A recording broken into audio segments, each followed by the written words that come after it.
All right.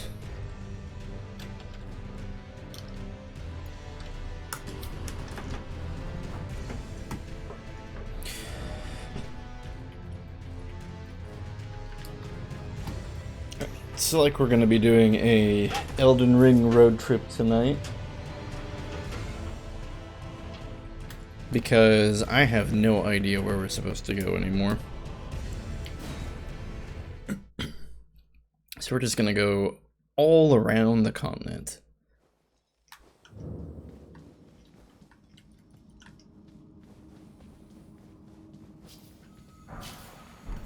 Oh, that's right, we quit in this cave. At least we have a cave to start in. We have a goal. Oh my gosh, more of these snails.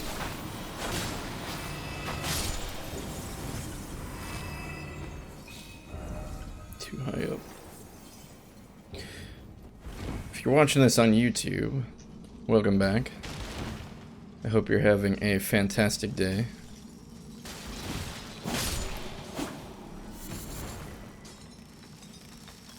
Thanks for choosing to fly airline Chezni. I know you have a lot of choices in your travel provider, and I appreciate the time you're spending here.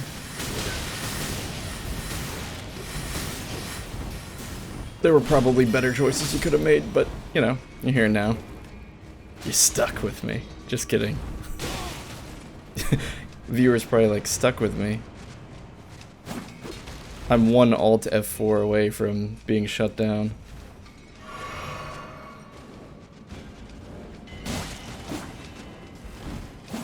At any rate, last we left off, we were exploring the mountain area, and we kind of found everything we were able to over there. That's objectively not true. There are definitely things over there that we haven't done, but not anything obvious. And we have a half a medallion that I'd like to find the other half too, but really have no clue where that other half is gonna be. We may find it today. Probably not. So I think this is the part of the game where we kind of acknowledge that we are at the end, so to say. Like, if we were a person who was wiki surfing, or if we had already played the game, we knew how to end the game, we're probably there, right? Like, we're at the end of the game. We probably need to go, like, kill 2 bosses or something to get the extra shard pieces that we're missing, but what the devil? Oh, it's one of those. But if we knew how to get those pieces, it would probably just be a matter of grabbing them and fighting the last boss. Since we don't know, and since we kind of are at that end-game state, I think we're just gonna have to, what the heck? I think we're just gonna have to enjoy the trip, because it's gonna be a long trip.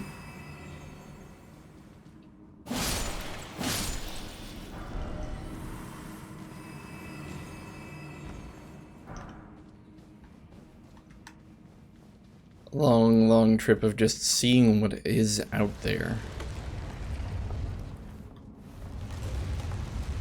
We could go to the Dragon Barrow on top of Caelid. What the heck are these? Crystallians? What the? We've never seen a Crystallian before. Oh, they have a lot of defense. Oh my goodness. We did like, what, 3 hits? Didn't even do anything. Oh my goodness. Our magic doesn't do anything. What? That didn't do anything. Huh. They don't do very much damage, but neither do we.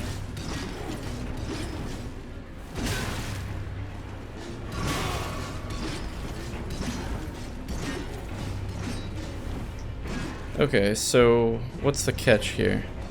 Is the catch just that... No, that guy's gonna throw stuff at us. I was gonna say, maybe the catch is they're really easy to dodge, but... Okay, so that guy's just gonna chase after us nonstop. He's pretty easy to just kind of walk away from. It's this chakra wielder that I'm more afraid of. But even the chakra wielder isn't really that dangerous.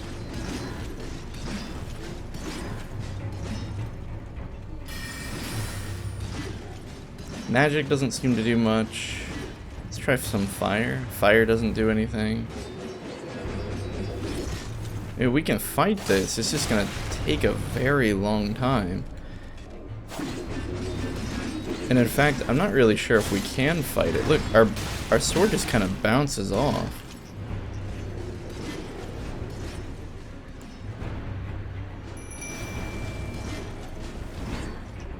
Maybe we need to swap over to a bludgeoning weapon.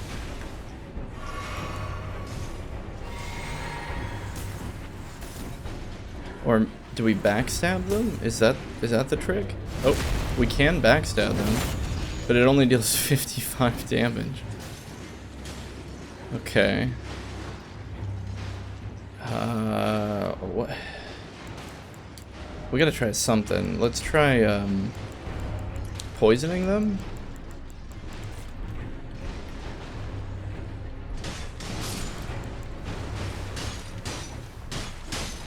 We're dealing 2 damage per dagger here. The good news is I don't know if they can actually like permanently kill our skeletons, because I don't know if they're ever going to attack the corpses.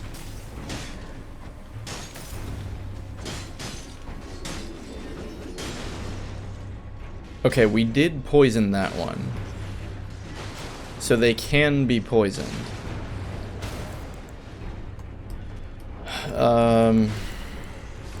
But we have limited ways to poison them, so I don't... We tried adding poison as an element to our sword. Oh, but the moon veil can't have stuff added to it. Okay, let's see if we can equip maybe like a bludgeoning weapon. Like what about this one? This kind of axe looking thing.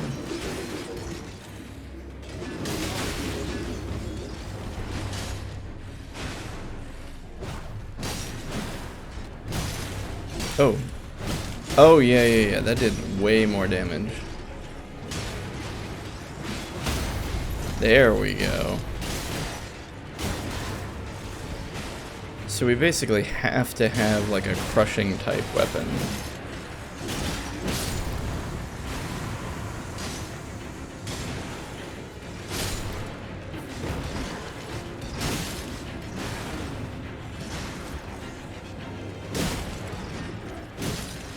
I don't even know what this weapon really is, but we have it. It seems to be working.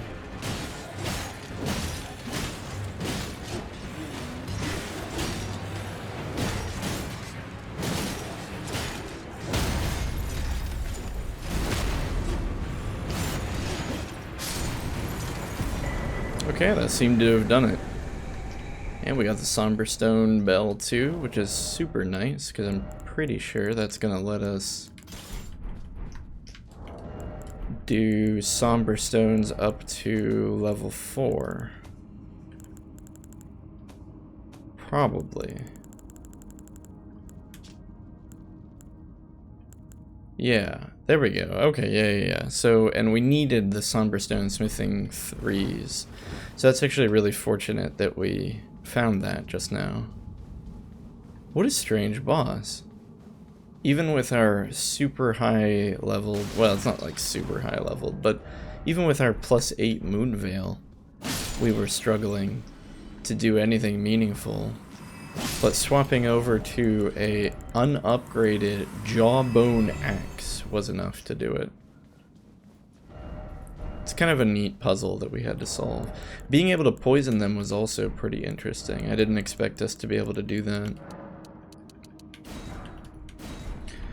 That was a boss that I rather enjoyed, really. It kind of goes back to that thing we were talking about in the last episode about bosses being more like puzzles and less like gear checks? Or stat checks? Like, do you have enough vigor to survive one hit? Yes or no? If yes, win. If no, lose. However, the fact that there's one of those... What are these things called again? We had a name for them. But the fact that there's one over there is pretty curious. I wonder if we have to get over there by jumping off the elevator. It seemed like there was a path up to it that came off of a branch. But the branch was a good story above us. A story or two, really. Did we ever tag this? No.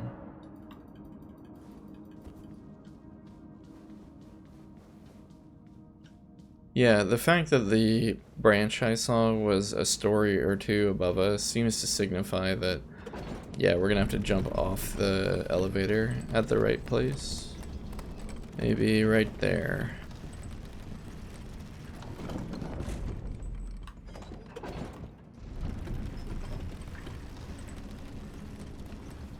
Oh, well, okay. At least our runes will be easy to get back.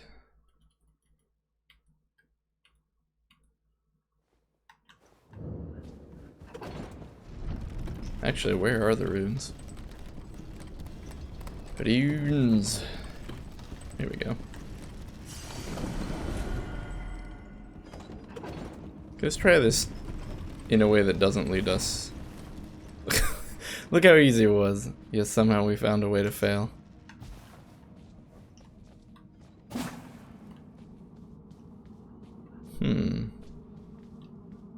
But why is this here?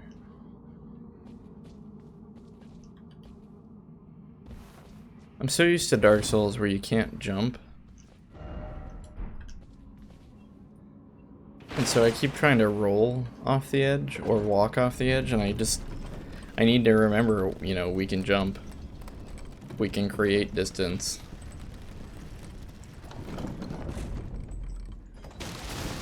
Now where the heck is this? There has to be a secret passage somewhere.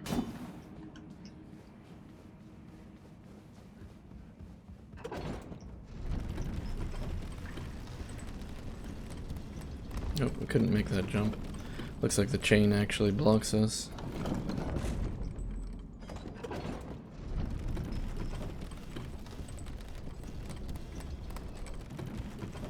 Okay, there's a couple ledges, but like,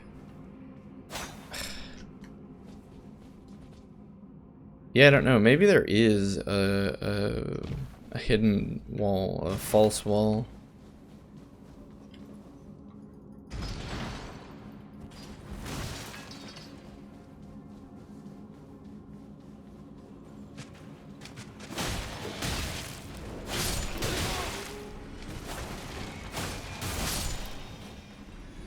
Anyway, if we might even want to upgrade.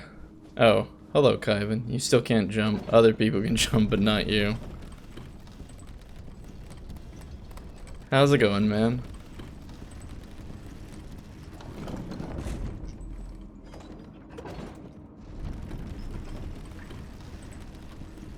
If we end up fighting more Crystallians, though, we'll probably need to upgrade a bludgeoning weapon. So you missed it, Kyvan, or I assume you missed it. Not that you're obligated to watch every single second of what I do. Notice me, senpai. But there was this neat boss earlier. I mean, it was fairly simple, but like none of our weapons did anything to it. So I ended up having to swap to this crappy hammer I had, and that ended up doing the trick. I thought it was just an interesting idea. Kind of like a boss that wasn't particularly hard, but you had to swallow your pride and equip maybe a different weapon in order to actually hurt it. Not too bad. Watching potentially my favorite new B movie called Popcorn. Wait, the movie's called Popcorn?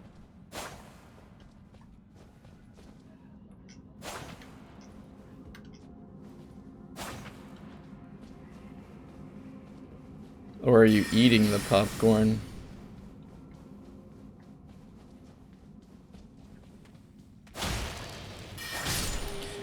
Look at that though, our sword bounces off these guys. It's almost like they were like trying to teach you early on in the dungeon that you needed a different weapon, but we're so high a level I didn't even notice. Popcorn, released in 1991. Huh, never heard of it.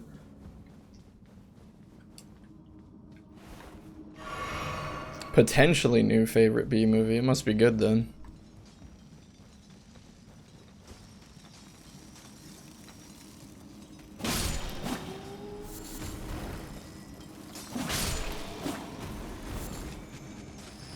Yeah, I think the problem is when we attack these guys when they're not looking at us, we do enough damage that it kills them in one hit. So our sword wasn't bouncing off of them. It only bounces if they see us, because then we don't kill them in one hit. Like this guy, I'm pretty sure we're gonna bounce off of. No? No bounce. I don't know, maybe I'm just crazy. There has to be a way up here.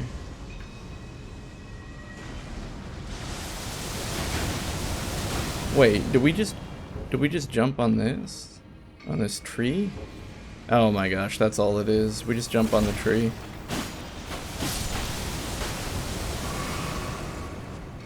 Alright, fingers crossed. Okay. That was not the correct way to jump on the tree, but I think I saw the correct way to our left.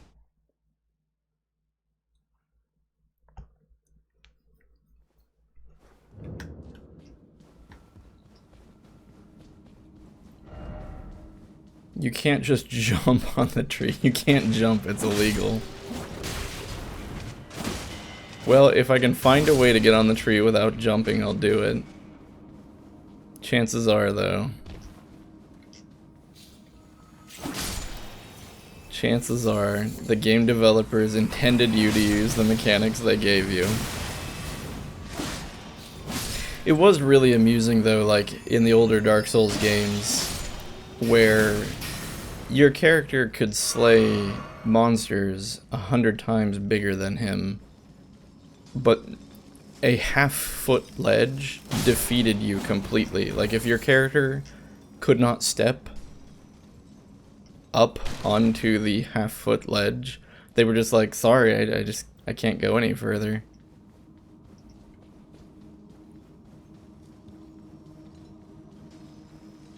I say that, but in Demon Souls, funnily enough, it wasn't used a whole lot, but there was a vaulting mechanic in Demon Souls. And they got rid of it in Dark Souls 1, 2, and 3. Yeah, Killer of the Immortals, defeated by a slight ledge.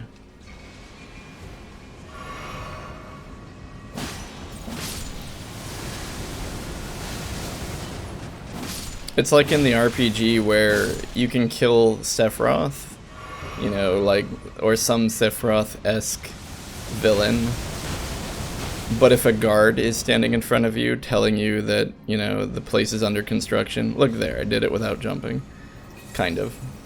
But if a guard is standing in front of you telling you that, you know, sorry, you can't go here, this is under construction, you just have to let him, like, you're completely thwarted. Like, if Ganon just put a town guard in front of one of his temples, there would be nothing Link could do. Oh, this thing is so annoying. There has to be a way over there. We could try fighting it from a distance, I suppose. No, it's too far away.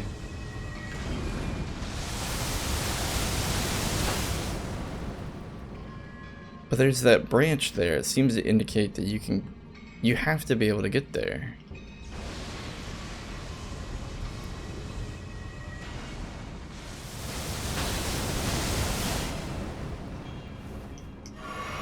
Standing here isn't doing us much good, but I don't... Like, what else do we do? I need to gather some kind of intel here. Alright, there's a fireplace, there's a message, there's an item. How do you do it, though?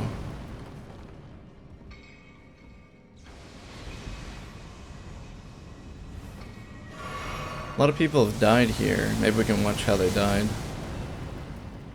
What did they do? Probably the same thing we did. Yeah, just fell off.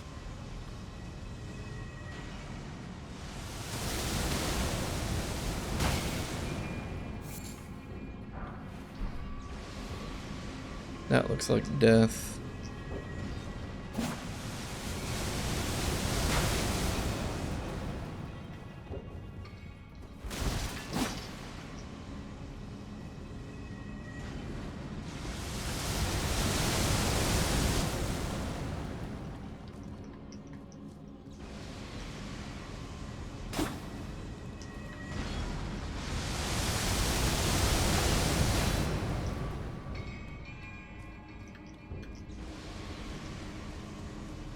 Yep, that was scary. Oh, there's a hole. Okay, there's a hole over there.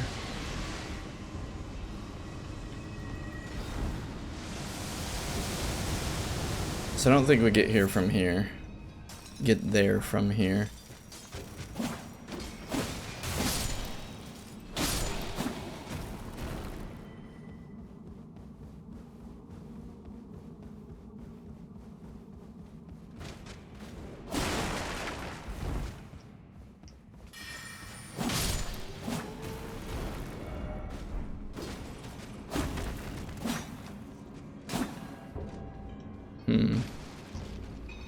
Now this guy dropped from above. Is there a path? There is a path above. How?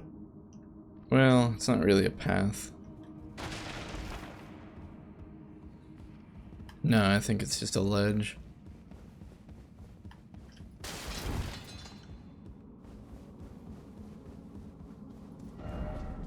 Wait, what did that say?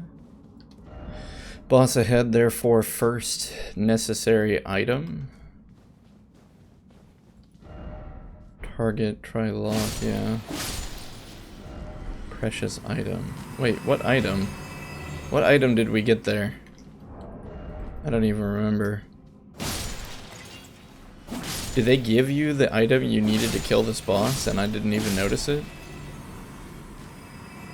Necessary item ahead?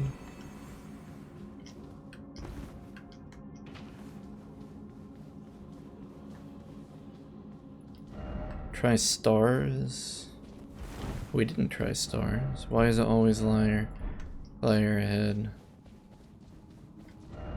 Could this be ladder? There's no ladder here, man. First off, I did it. That's funny. Why is it always well done? Why is it always done? Yeah, I don't think we're gonna get any helpful messages here.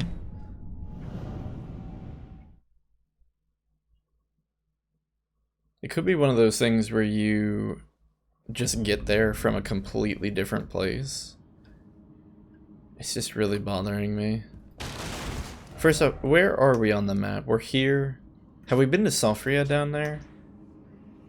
No. I wonder if you get there by going to Sophria.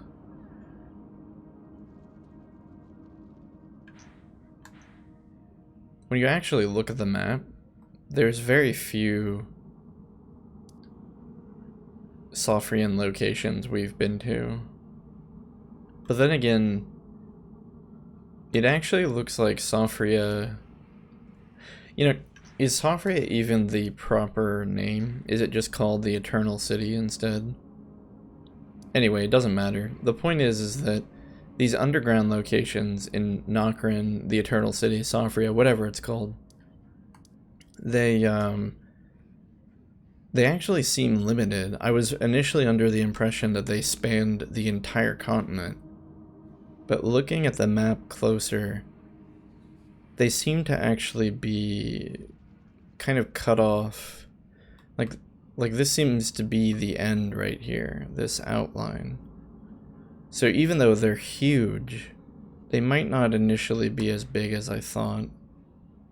Regardless, we might need to enter that location from the underground, especially because I'm not seeing any messages around here. A lot of times if there's a secret wall or something, people will put messages about it.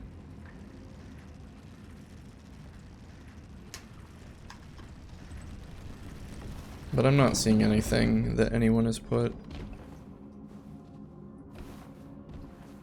Like, I kind of want to read this message, but didn't expect high road.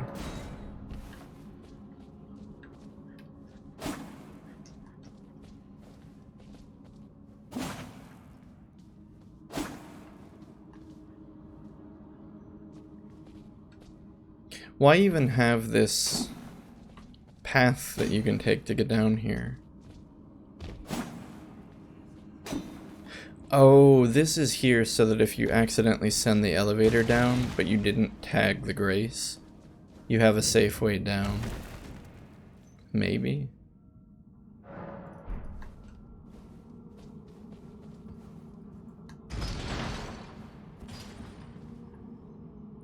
And that's probably death.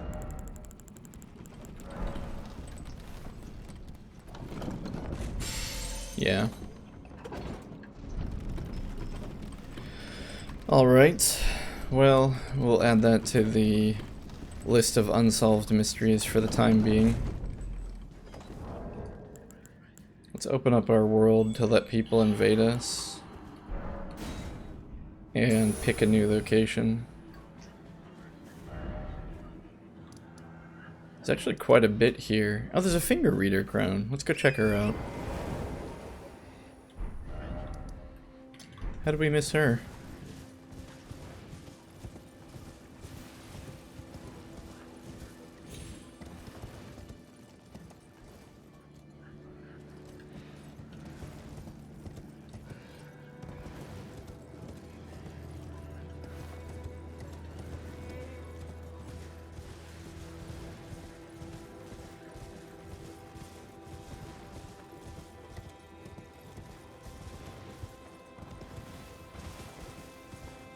Oh, we missed her? Where is she? She must be on top of that cliff. Okay, so how do we get on top of the cliff then? Looks like we have to take this road up here. Alright, we're going to the road first.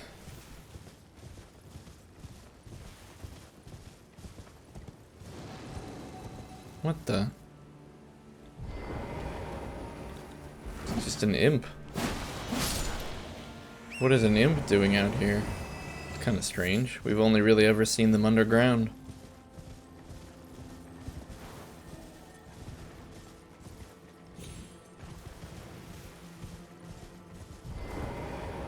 Oh, it looks like we've been invaded.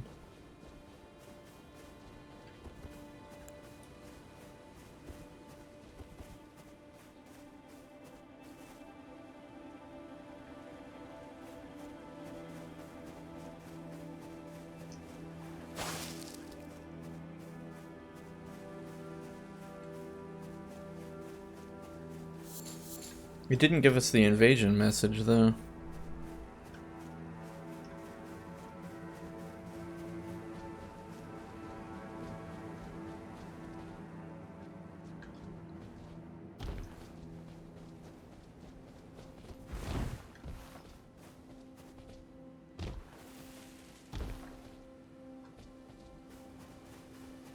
Hey, evac?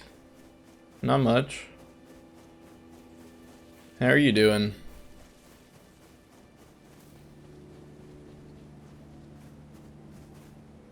Yeah, it looks like we were invaded, but I don't know. I didn't quite catch the name.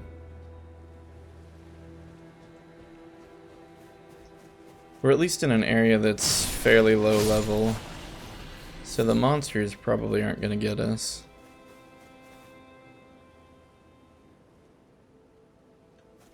No clue where that invader is, though.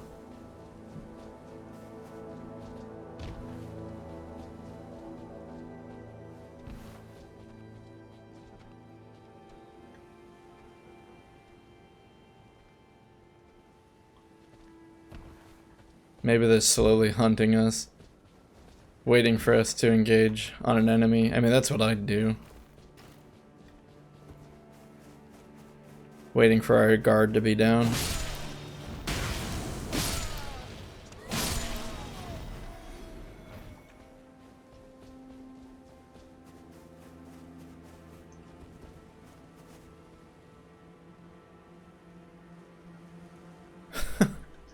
Man, either they're AFK or they're being extremely crafty. Maybe they turned into a landmark.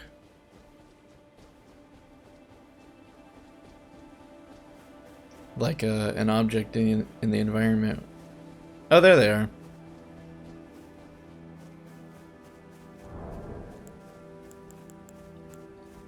They look like Perna.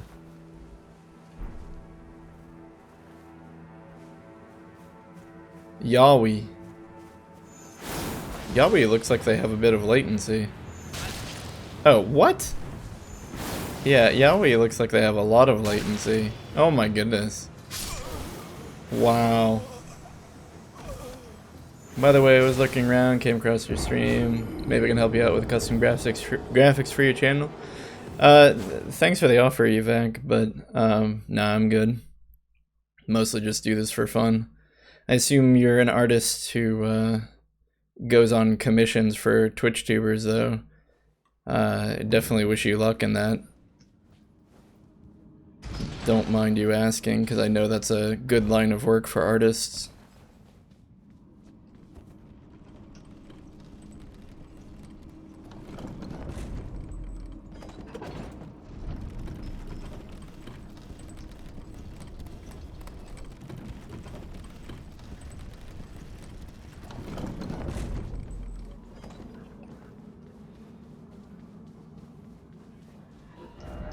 Yeah, that was a pity, though.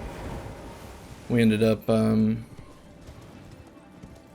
guess it's just kind of like that when you've got a bad connection with somebody. I don't know if you can really blame them specifically, or if it's just kind of a thing you have to deal with when there's a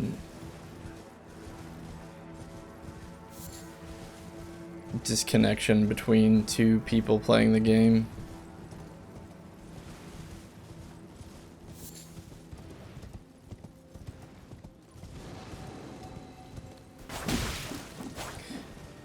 I always try to do like an honorable fight, but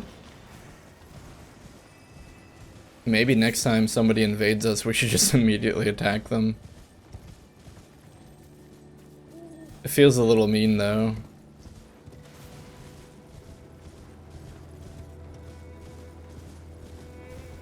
What's your Discord? I can send my portfolio there. I don't actually have a Discord. Like I said, I mostly just do this for fun.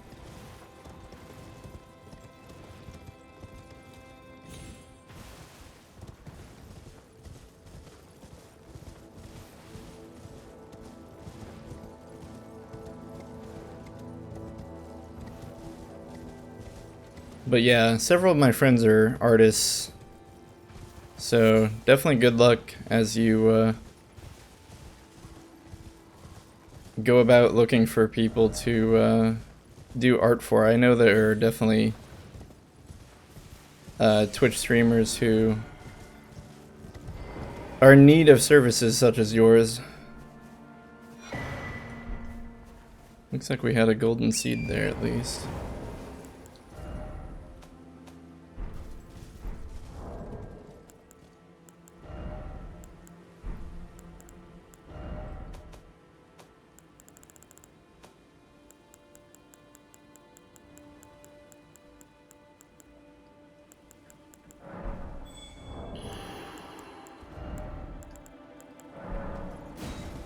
Okay, we'll see if we have any better luck luring in invaders.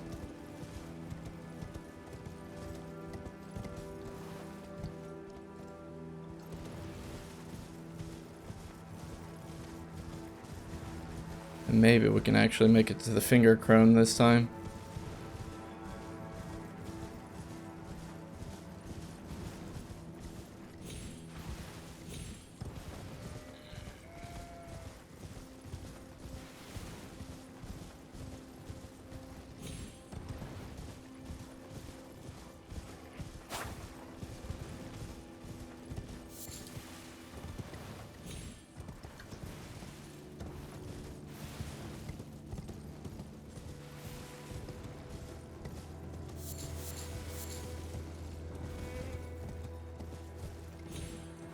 Okay, it's down the cliff, apparently.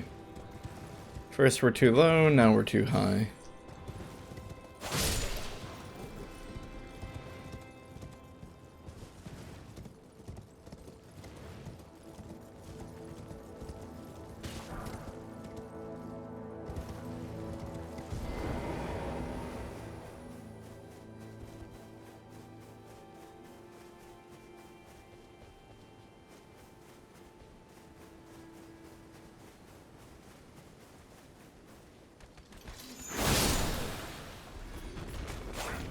Oh, should have just done a normal attack. Can't use the horse, so someone's gonna invade us soon. Oh, it's Yahweh again. Oh, that's annoying. Let's see if we can disconnect him. No real reason to play with him. No player to send back. This is annoying. Alright. Do we have an actual good connection with you this time? No.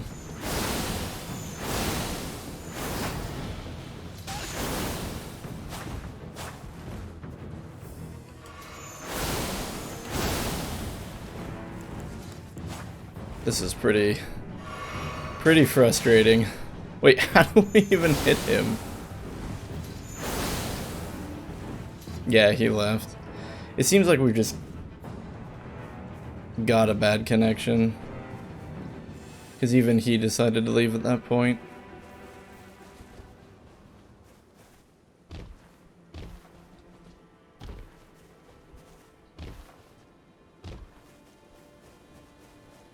It just be like that sometimes, I guess.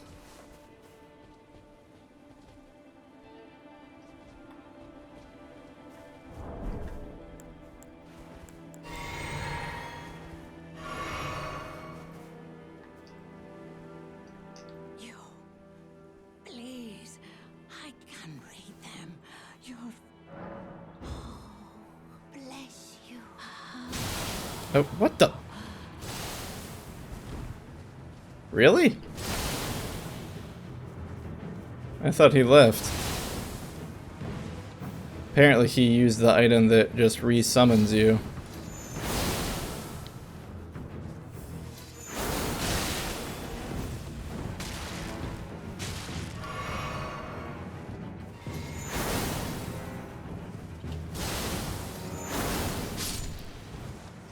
Jeesh.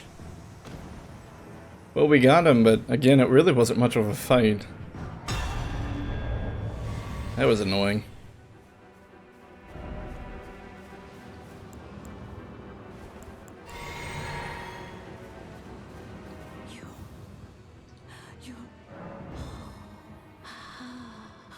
To the east, ruins of gold. To the west, the serpent's sacred. Well, the serpent. We beat the serpent. That was Rykard. Wherever the path leads, so shall you follow. Wherever the path leads, only more sorrow. 'Tis a curse. A curse. Queen Marika. Okay. The curse of Queen Marika.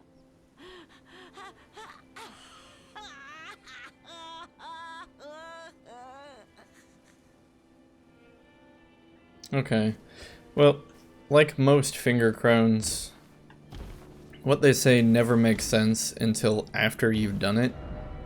And I think all she was trying to say is basically you had two paths, You could go over to the west to the Volcano Manor and fight the serpent, or you could go to the east and face the Curse of Queen Marika. Or something like that. I'm not actually really sure on what Queen Marika has to do with all this.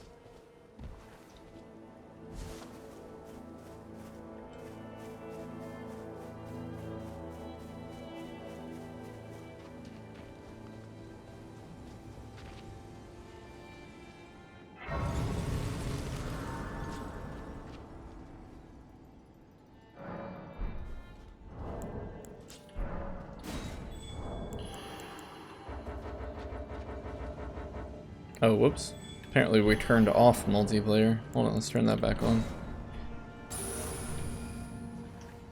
Oh my goodness, I almost fell off.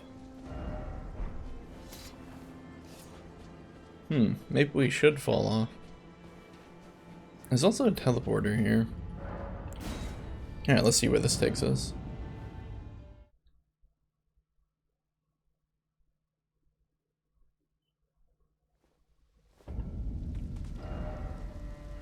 We're in a completely different section of the Altus Plateau. Seems like there's a person over here.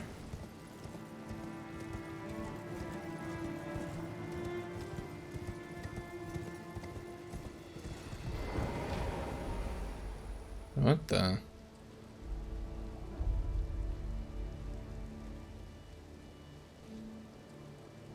We can talk to them. They don't say anything. They're pointing to the tree? No, they're pointing that way.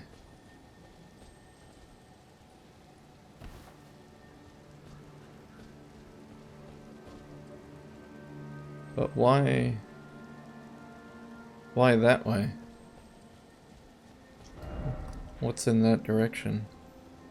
That was the entrance to the capital. He's got a sun hat kind of thing for a face on his face. He's moving.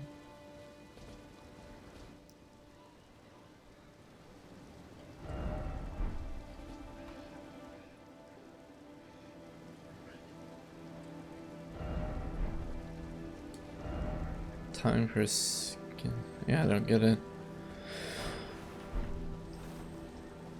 Well, I guess we can... I don't want to attack him. Guess we'll just go... Oh, down. I don't know why I thought down was safe. Classic.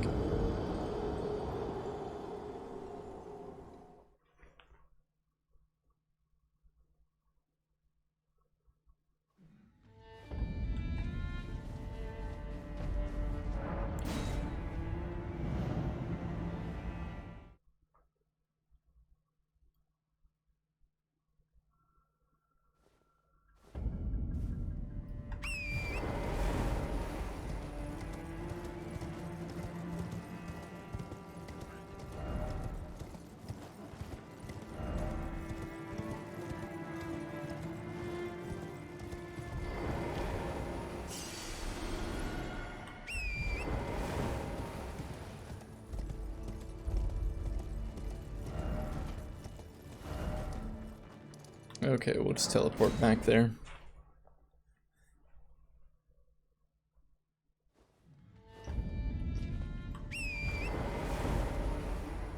This is why I thought we could go down. Hey.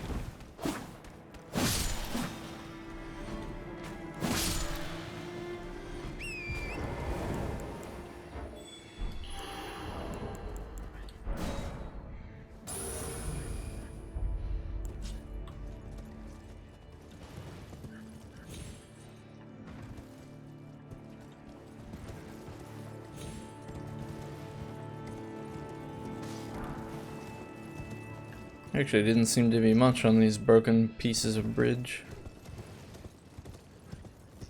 I guess they're just set pieces.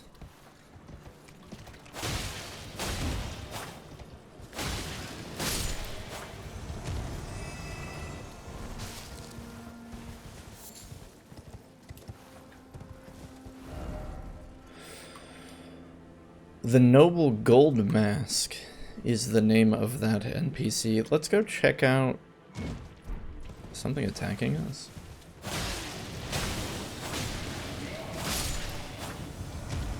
Trick question, when is something not attacking us? Anyway, let's go check out that village that was nearby. Quote, the Noble Gold Mask.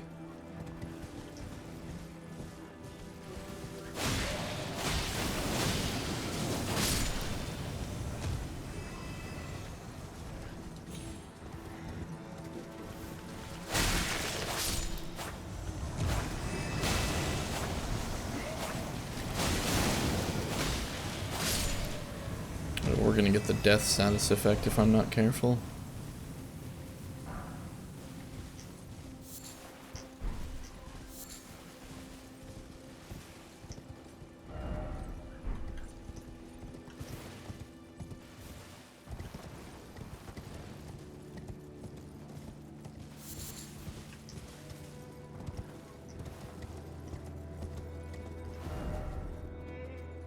It seems that we can't get there because yet again there's another cliff in our way. This section in the middle seems to be a pocket of sorts. I don't want to call it a valley because it's not a valley. There also looks like some kind of ruin in that direction. Possibly another entrance into the lower world. Oh, we just gotta jump down, I guess.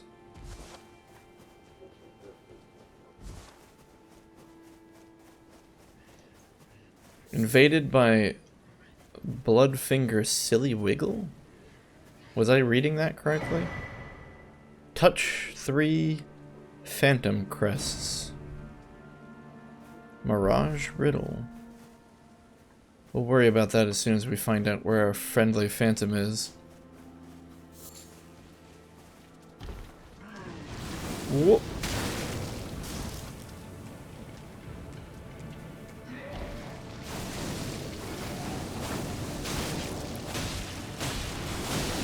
Oh gosh, we're gonna die.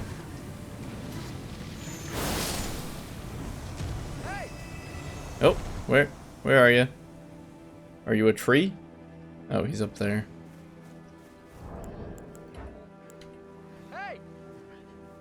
He was nice enough to announce his presence.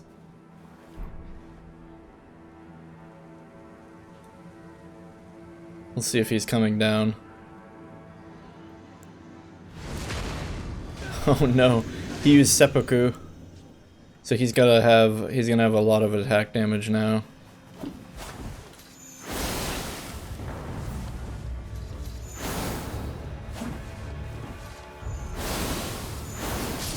Oh, we got him. Oh, we're on a roll tonight.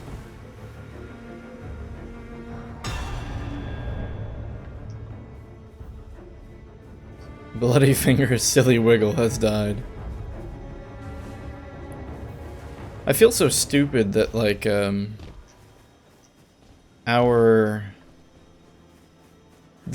weapon we chose, before we even decided to do any PvPing, the weapon we chose ended up being, like, one of the most popular PvP weapons, period.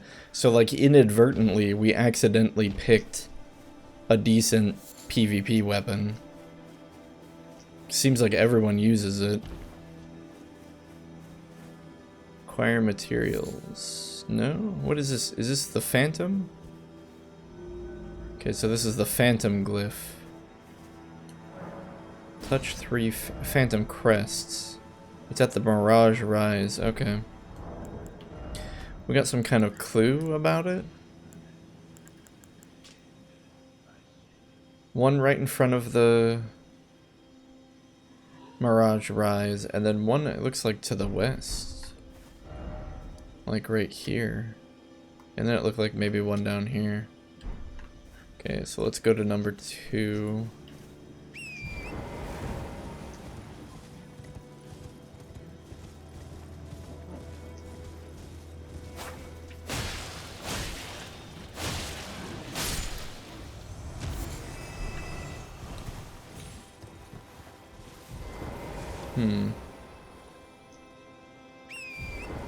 Theoretically, there should be a Phantom Crest here.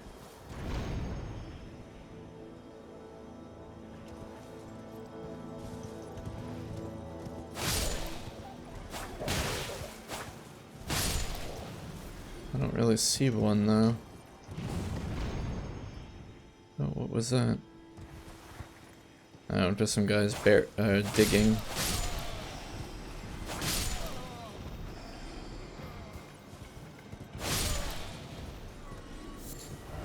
I think we're too far away. The Phantom Crest isn't going to be over here.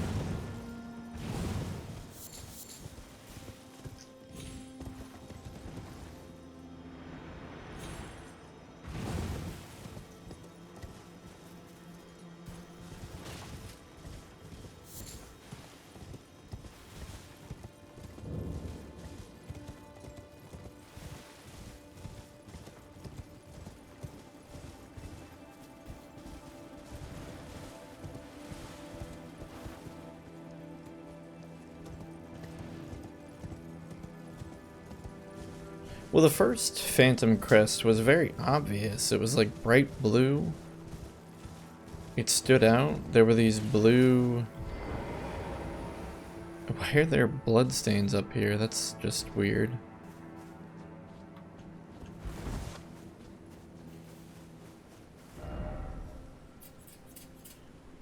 Let's take a look at the map again, or the hint rather. Simple map taken from an imp statue, a riddle concerning a rise that vanishes like a mirage.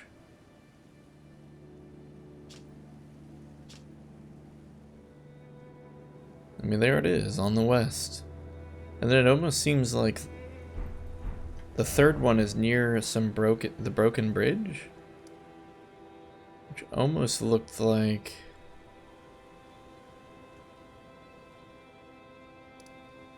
Almost looked like this. Oh, wait a minute. The map is drawn... The map isn't drawn with north being north. That's the issue. The map is actually drawn with west being north. So, oh my gosh, I'm terrible at this. I have to tilt it in my head, but I can't do it. I'm gonna need to draw it.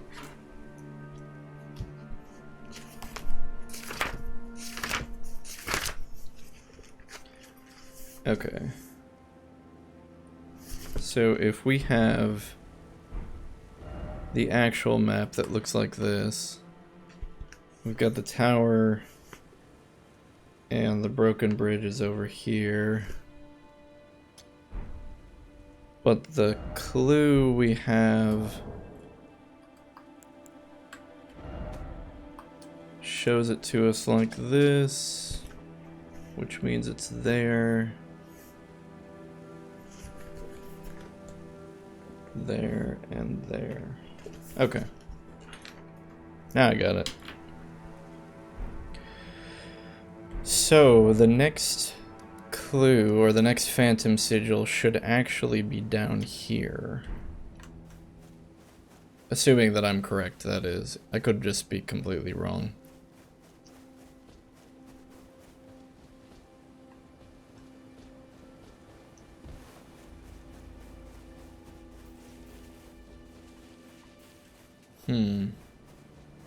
I don't see any phantoms. Oh, there it is.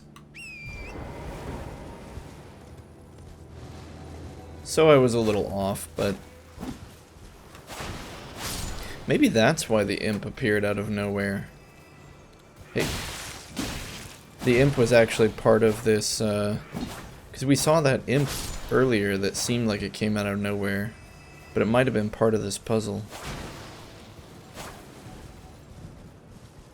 Do they just keep spawning?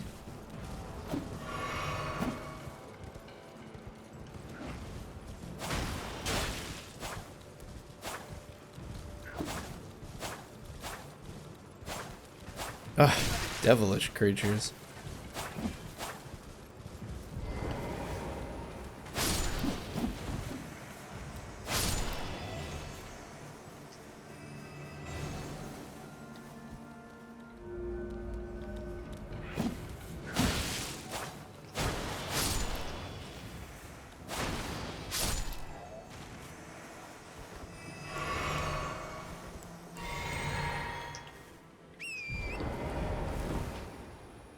Okay, so the last one should actually be right here.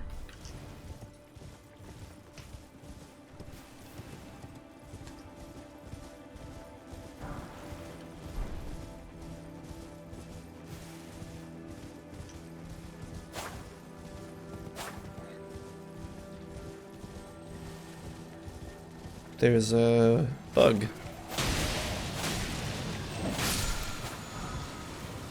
Just a smithing stone.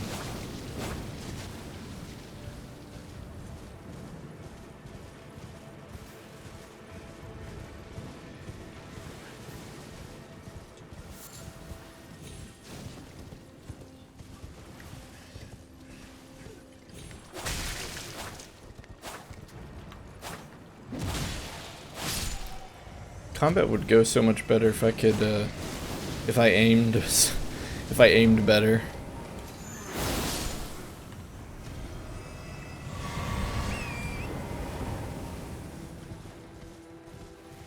Okay, so the Phantom Sigil should be around here. Oh man, what if it's on top of the bridge? That would be kind of a pain.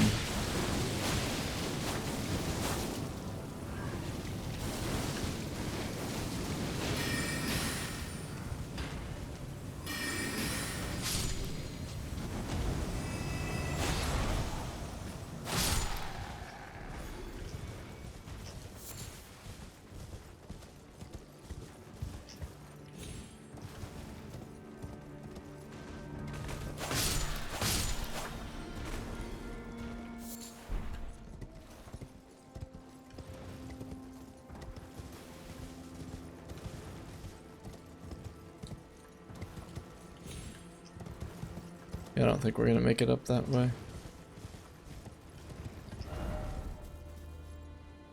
If it is on top of the bridge, we're gonna have to go all the way around again. But hold up, didn't we... No, let's go where we found that imp last time.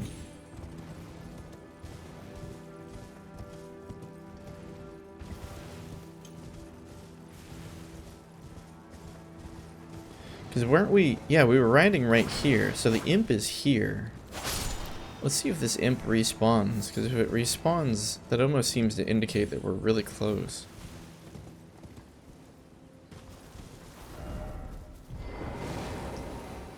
It is respawning, okay. What's it say? Running required ahead? Running. Running?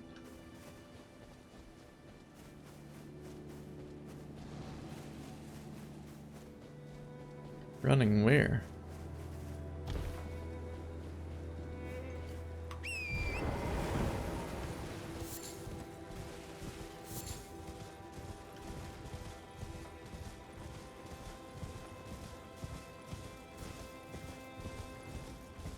Okay, let's at least mark this on the map.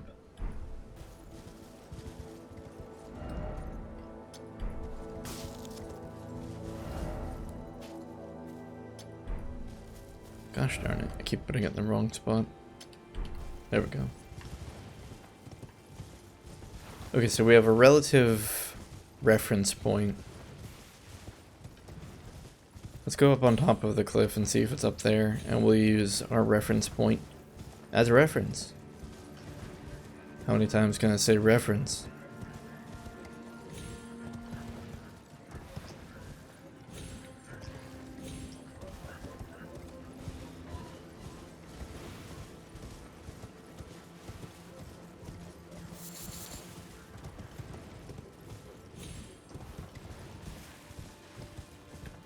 Have we? Yeah, we've been there. That's the dungeon we just did.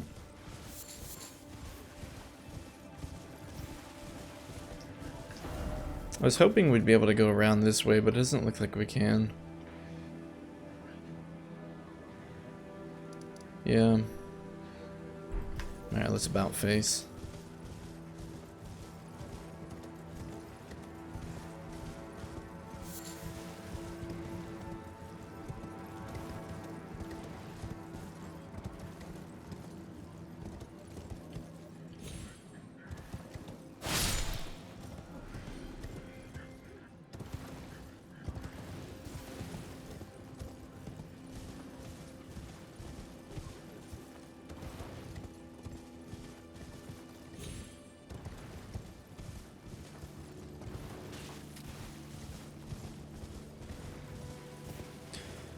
We don't have a grace up on the cliff.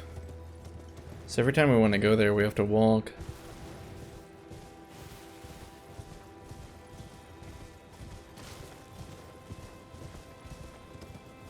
We might want to invest some time in finding a grace back here. That way we don't have to go around the cliff each time. Looks like there's a tower over here. Is that a church? Have we not been to this church? There's almost always a grace in the churches. So we'll go there.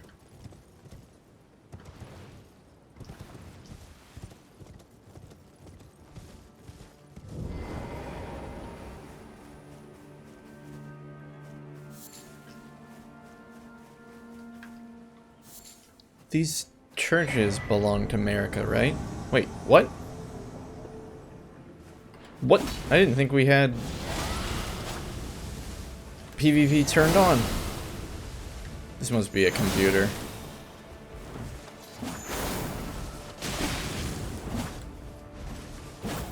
Oh, we missed.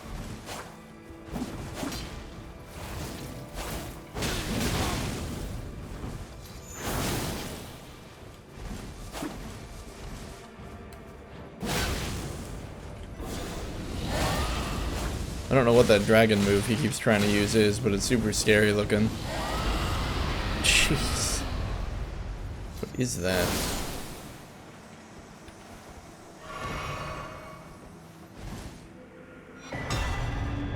Well, we found the purifying crystal tier. We got Eleonora's blood blade? Pole blade. Twinned Naginata, forged in the land of reeds, chosen weapon of Eleonora, Violet Bloody Finger. Her mastery of the sword was such that her onslaught was likened to a whirlwind, but now her legacy is stained by accursed blood. I didn't quite realize that was a female we were fighting. Oh, right. We also got the tier. Looks like this one purifies the curse from Mog, Lord of Blood? Wait, now we've been invaded by Bloody Finger Danny? Do we have Oh, so the PvP never turns off. There's also no grace in this church, which is a little disappointing. Whoa! We shall bow, but we may be attacked instead. Okay, looks like they bowed in return. Now we shall fight.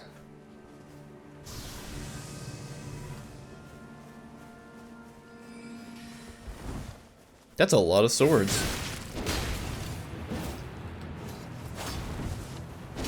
Also, we're completely out of magic.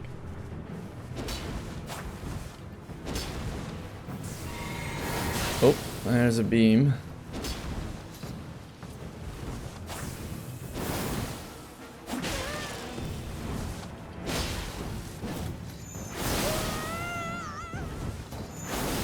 Looks like we got him. Wow. I don't know why we're actually doing good at PvP tonight.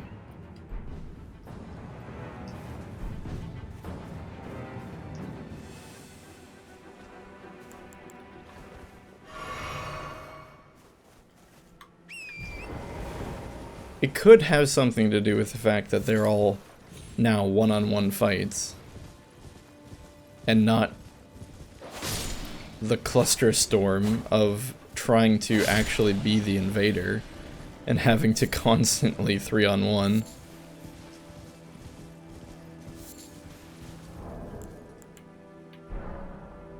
Okay, yeah, so it looks like the tongue is just constantly on. You have to turn it off, and I didn't realize that. I thought you had to trigger it after each invader. But that seems to not be the case. And yeah, there's definitely no grace over here, and I don't really know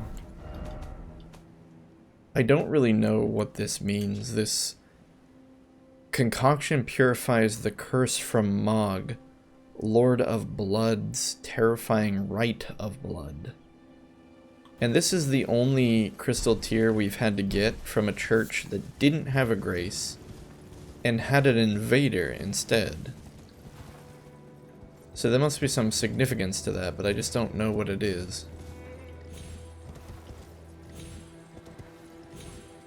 Yeah.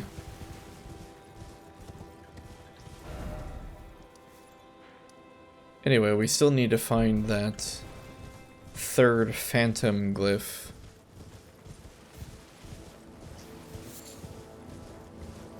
Oh, this is a dead end.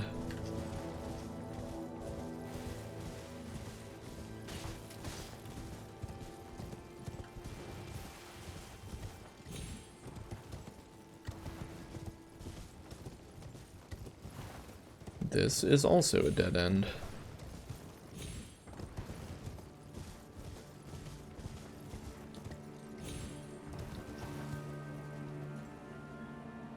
That appears to be a cemetery. I don't think we've really explored that cemetery yet. But at the same time, we kind of need to stay focused. If we try to explore everything at once, we'll lose sight of what we're trying to do.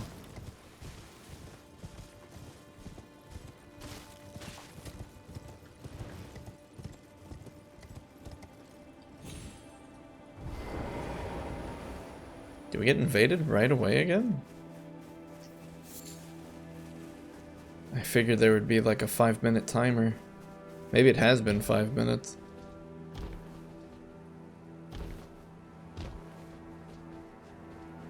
As long as it's not that Yahweh guy again. Looks like we've been invaded by Mark Selena. Looks like a Kingdom Hearts nobody name. All the nobodies had weird, goofy names with an X in the middle. Oh hey, it's this dude. Huh. Alright, well, I was gonna bow, but then that happened.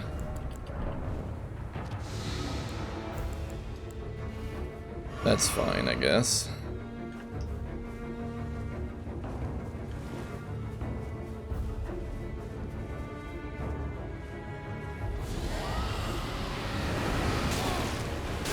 Ugh.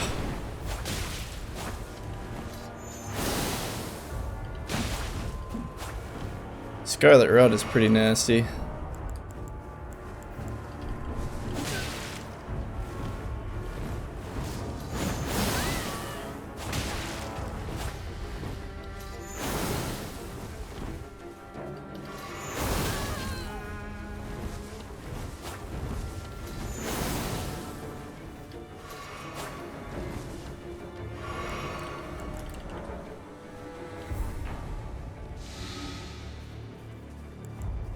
Looks like we've kind of got a good fight here.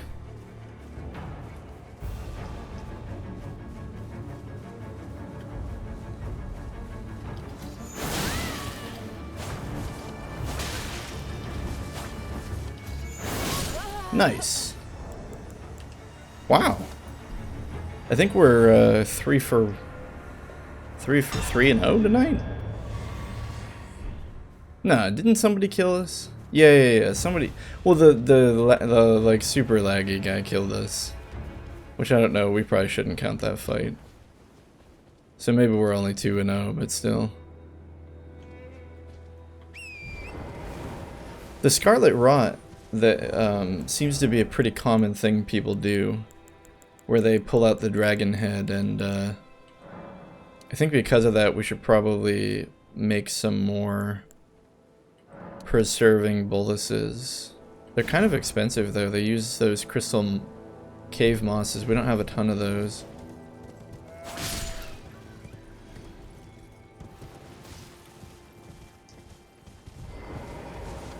Oh, we already got that one.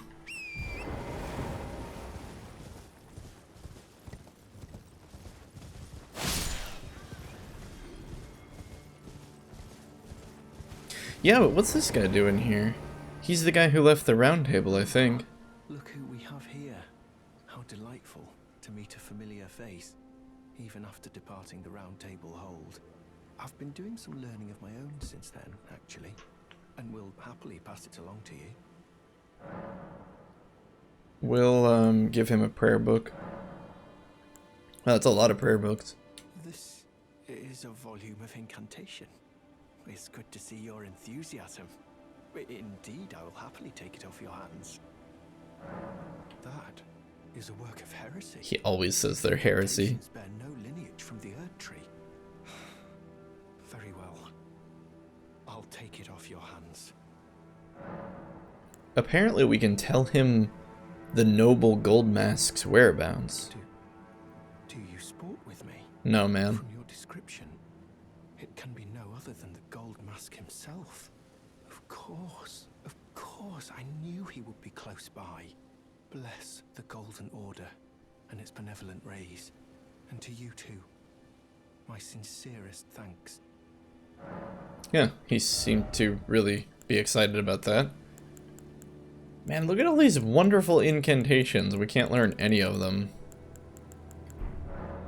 May the Golden Order shine. Oh well. I'm not exactly like oh, well, looks like this guy popped up. Invaded by Bloody Finger Smart Lady. They are moving quite a bit.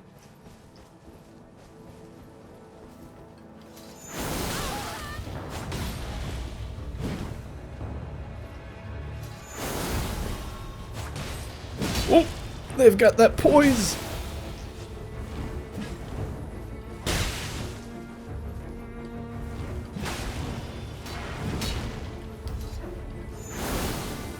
We were really slow on that. Oh, I think they threw something at us. We've been bested. Yeah, unlike the other people we fought, they felt like more purposeful in the way they were playing. Oh, is there a person over here? How did we miss them? They even play music. How did I miss that? Oh well, we need to go get our souls first. But yeah, you could like, you could kind of tell the way that player was moving their character. Like, unlike the others. What the? A skull fell down. Hey, we were looking at the skull, thank you.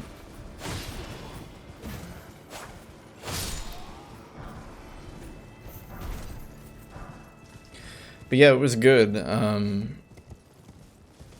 When they were fighting, there was a moment where I pulled out the katana and I tried to do the moon blade thing, but like I kind of choked on it, and I did it like I delayed it. But it wasn't a purposeful delay. It was more like a panic delay, and they had plenty of time to read what we were doing and get out of the way. If I had done that quicker, maybe that would have made the difference. Also, I'm pretty sure they threw something, although it might have just been latency where they attacked us and the blade didn't connect. But I don't think that was what happened. It looked like they had thrown maybe even something as simple as a bone dart at us to finish us off.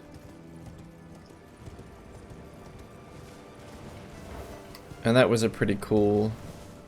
Like, that was a good response to what we were doing, because we were low on health, and I didn't want to heal. I wanted to see if we could bait them into making a mistake, like maybe getting a little overconfident.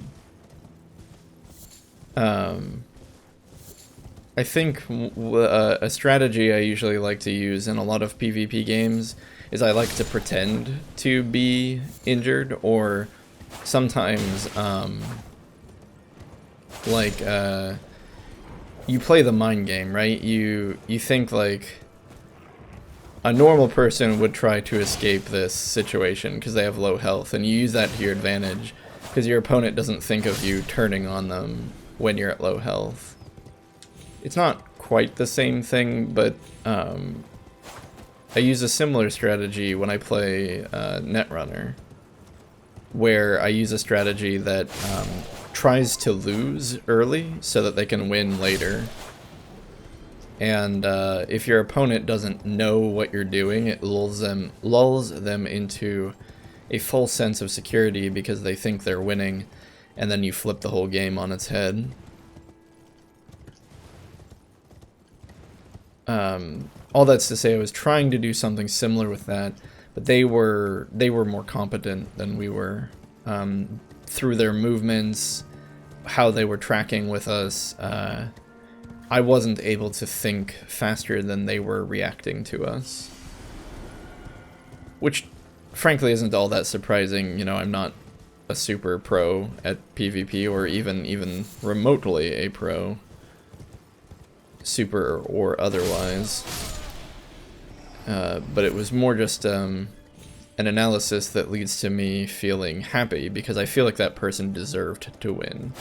Like, the outcome of that fight reflected the skill of the players. Okay, so it looks like we're finally up on this cliff. Oh, is there a second cliff? Wait. No, we're on... There's only one cliff and we're on it. Maybe? No, there is a second cliff. It's right there. We need to go down.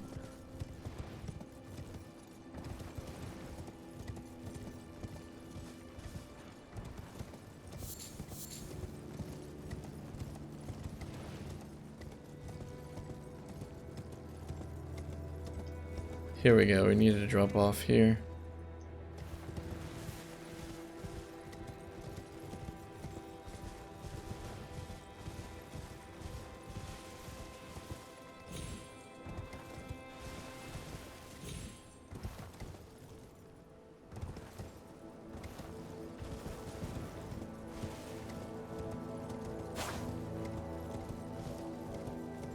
Oh, there's a grace.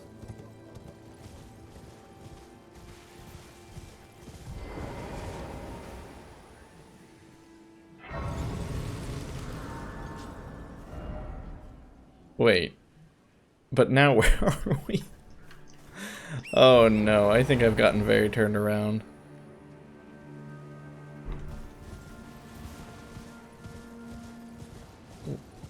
This is where we're trying to get. Where were we? I think we were on the wrong cliff. Were we though? No.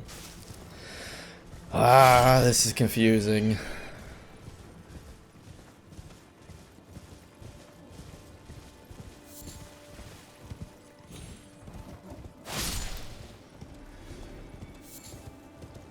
Okay, we can get rid of this marker. We don't need it anymore.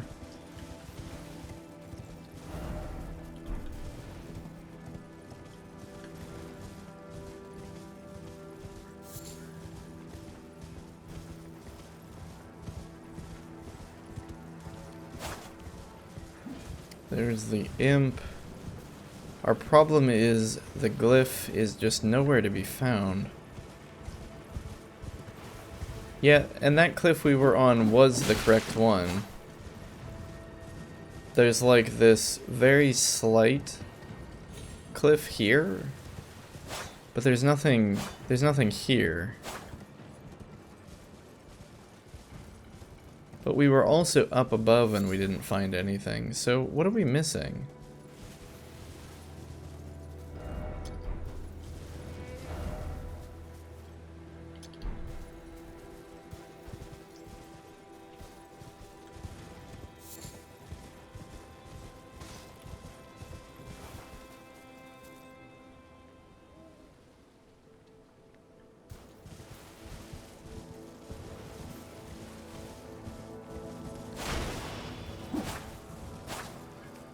Do we just need to kill a bunch of these guys, or...?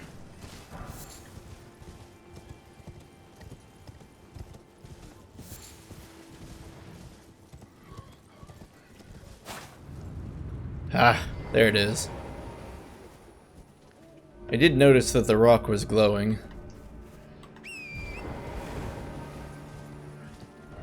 Secret ahead here, yeah. Okay, cool.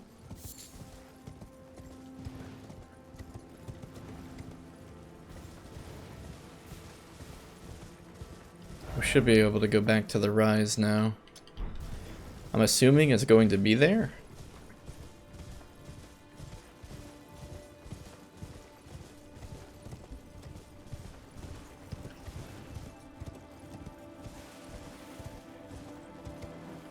Let's not do that.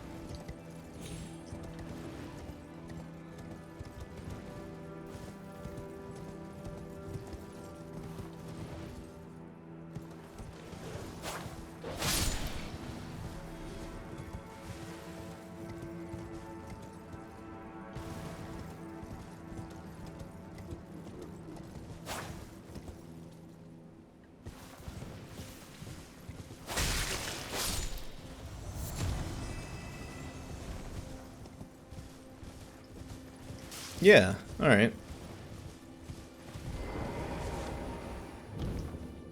The Mirage Rise.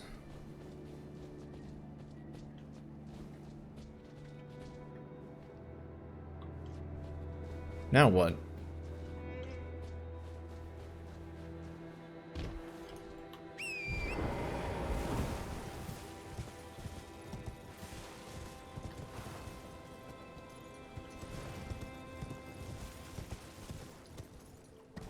There must be another riddle or secret that we're missing.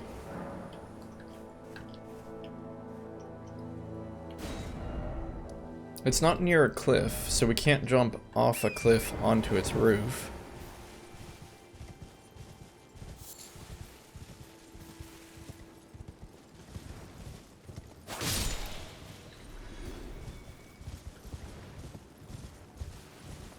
We could jump up on various parts of its edge, so to say, but that doesn't really get us anything.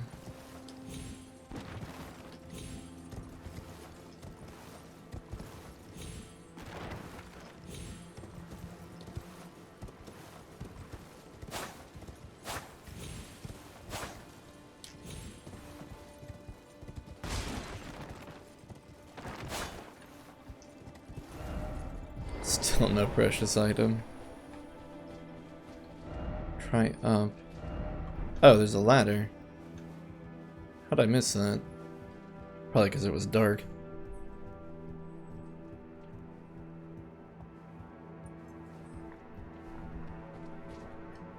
There's a lot of bloodstains here. It concerns me.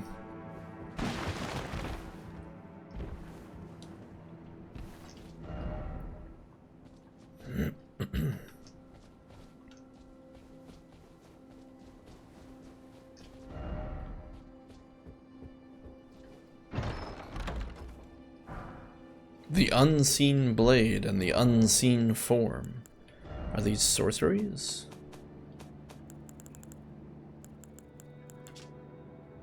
The unseen form, one of the night sorceries of Celia, makes the caster semi-invisible while on horseback, extends the cover to the mount. The Celian assassins considered every option that aided their dirty work. And the unseen blade, enchants armament held in the right hand, making it completely invisible, used by Celian assassins to present themselves as unarmed sorcerers. And a slumbering egg. Why are there all these bloodstains here? These just people jumping off? Yep. Alright.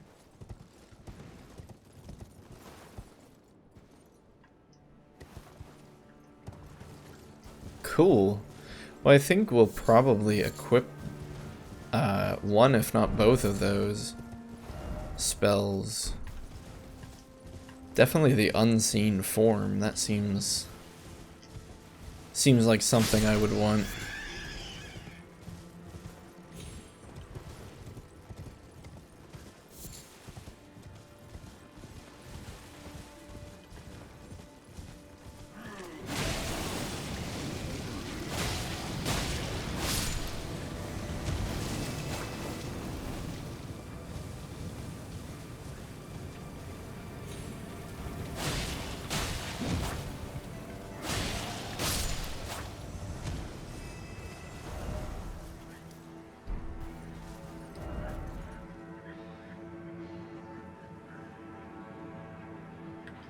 I guess we can go to this village. Again, though, I really wanted a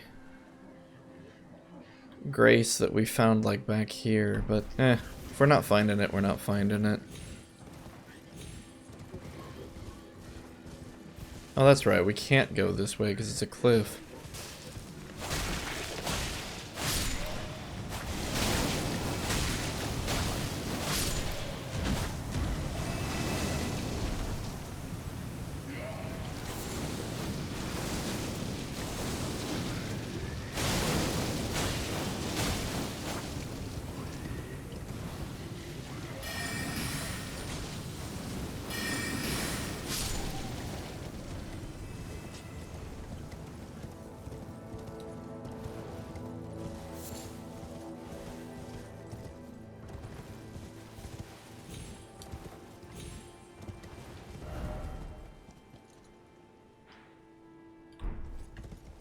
So, it looks like it's up there. How do we get up there?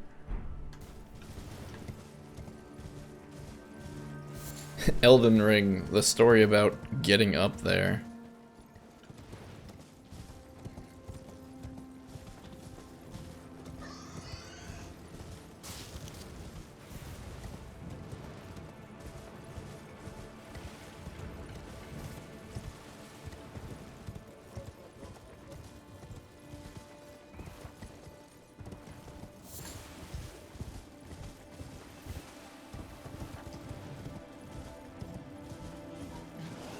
Quaint pool of sorts.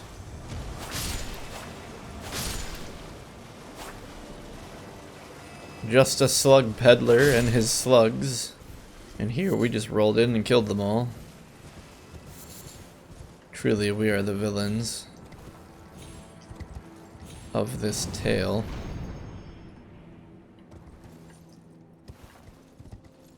Oh hey, this guy went and found his friend. We meet yet again.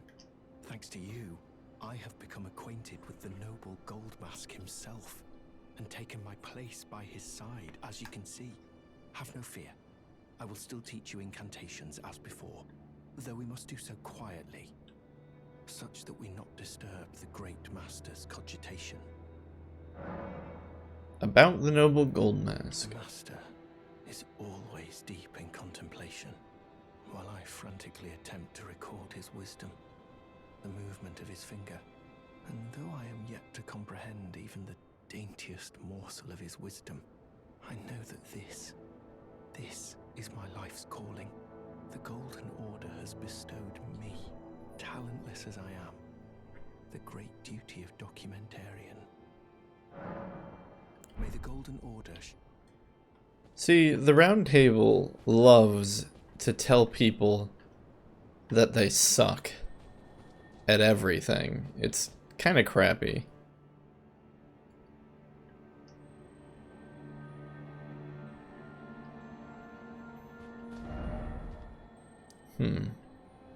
There's also this village over there.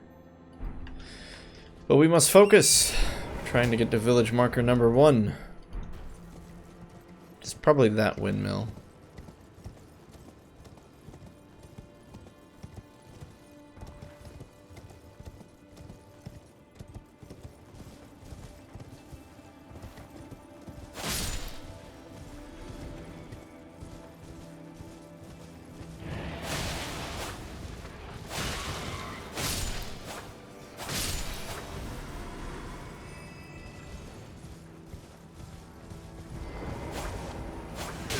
Okay, well.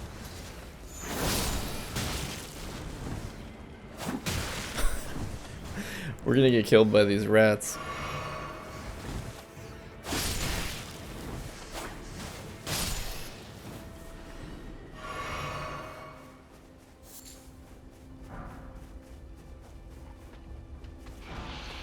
Giant rat ashes.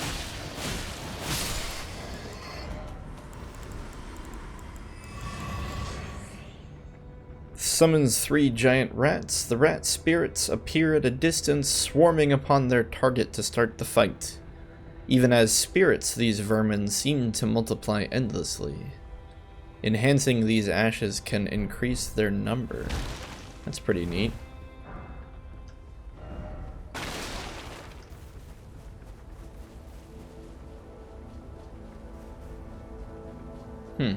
Can't get into the windmill, so I guess that was it. Oh, West Windmill Pasture. It's even added to the map. But why? Who knows. Apparently, though, that wasn't the ruins we were trying to get to. Those are.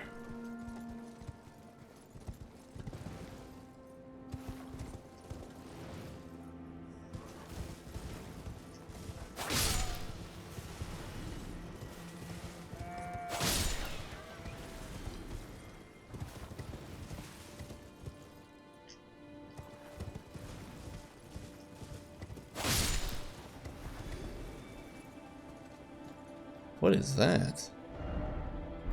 I don't think we've been there before. We should check that out.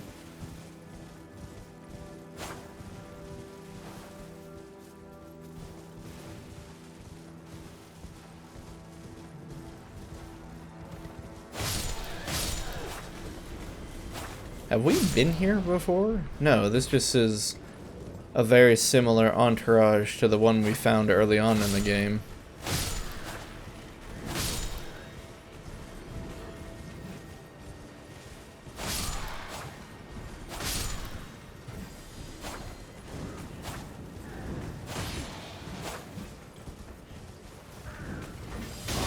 Oh, that's a perfumer.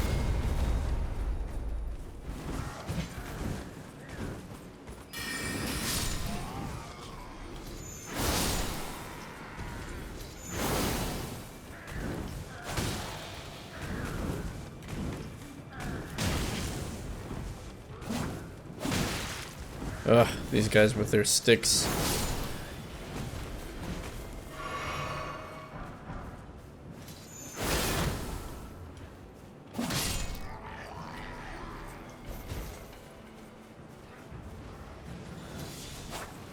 Go, we're out of magic.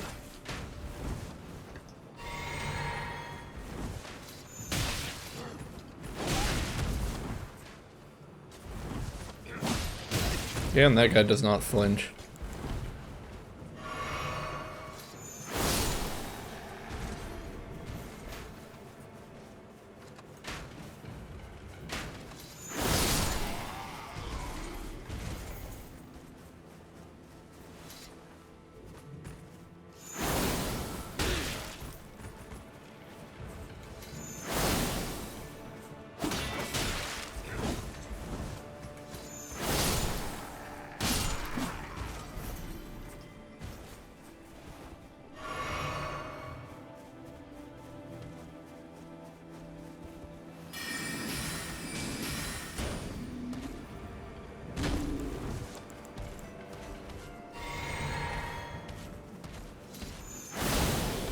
That helmet of his is protecting him.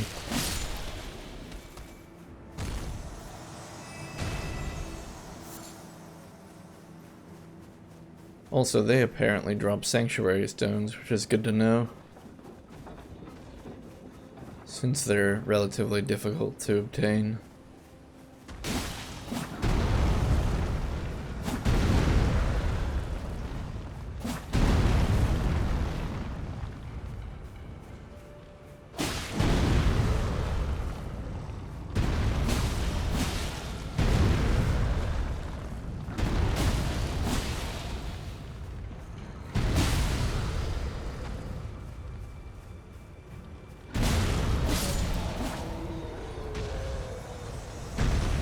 For a second I thought the giants were input reading us, but that doesn't seem to be the case.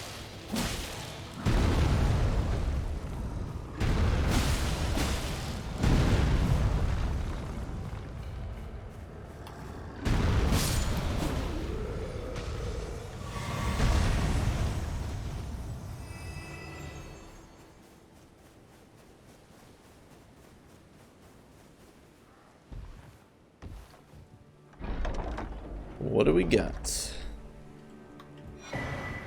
The Great Stars. Huge bludgeon with 3 stars at the striking end. Though pardon me.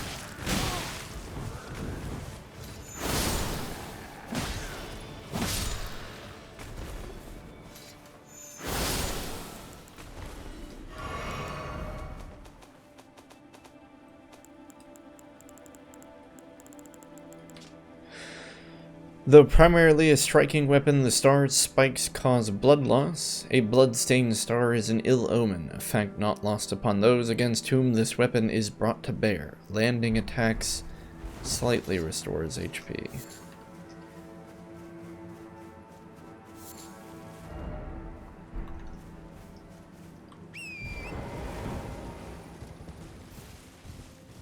Maybe that was what the need stars clue meant in that last dungeon. So we're in the Writhe Blood Ruins. Cheery name.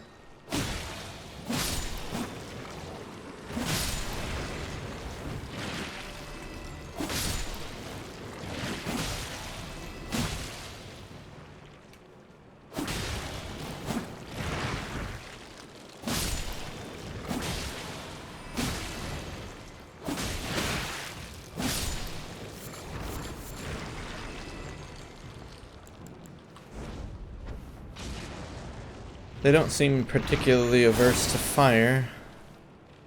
Or magic, for that matter. They do bleed, though. Interesting.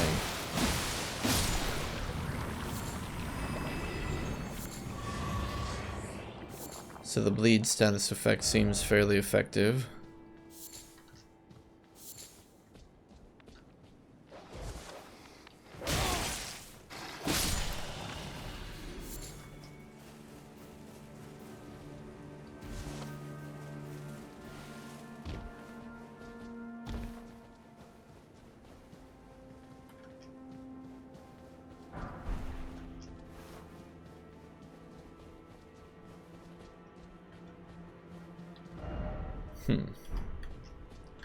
I mean, we made it here. What were we expecting to find, though?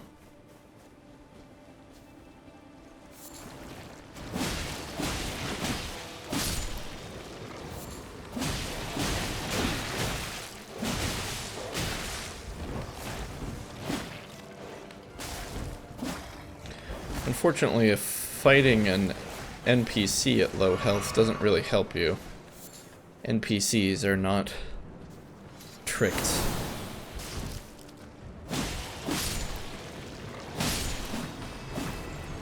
It would be interesting if they were. Although, how would you create such a mechanic that wouldn't be exploitable? I have no idea. Maybe it would be okay to do it with one enemy. Like, one enemy, if it knew you were at low health, it did different things. Maybe like a scoundrel or a thief type enemy or something.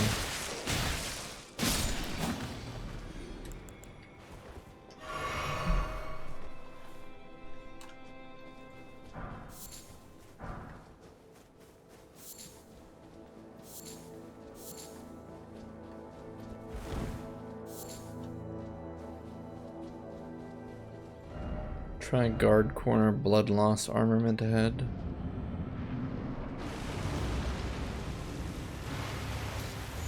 Sanguine Noble.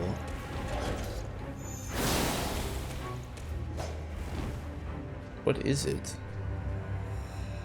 Some kind of enemy with one long sword and a dagger in the other hand, using some kind of blood arts.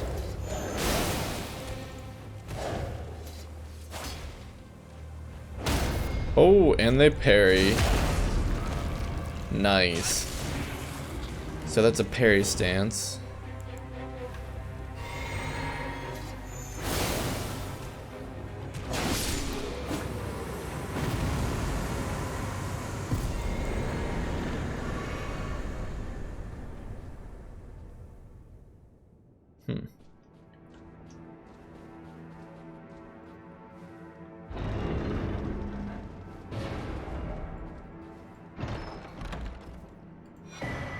A bloody Hellas? Helis? Ominous piercing sword with a winding blade, carried by the noble servants of the Lord of Blood. Designed to bore into the flesh, causing severe blood loss at the wound. The extracted blood trickles gracefully down the length of the blade. It's kind of a surprise this sword didn't steal health or something.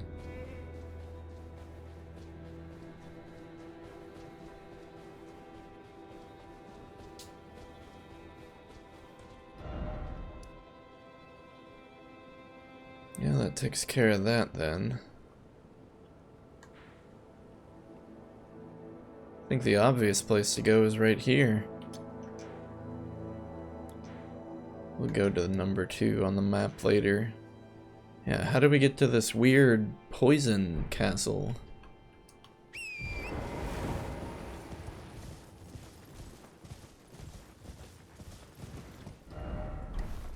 There are just not any graces anywhere, are there?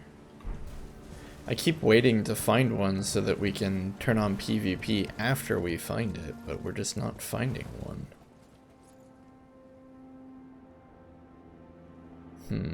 Looks like another location that has seemingly no entrance. Seemingly, of course, it must exist somewhere.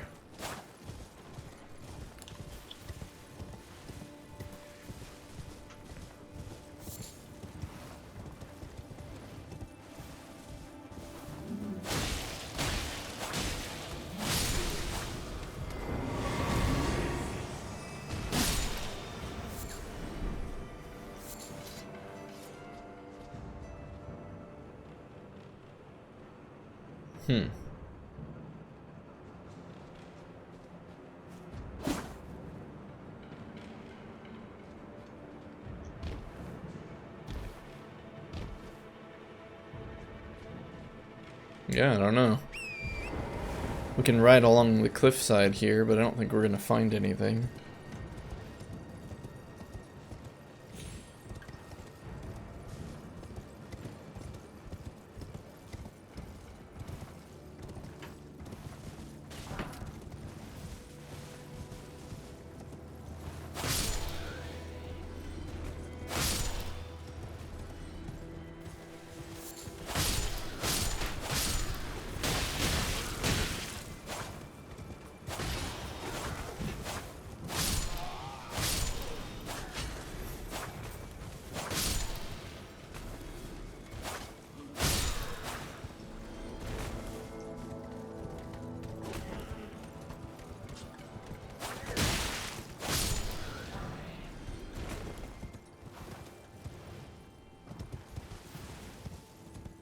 Oh, finally, Grace. A lot of Grace talk. You get used to the Grace talk. A lot of lantern talk.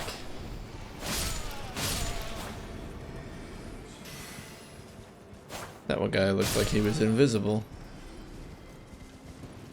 Or appeared to be invisible. I suppose you can't really look like you're invisible, can you? From a technical standpoint.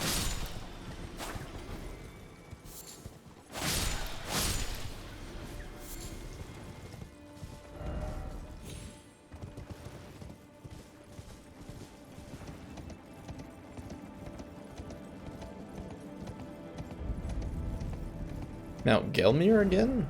Wait. Oh. We've already gotten that, Grace.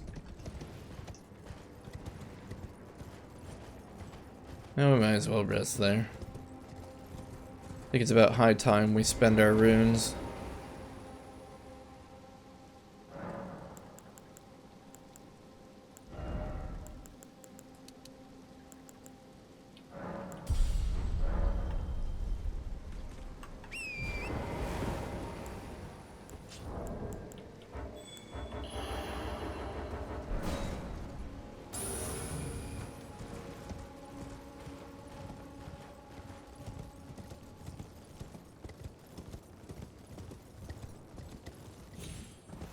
Yeah, it just doesn't seem to be a way down.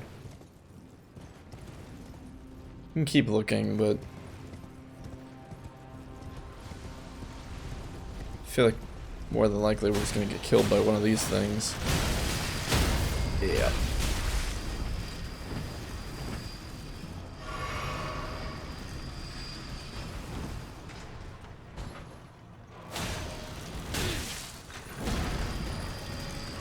By the angry pizza cutter.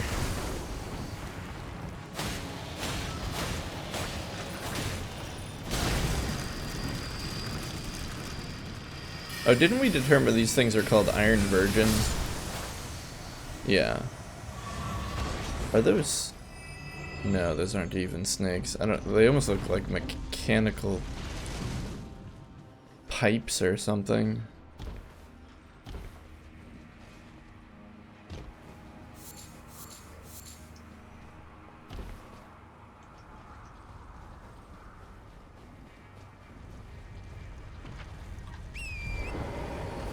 Oh boy.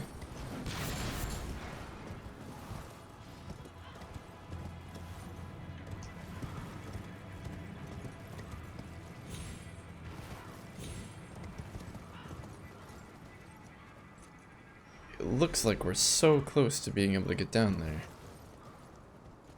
But, no, that's still way too high.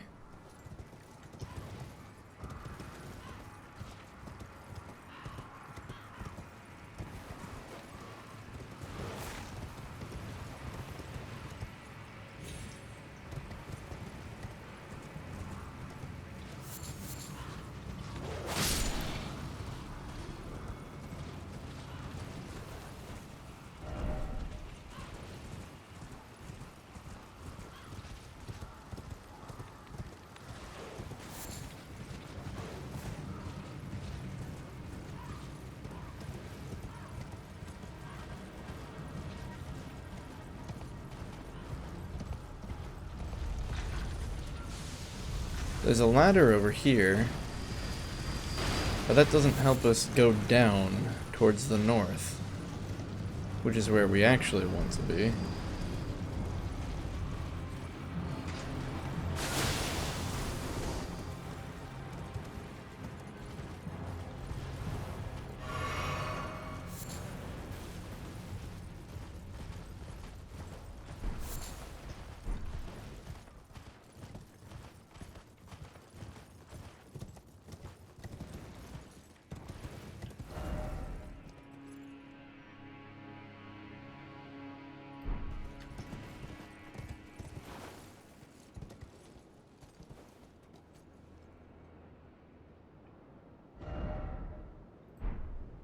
I've got nothing.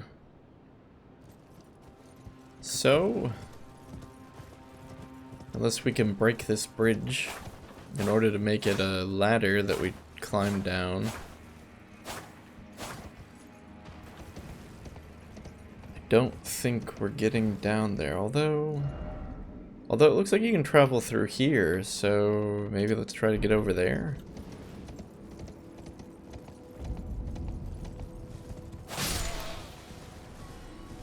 If we can get down into the ravine, maybe we can make our way there.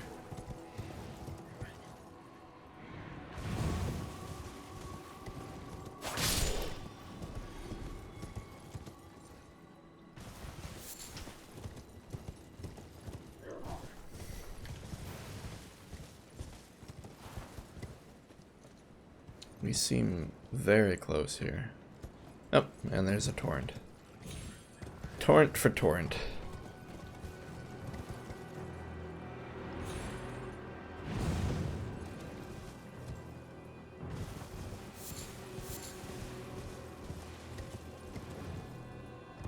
Perfect.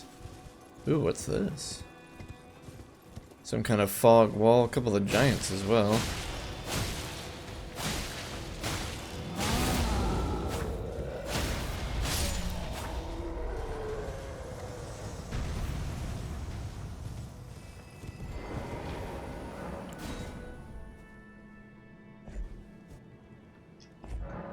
Looks like we have our work cut out for us in the form of a small dungeon.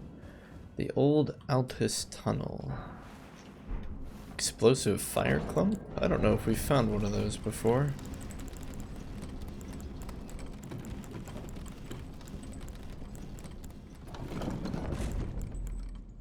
Huh, it's not here.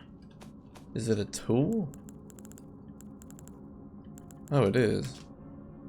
Explodes when thrown together at enemies, inflicting fire damage. Miners employ these stones as tools for rock blasting, but have long forgotten how to craft them.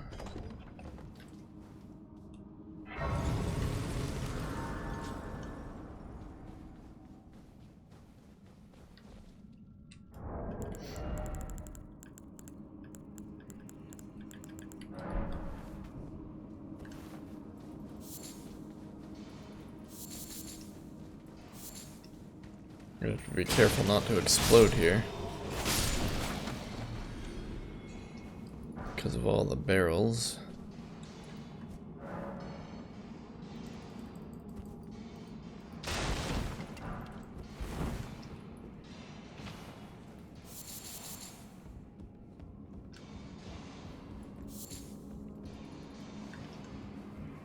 You know, now that we're this far into the game, maybe we should start doing more co-op again.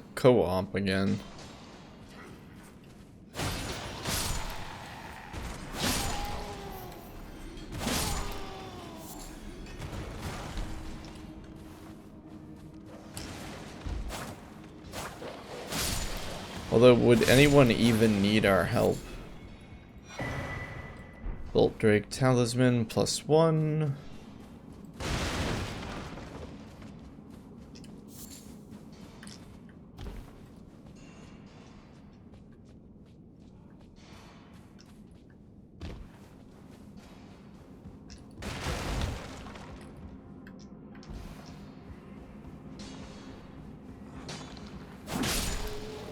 Oh, you can do a running. I didn't know that. We maybe should do that in PvP. You can do a running heavy attack when you're one-handing the katana. And you just stab instead of the normal running slice attack.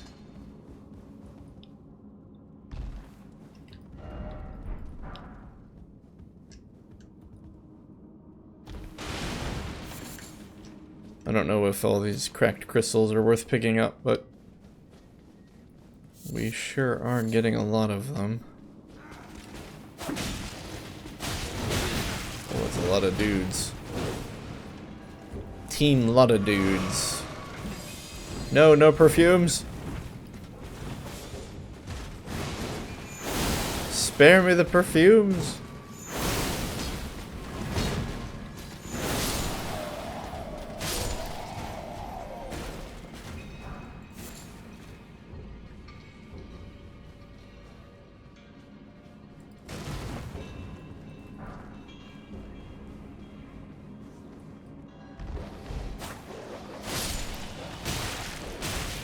I will say the stabbing attack with a moon veil is not very quick.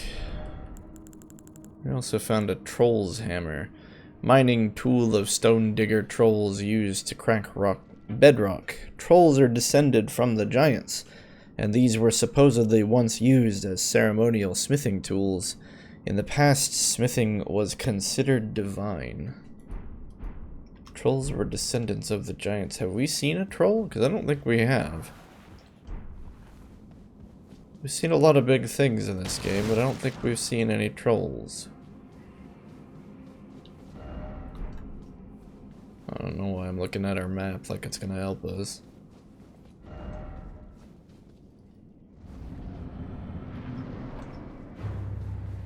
Is this a troll? Oh, okay. So, first off, our sword kind of bounces off of this guy, but unlike the crystalline enemies, we're actually doing damage to this one.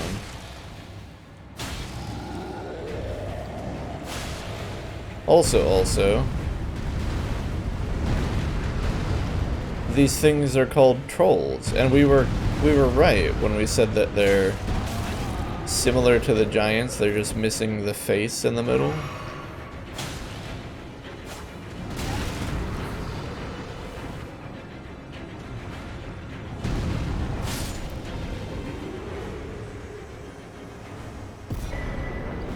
Anyway, we got the Great Club.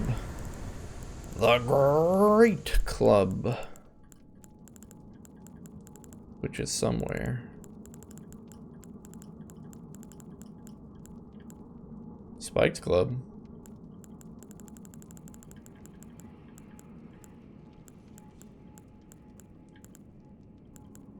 There we go. An enormous club of hardwood, wildly hammering foes with its striking weapon requires no dexterity, only brute force. While it may seem sacrilegious, this weapon is said to be a withered branch of the Erd Tree. Imbued with holy power, this weapon will never snap.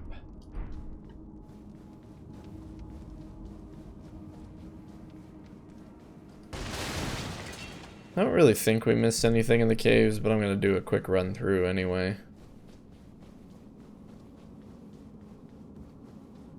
Just going to take every right here. Oh, hello.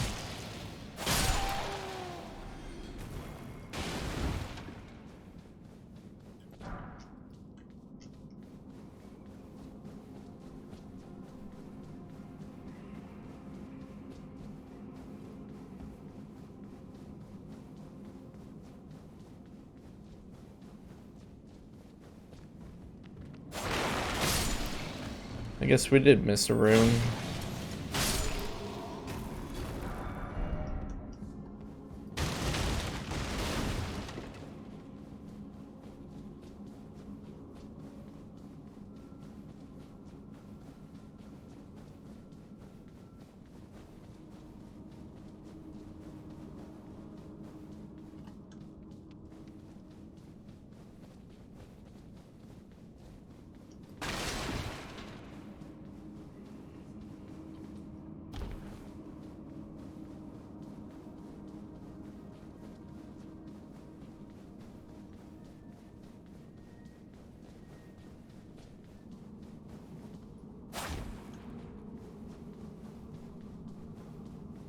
Alright, that appears to be all there is. All that for a big stick.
Not enough runes for a level up, but that's not that surprising.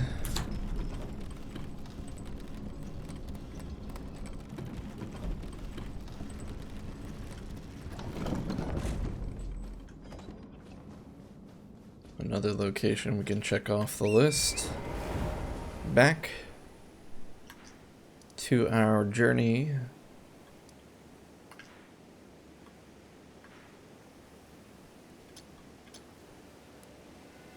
To get through that section. Where's number 1? That way? Oh, yeah, number 1 is the location itself. Oh, is this guy chained?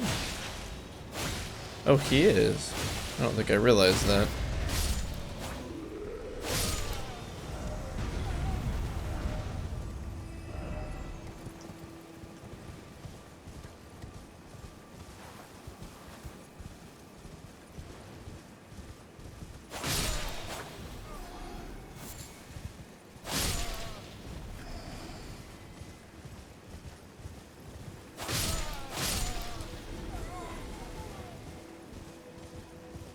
Looks like all these giants are chained. They have a big spike through their stomach. I gotta stop calling them giants. They're not giants, they're trolls. Trolls, trolls, trolls.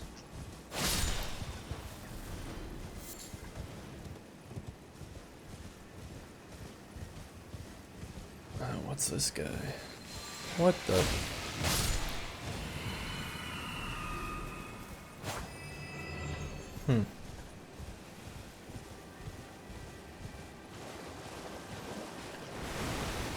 Whoa.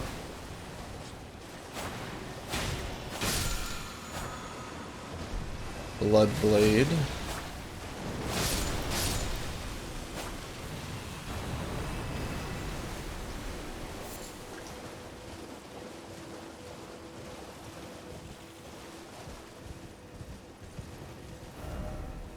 Yeah, we're going the wrong way though.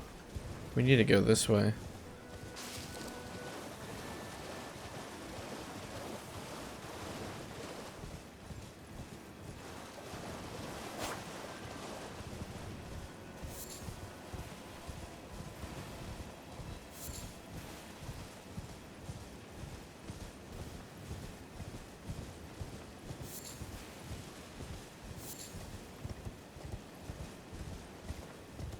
That might be the torrent we jumped down on.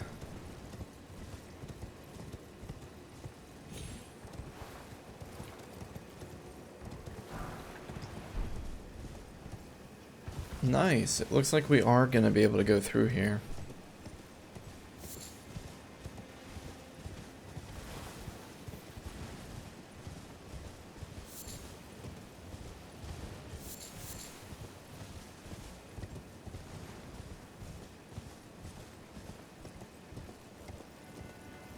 Finally be able to figure out what this weird green castle is.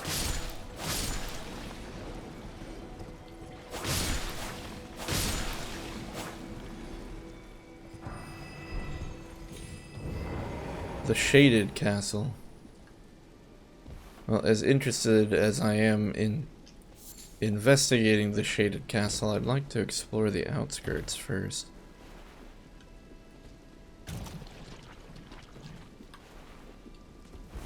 Can't we use the horse? Oh, because Recusant something or another just invaded us. Gun Fort. Well, Gun Fort, I hope you can chase us outside the castle because we can't get back in it anymore. Since we can't get on the horse.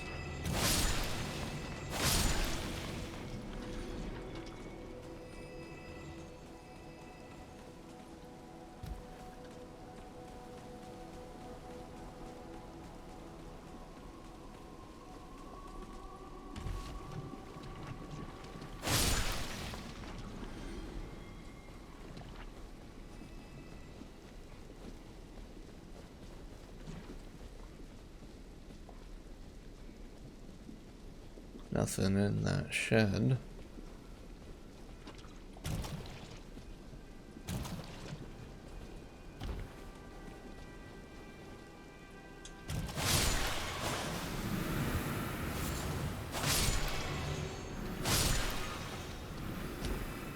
Little poison never killed anyone.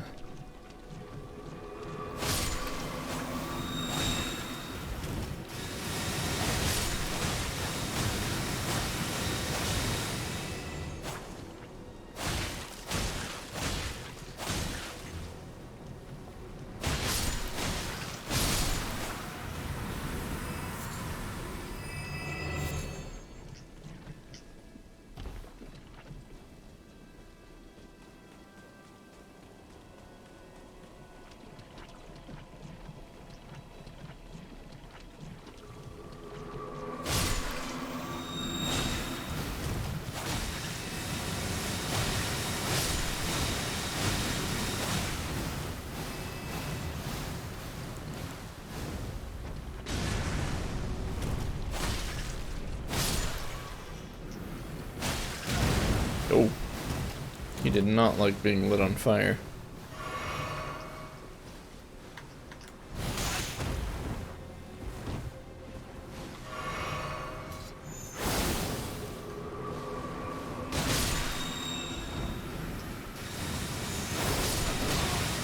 What? Oh, it's the NPC.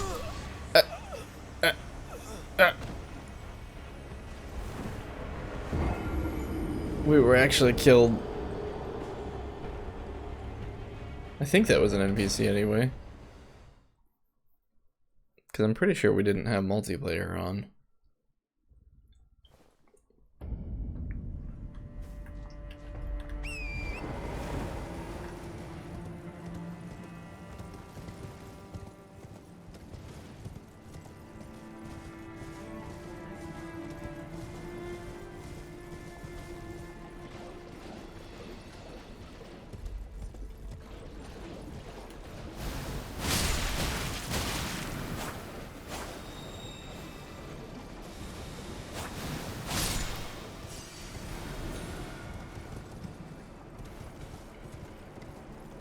So it looks like we can also enter the castle here.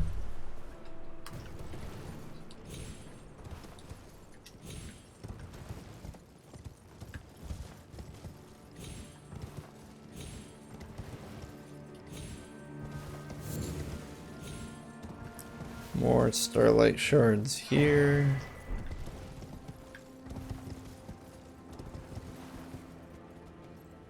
Death down below.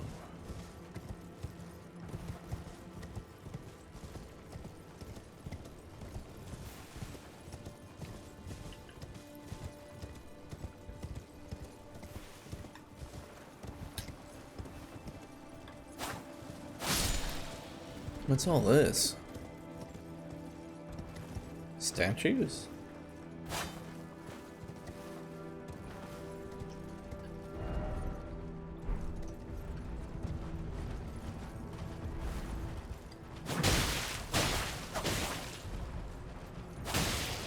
Oh, this is Malay Marias, shaded Castellan? Castellan.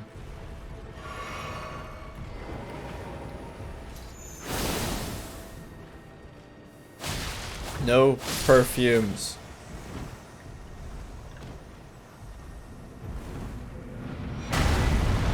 Ow. Antspur, Rapier, and Marias mask and robe. We'll take a look at that in just a second. After we get pancaked. A couple times. Pancaked a couple times.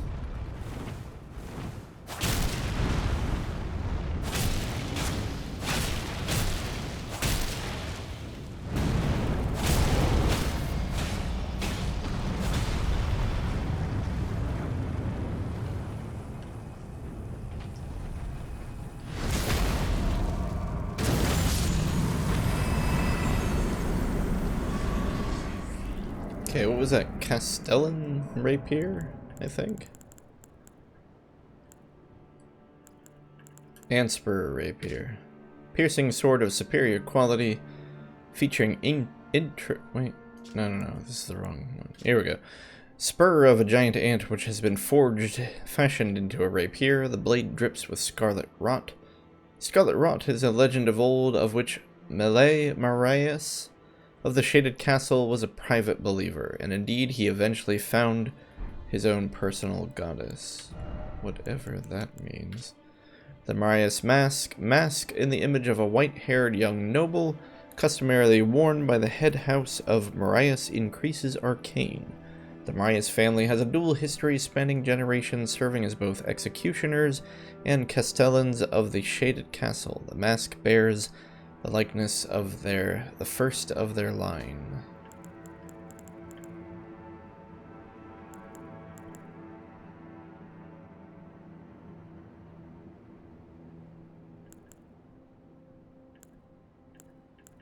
I'm assuming the armor of the same kind has a similar... No, this one's different. Robe with black mantle across the shoulders, customarily worn by the head of House Marias. The sons of the House Marias are all sickly born. Little wonder that Malay Marias would be so beguiled by the beautiful and fierce goddess who was born into rot. Beautiful and fierce goddess. A goddess? Born into rot?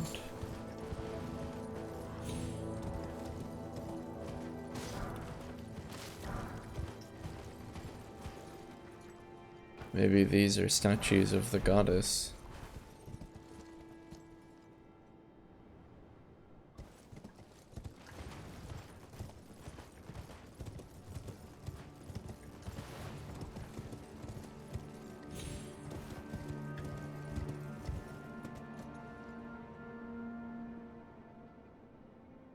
Huh.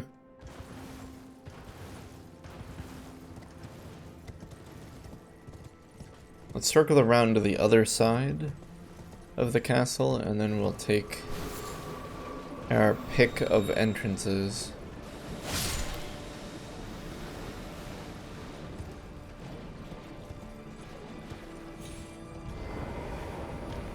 Okay. Apparently jumping on top of the house is a no-no.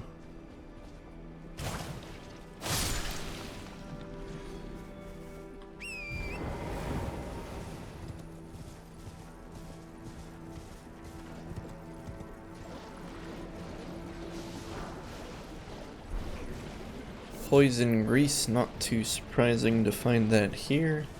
Looks like we also see some fish-tailed basilisks. Did they always have tails like that?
It appears there is not much on this side either.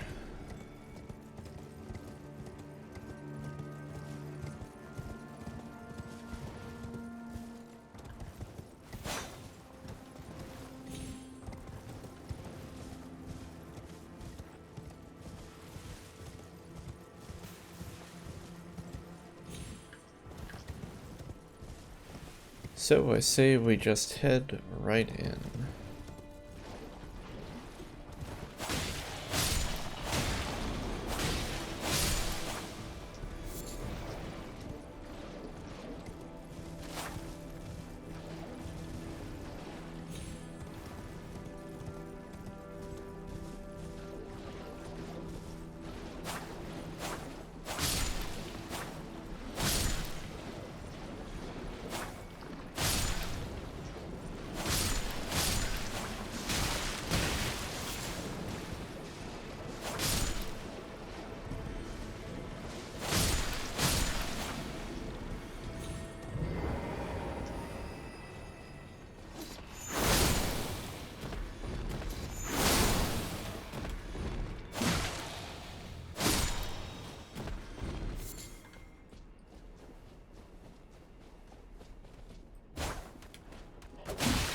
Oh.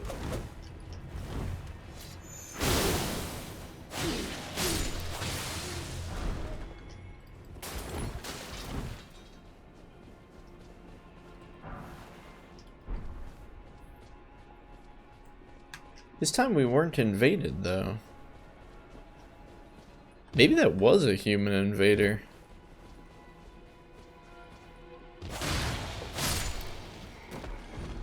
How would a human invader have invaded us, though?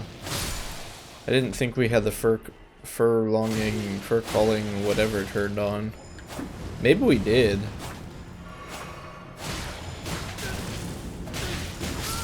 Oh. He got us.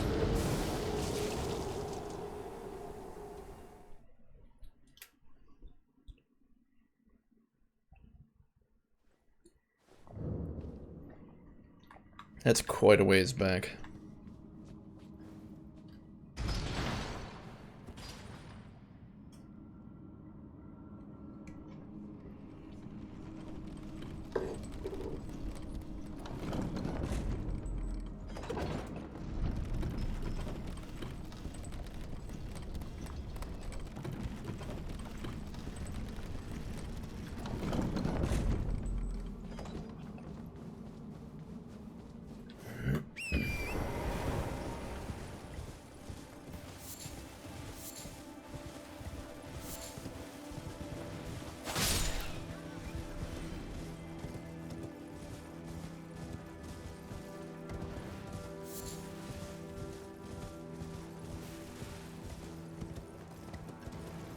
Earlier when we died next to the Shrine of America.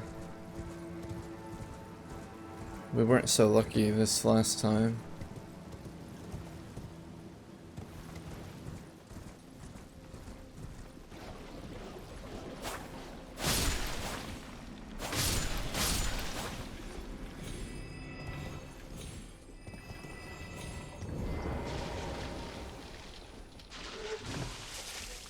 gross.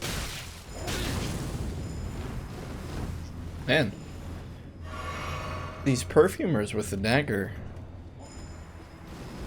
I'm not sure why, but like, I feel like they're getting the better of us.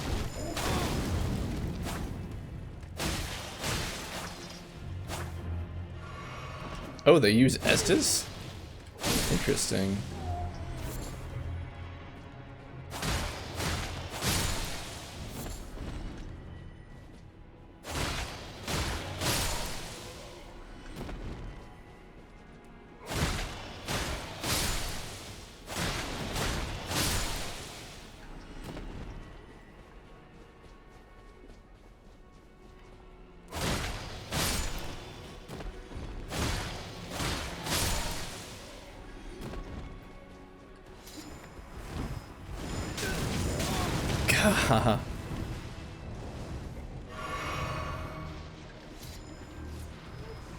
So they throw out the long band of fire, but then they do fire like really quick close to them. So they, if you try to roll in through their perfume, then they hit you with the melee perfume like this, or they swing their dagger.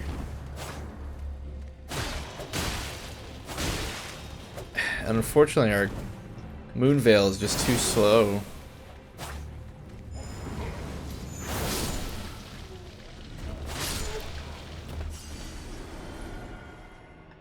Like, yes, obviously we can dispatch them easily by just using the moon veil's ability, but it's kind of trying to give them the chance to fight us, you know?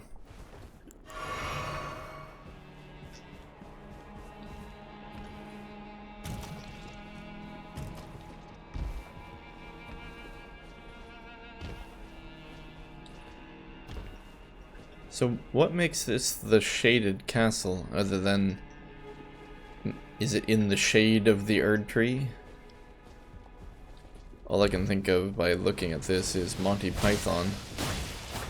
So I built a... They said it was mad to build a castle in the swamp, so I built a castle in the swamp. And it sank.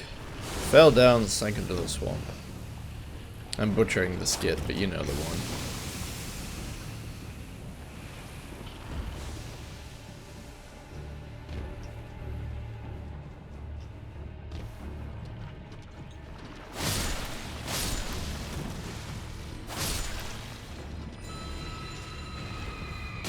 The heck are you? Almost looks like a spirit caller.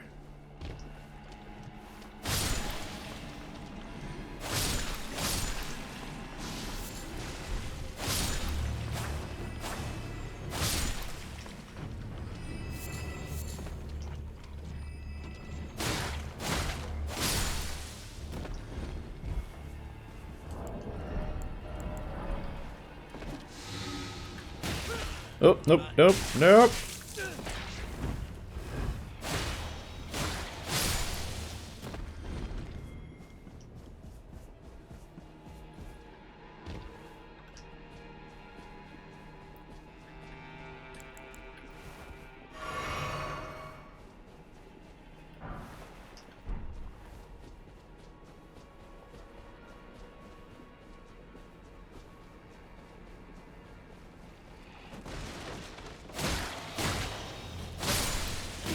Ah, too slow on the roll.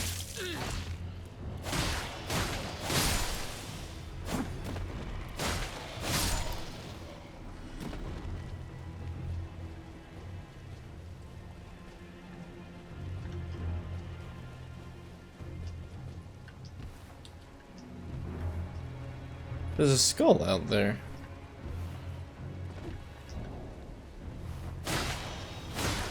Other than that, though, I don't really know why we came over here.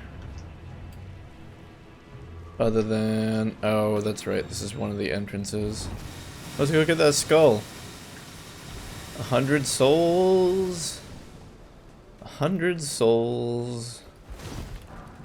Delicious. 100 souls.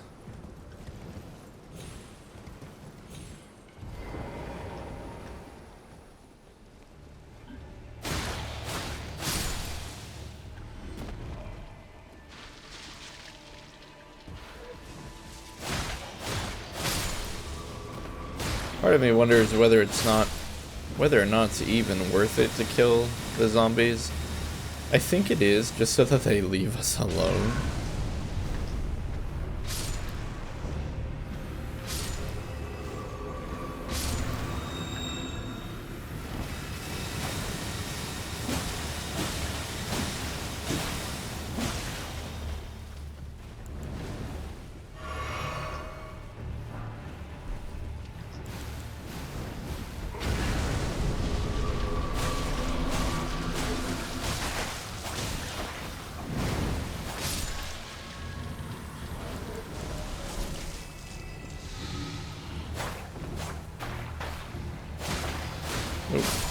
We're like tagging something that's giving us a lot of poison.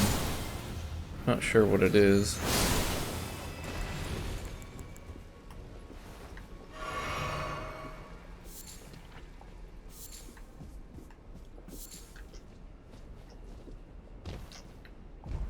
So why did we come down there and fight that flower? No reason, I think.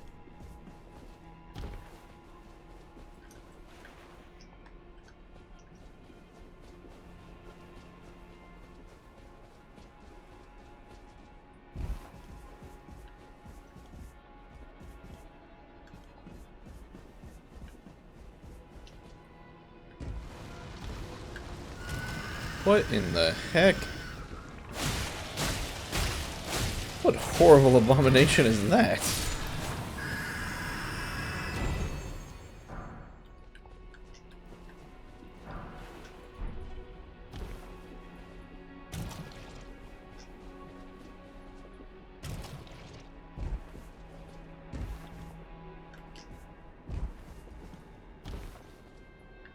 At least it's daytime. The sun's nice.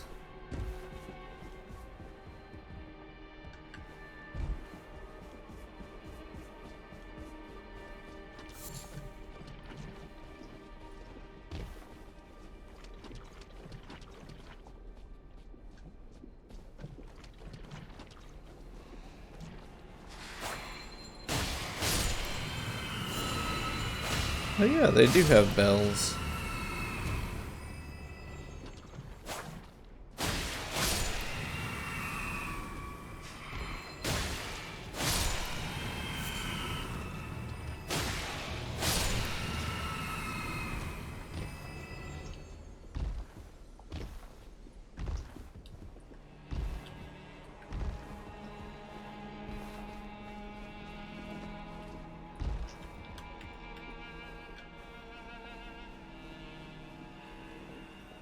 Oh, wasn't expecting to find a grace in this place.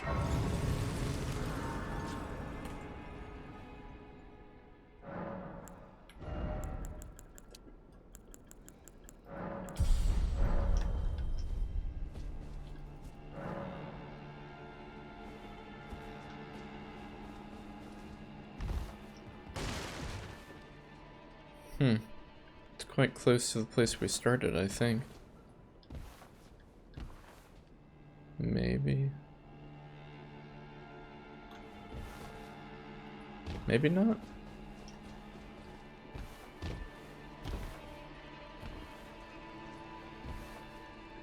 Well, we could have started here. Why didn't we? We jumped up somewhere else.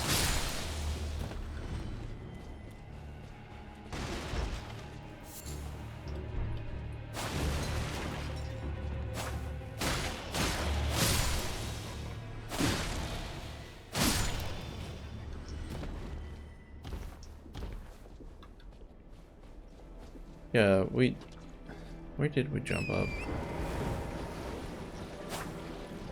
We started over here. The grace was actually easily accessible over here. If we had really wanted to, we just could have gone up like that. And boom. We'd be there.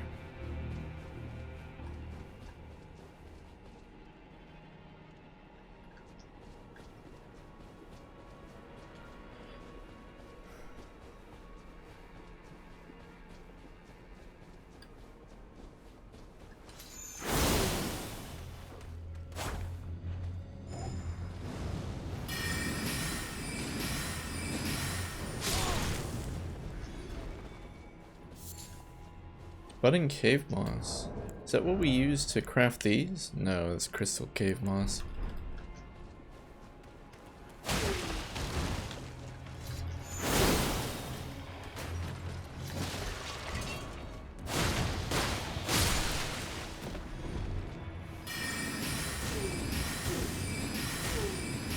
They seem completely unable to handle magic.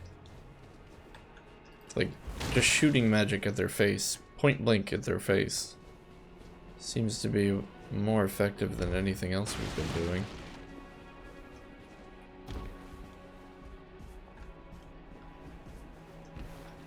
It's a lot of slugs.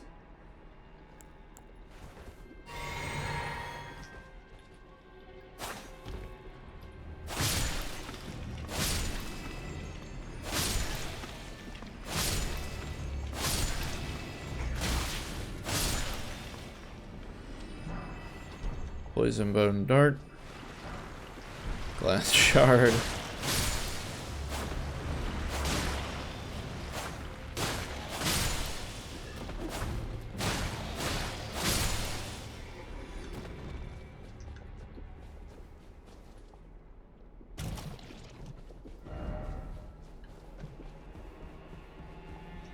Oh, another picture. Champion's song. That looks like something near the capital.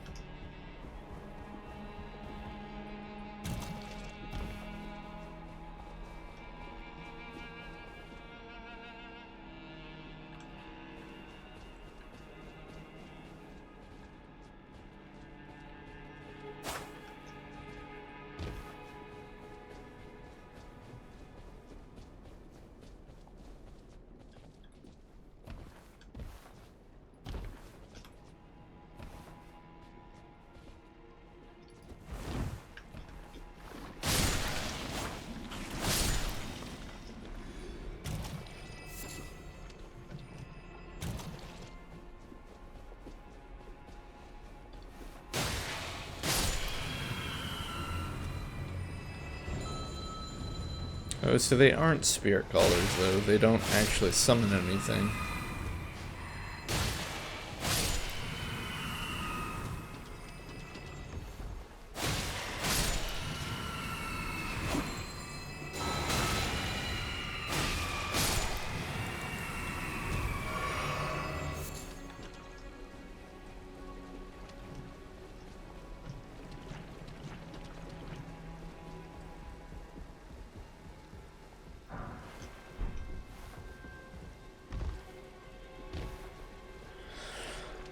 So I feel like we've explored a large amount of the outside of this place, but kind of kept expecting us to find a way in, like into the castle walls.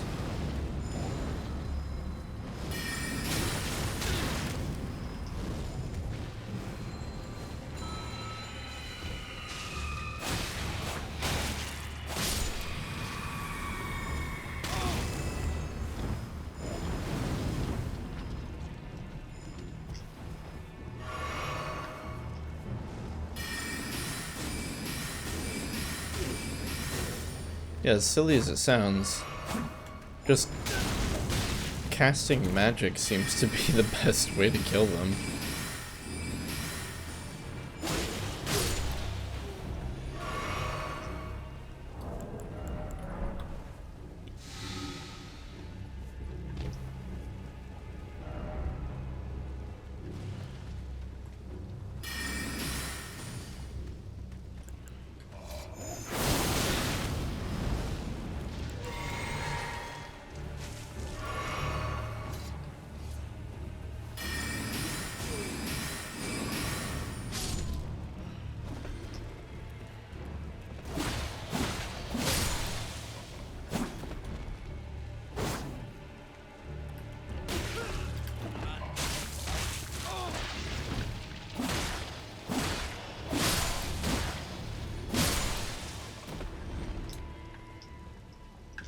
Oh, there's a big ladder here. This probably takes us to where we want to go.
Toxic mushrooms is what we keep finding, but that's not actually... I don't know what we do with toxic mushrooms.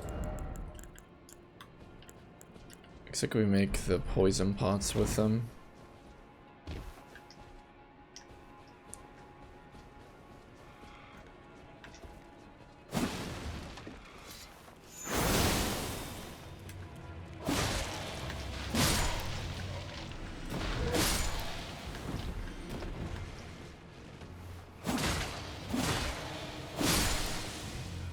If we two-hand the katana and... Oh yeah! Okay. So if you two-hand the blade and then also do a dashing attack, you do the stab instead. Versus a R1, which is just the swing. Glass shard. Why is there so much glass shard?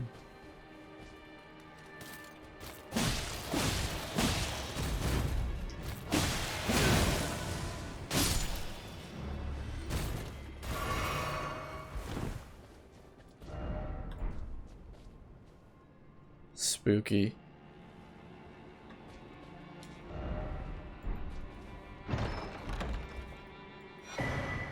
Valkyrie's prosthesis?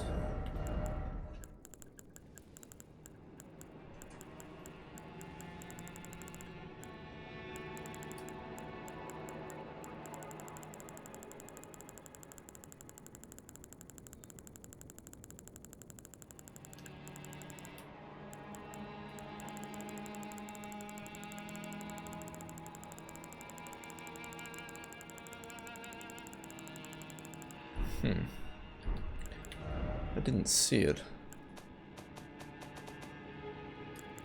Oh, that reminds me.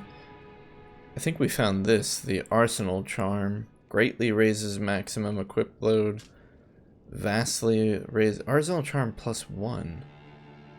Talisman derived from an unusual greatsword once wielded by a hero hungry for vengeance.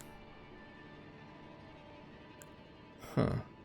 Why would there be an Arsenal Charm +1, but then the Great Jar Arsenal? It's strange that there's two different... Oh no. Why did I do that?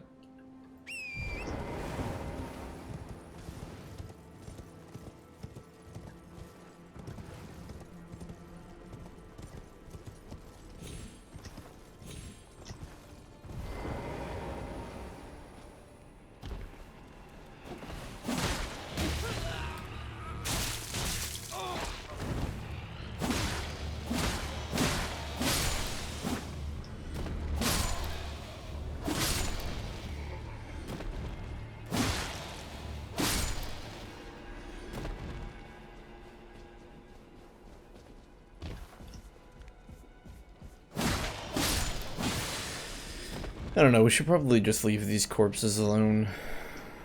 As long as they're not immediately in our way, we don't really need to kill them.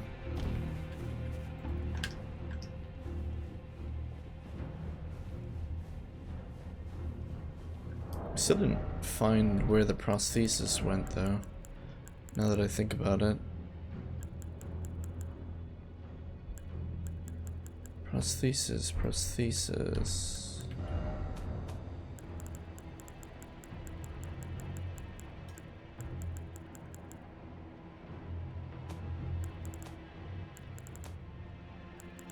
It was a Valkyrie prosthesis.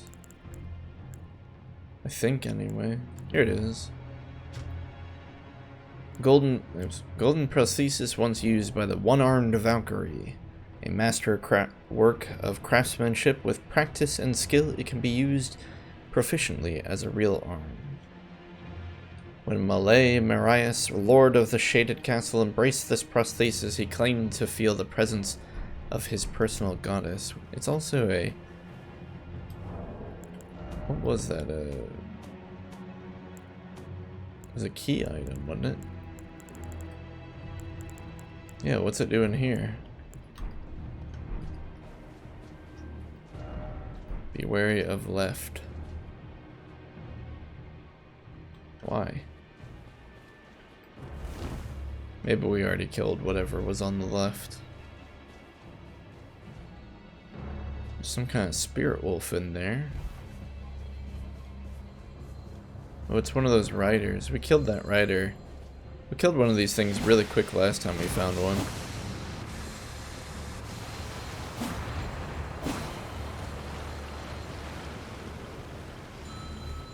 He's got a bell?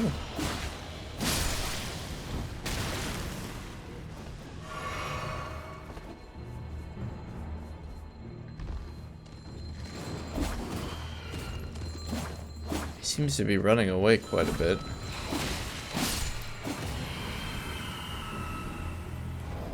Huh. Kind of interesting.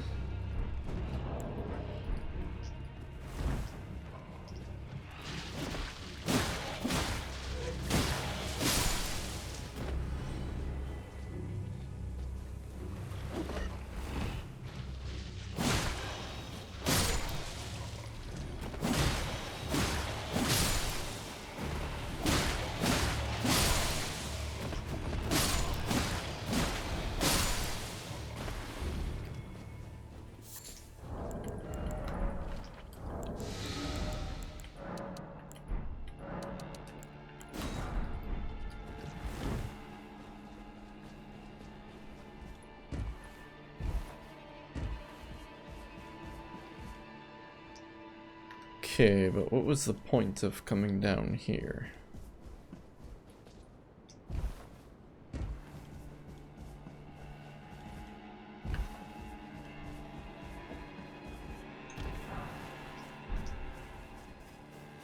Ah, just what the doctor ordered.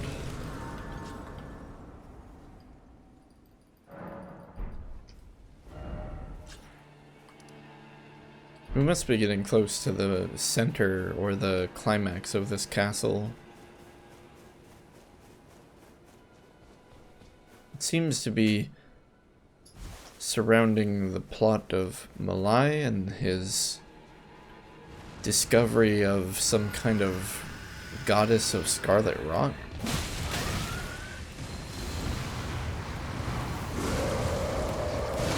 Whoa.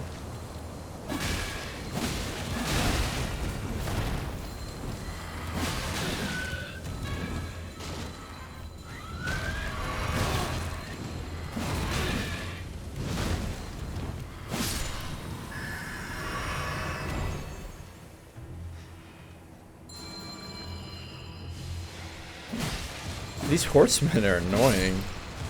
They die very quickly, but their ability to just kind of run away and be a nuisance is pretty strong.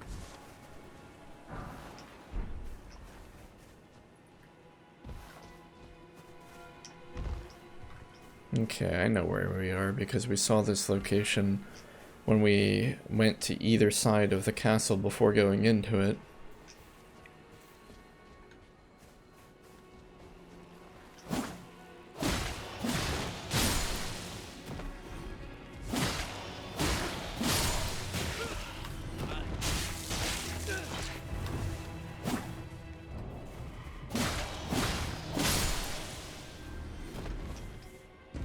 There's another ladder.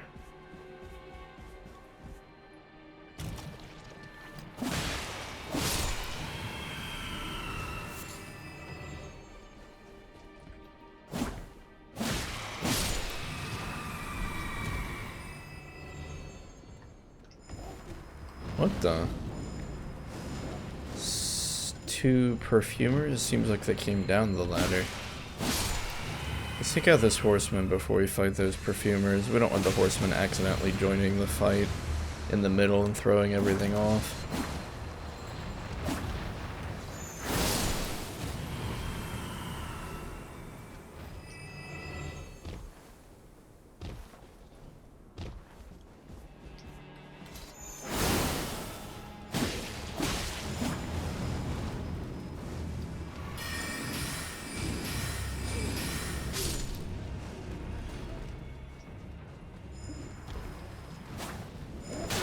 Oh, it looks like the enemy actually got poisoned.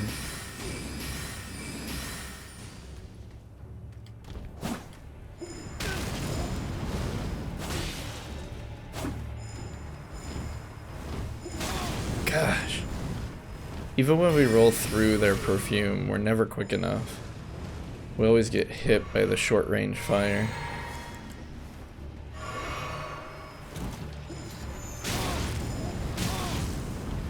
Deals quite a bit of damage too.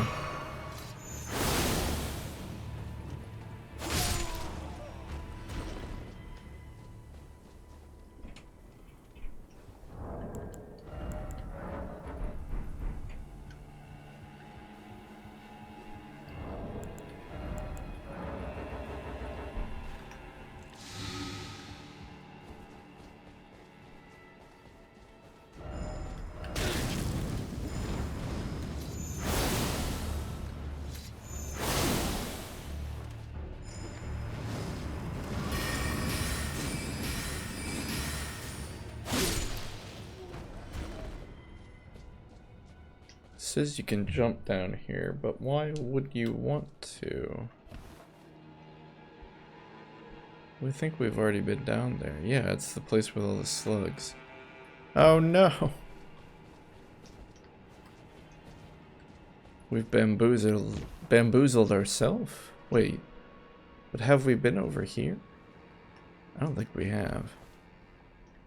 Never mind, this still looks like a new place. No, wait, it's not. We've been here already.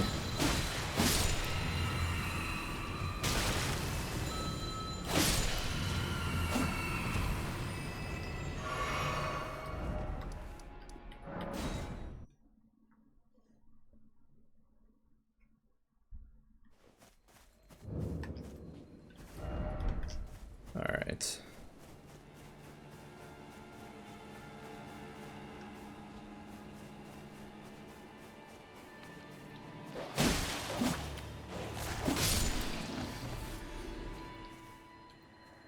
House Marius is ruined. Just deserts for falling to that severed harpy. No surprise that guilty cretin took the castle. Wait, what? Took the castle and our storied sword. Storied sword. We found a sword. The ant stinger sword or whatever, but that surely isn't the sword they're talking about. That was the one that Marius had. It's interesting that we found Marius outside the castle amongst all the statues.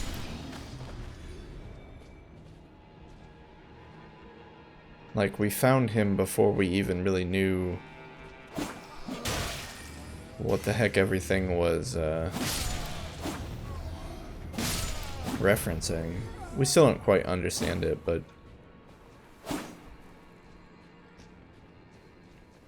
the ghost called, I'm assuming, the queen that the Marius fell for, a severed harpy. Severed from what?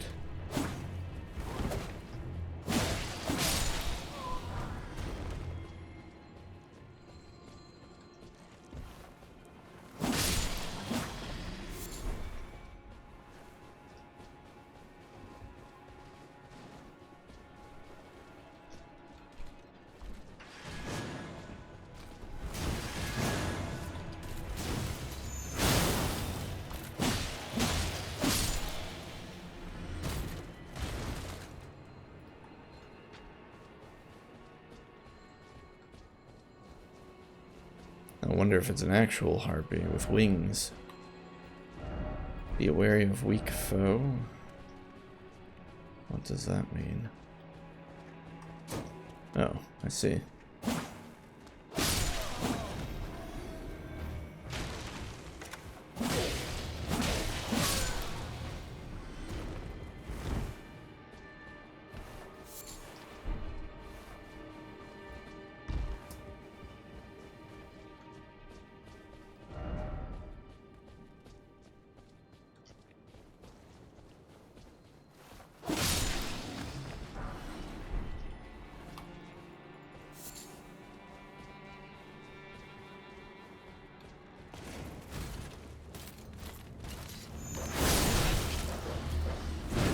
If we're not careful, we're gonna die.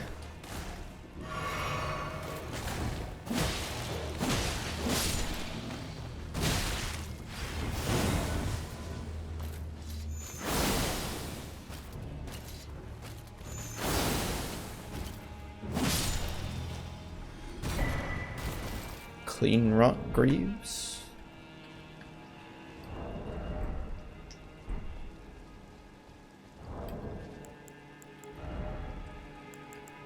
It also made a noise, and I didn't... Did we pick something up? It made like a ding noise.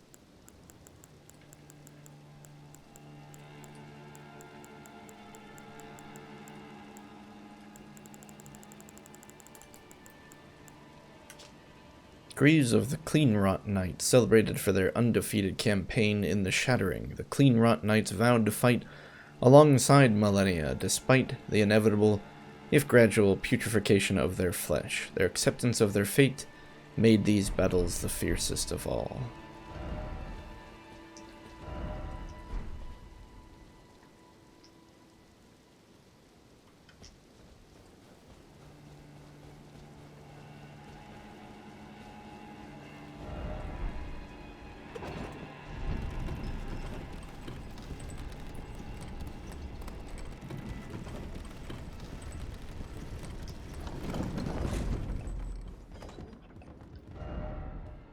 Oh, Patches, what are you doing here?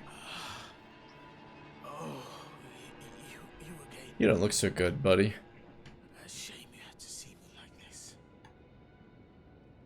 I had a bit of a slip up, that's all.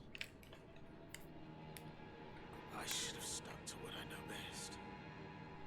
No matter. I know I can trust you. Gullible, yes, but a good soul. Make certain that Tanith gets this. Tanith? Dancer's castanets? Oh, it's nothing, it's just... makes me sick to see her all bent out of shape. Come on, Tanith, back on your high horse where you belong. I agree, Patches. You're able then? Then I can rest easy, my friend.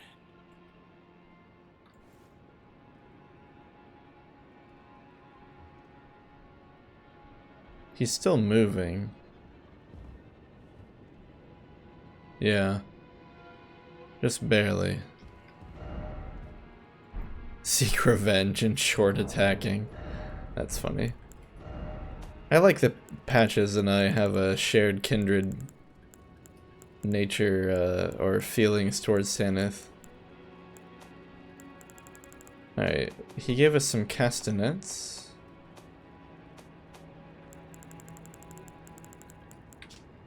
Castanets used by dancers from foreign lands, received from Patches. The passionate dance comprises no seductiveness, but merely a dignified beauty.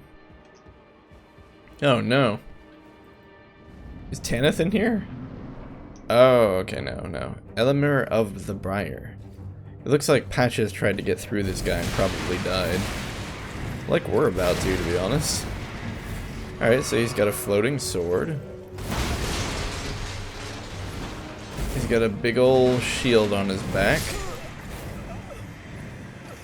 Alright. So distance doesn't really mean very much to this guy. We'll have to keep our guard up regardless of how close he is to us.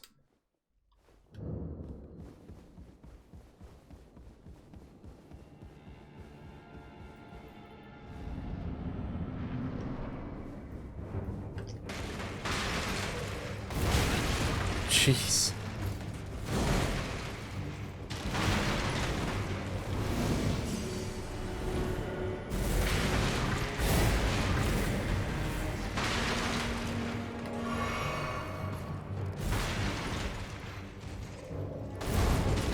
It's weird fighting an enemy that can swing its sword at you no matter where you are.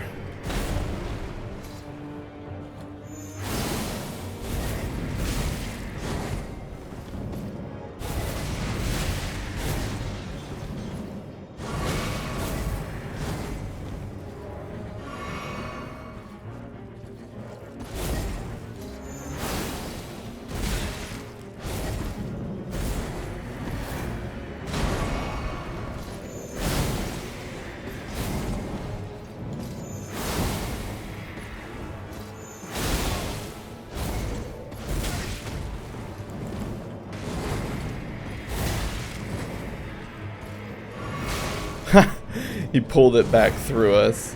How brutal. Dang. This is an interesting boss. Actually, kind of like it. It's not like other bosses we fought, since you can read his telegraph, but you kind of need to like be paying attention to his sword, not really him, but you still need to be paying attention to him because he still signifies where the sword is going to go. It's pretty neat.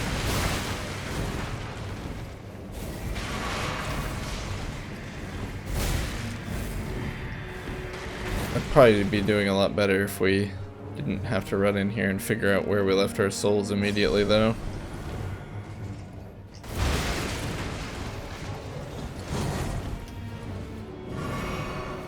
Oh, is that the Dark Hand? It looked like the Dark Hand.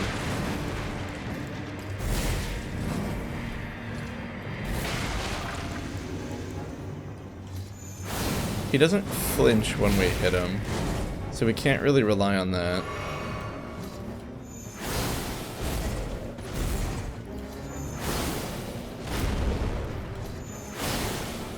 I think we might actually stand a better chance against him, like in melee range of him. It's a lot easier to predict where his sword is gonna move.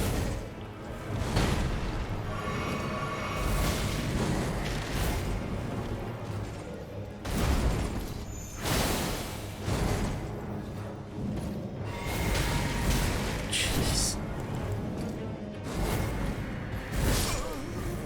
Yeah. Instinctively, I seek to create distance between him and us, but distance doesn't mean anything to this boss. I should really stop, like, attempting to create distance. What I should be doing instead is just hugging pretty close to him and healing when he has a window.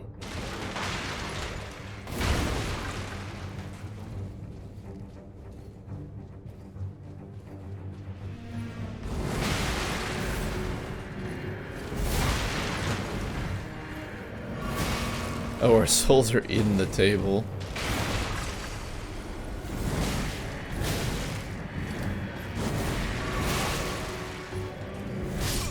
Jeez.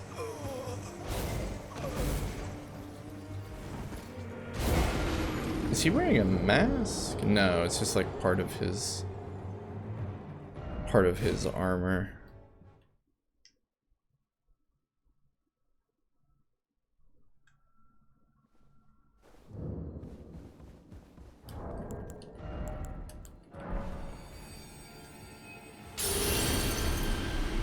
Give herself a slight padding of stance.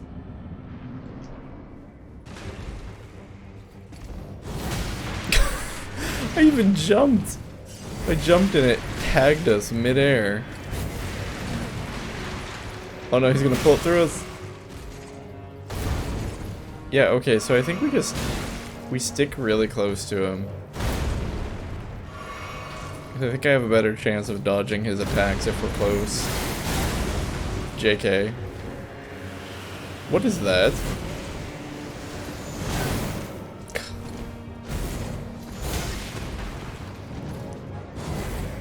It's interesting because a lot of times we rely on the range that the Moon Veil has to kind of give us an unfair advantage, and we really can't do that against this boss. Like, the range of Moon Veil evens the fight against him because he also can fight from a range, but it doesn't give us like a stark advantage.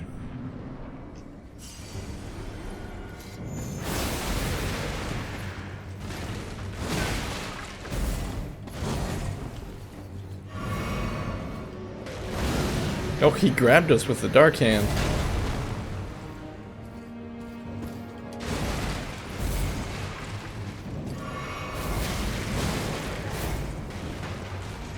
Oh no.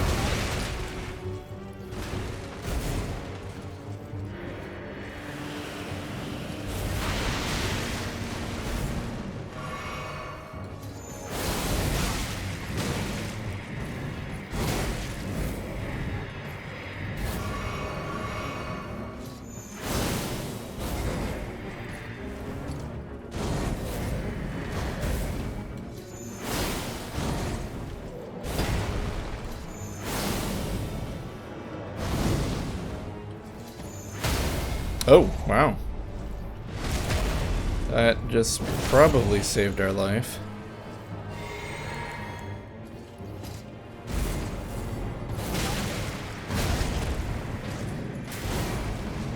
Uh-oh. Bad time to heal. This guy's good. Like, he doesn't give you time to heal. I mean, there are definitely windows to heal, but like, I like this boss. It's different from the others. It forces engagement out of you. And it doesn't let you easily cheese him.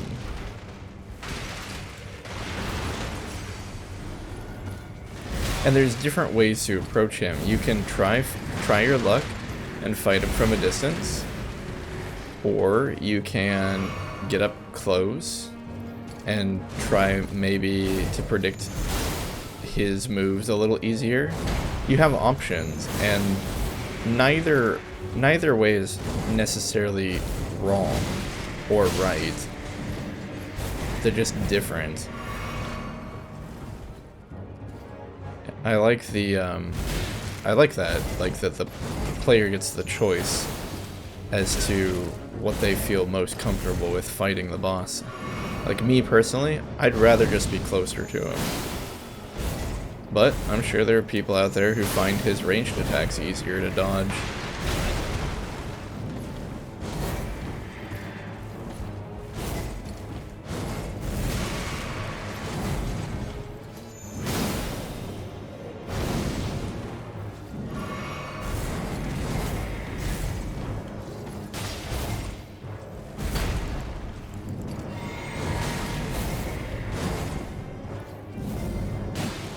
Uh-oh, I think you got us with that one. I rolled way too early.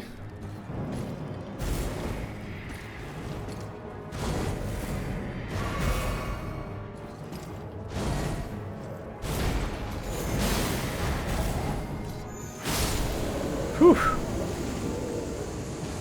And his health was low, you know? Marius Executioner's Sword. Briar Great Shield.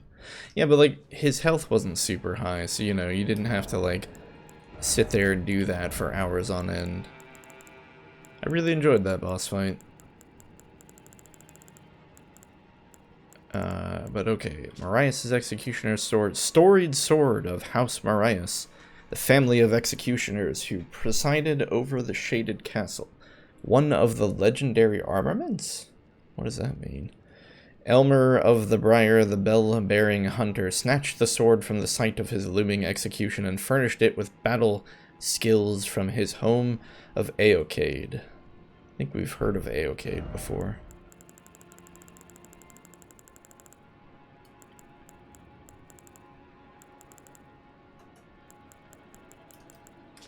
And the Briar Great Shield is a great shield from a foreign land used by Elmer of the Briar. Attacks with his armament utilize the iron thorns that have been wound around its frame. Originates from Aocade, a land of proudly solitary ascetics.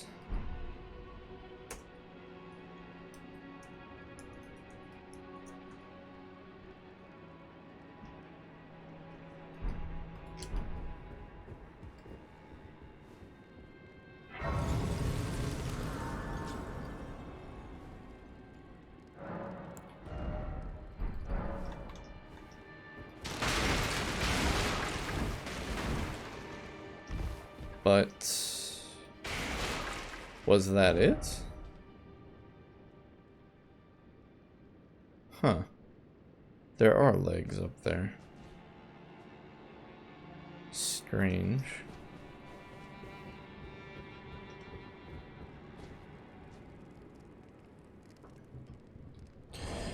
Legs and arms.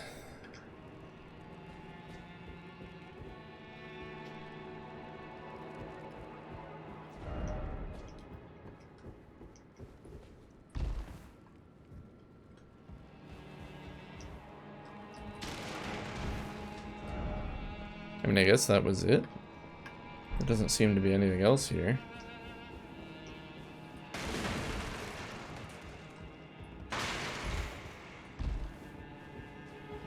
Wait, though. Patches asked us to give this to Tanith. Or give the castanets to Tanith. You would expect Tanith to be here.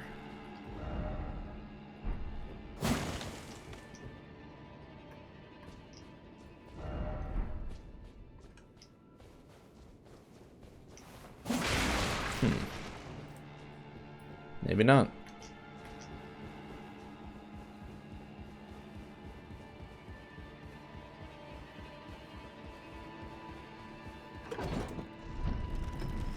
It feels weird to just walk out and leave now.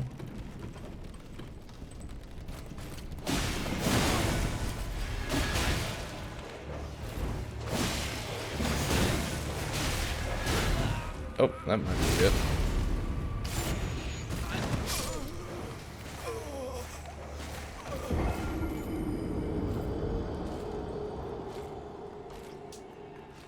Two dogs and a knight.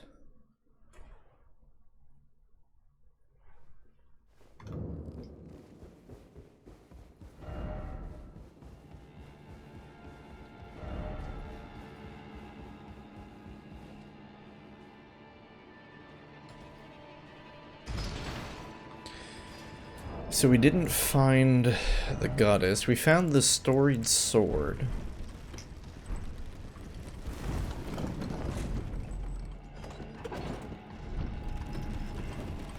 We also found patches, which was a little unexpected.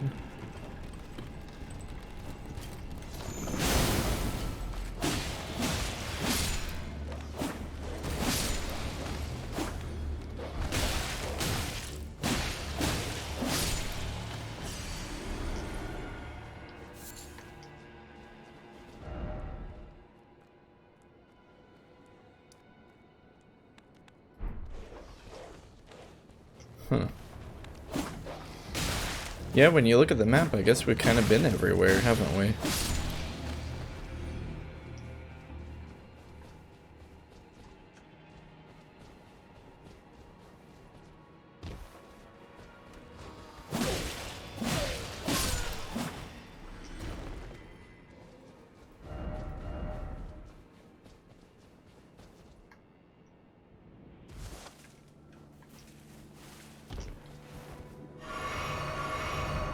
Well, if we ever need to go back, we can go back pretty quickly.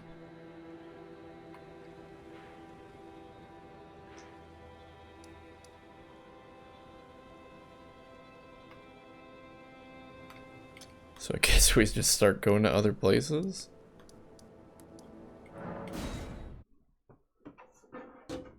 I gotta open up a window, hang on.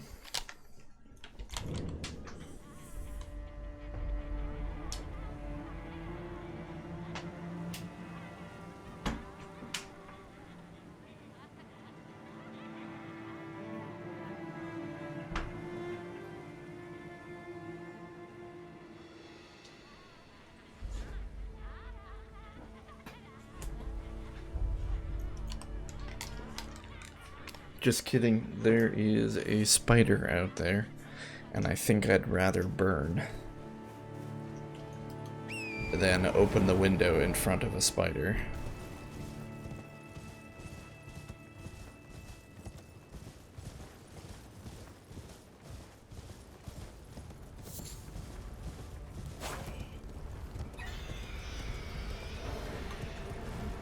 Okay, why did we have this place marked? We've definitely already been here. That was the windmill village. We fought the Godskin Apostle at the top. It also really doesn't want us to access the map. There we go.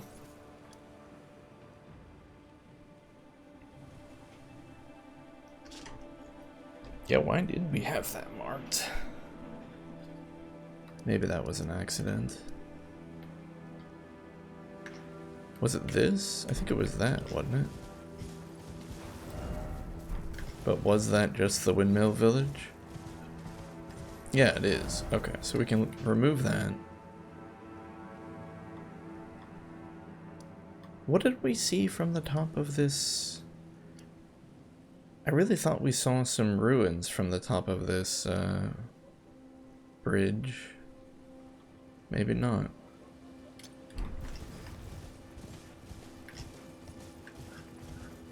There's the broken pieces of this bridge, which I don't think we're gonna really be able to get up on top of. Plus, didn't we already jump off of that once before? What the heck, dude?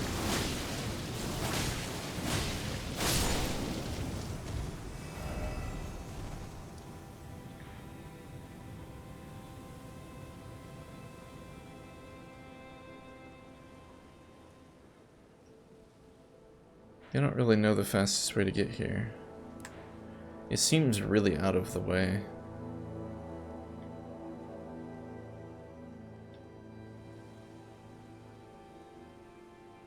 Oh, guess we just start traveling. What else can we do?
I mean, that height is nice and all, but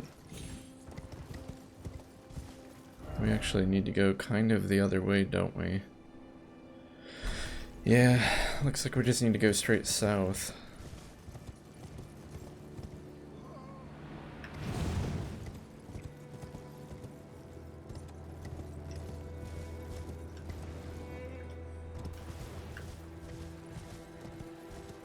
We've already been up there at the church.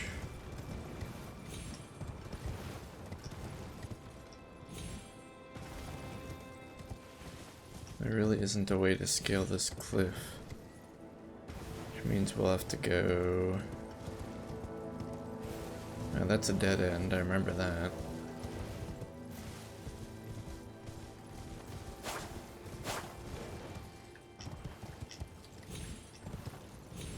Here we go.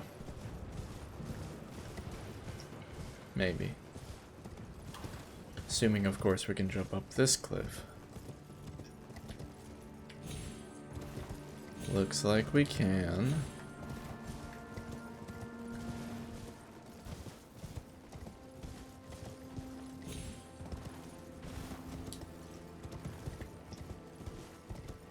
Nice.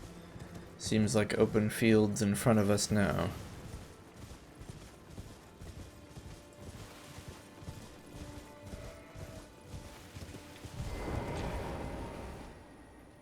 O Erd Tree, great Erd Tree, the Golden Order itself, unwavering stretch to the sky, confer your guidance to our Elden Lord to put this weary world to rights. Right.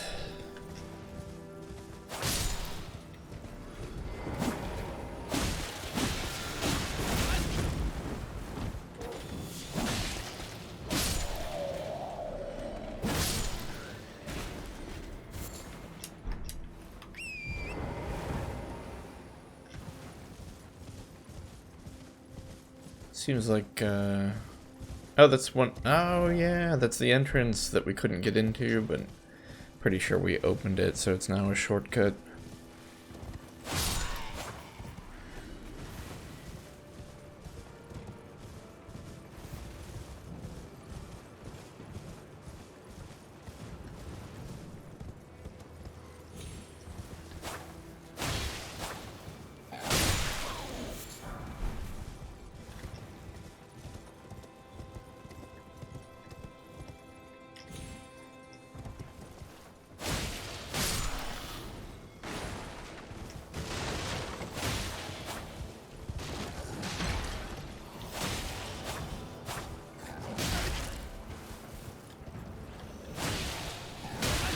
Man.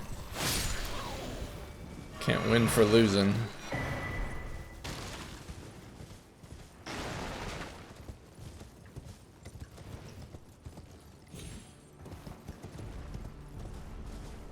That's a lot of golems. We are, of course, going to take out the archery golem first. But that doesn't mean this is going to be easy.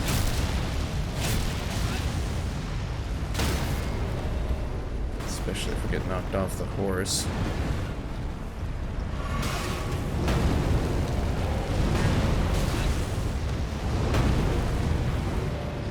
Alright, there must be a better way to approach this.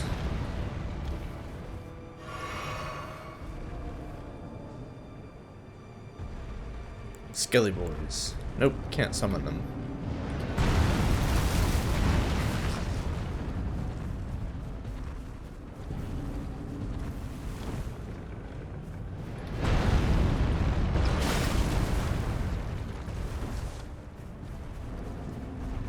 Okay, here's what I think we do. I think we have to fight the melee one. And we're just gonna have to deal with getting shot at by the other one.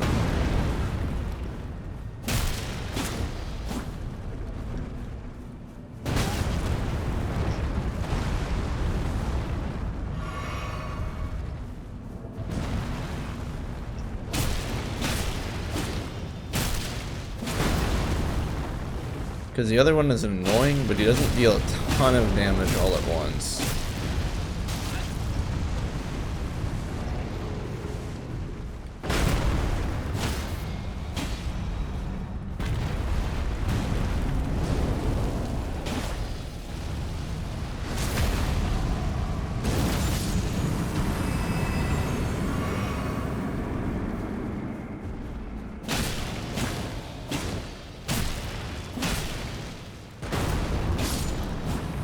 Alright, that seemed to do it.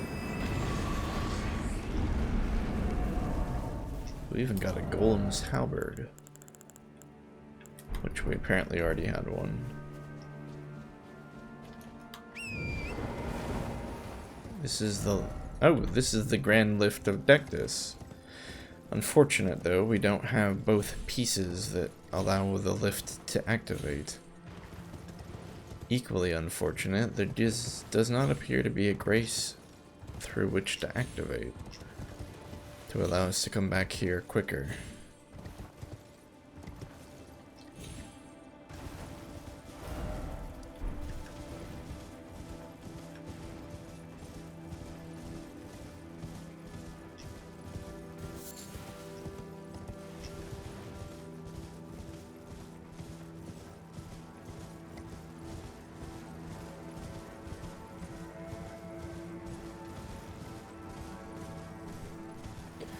Capital lands seem to be like that. They seem to be very sparse in graces that they have out in the wild.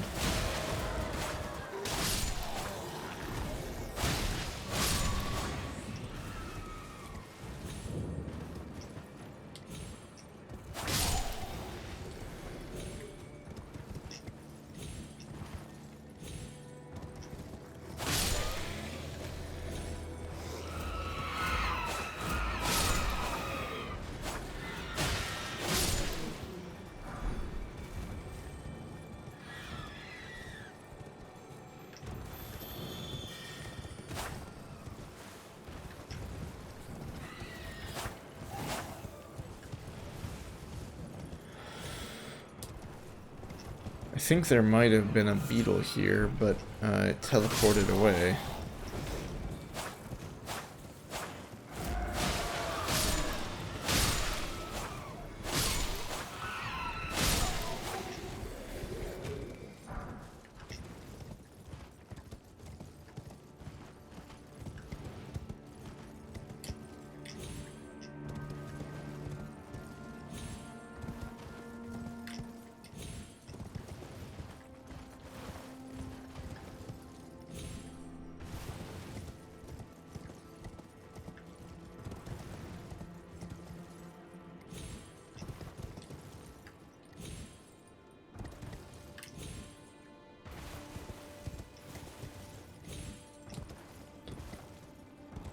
A lot of ruins here, but seemingly nothing. Although I'm sure we'll find something if we look hard enough.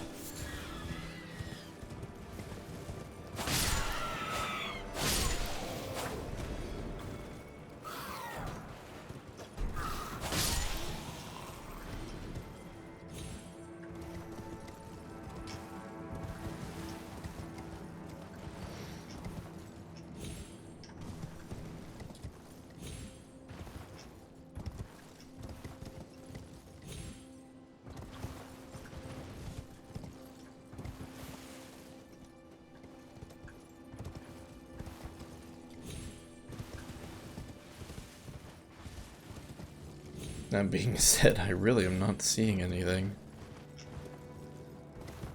Yeah, well, at least we found something. Oh, and a golden seed. A couple more and we'll be able to add yet another charge to our flask.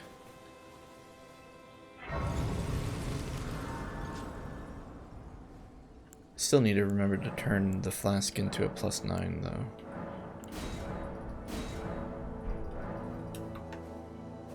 Well, 75,000, that's probably enough, right?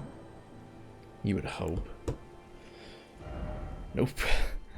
We're short by like 800.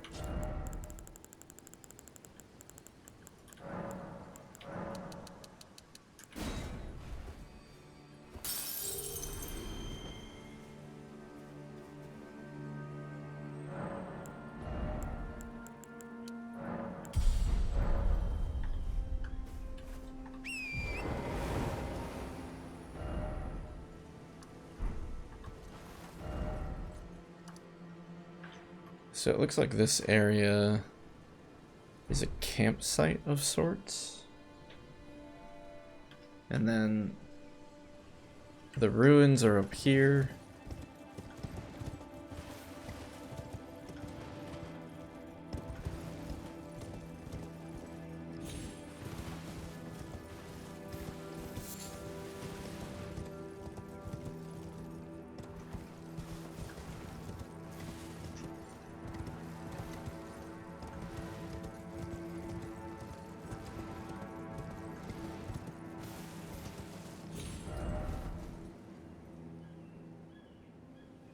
Man, though, we can't go to the Lift of Dectus immediately from that grace.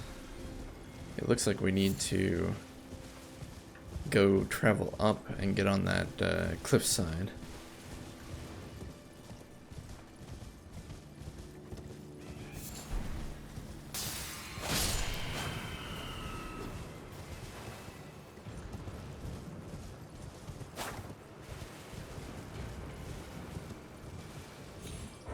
That looks like a jail down here.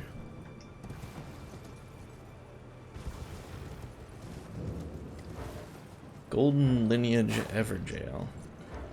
Did we do this one already?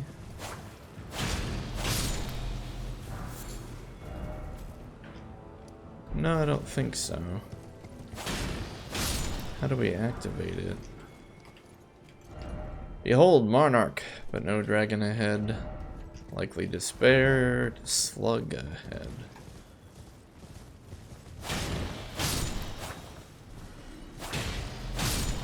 One of them we had to use a stone sword key at an imp statue.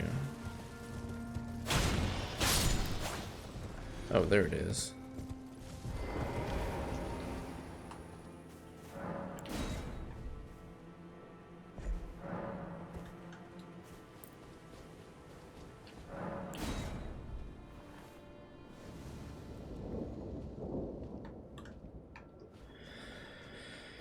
Who we got today?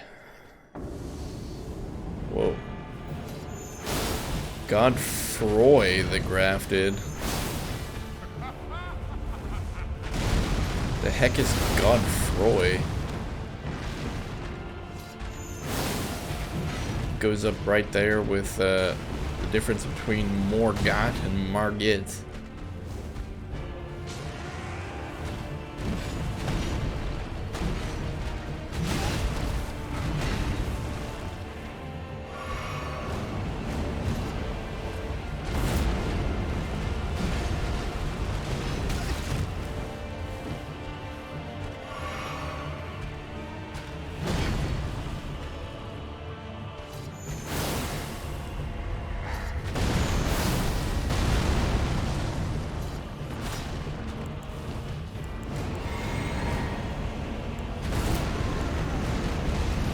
Spin Doctor.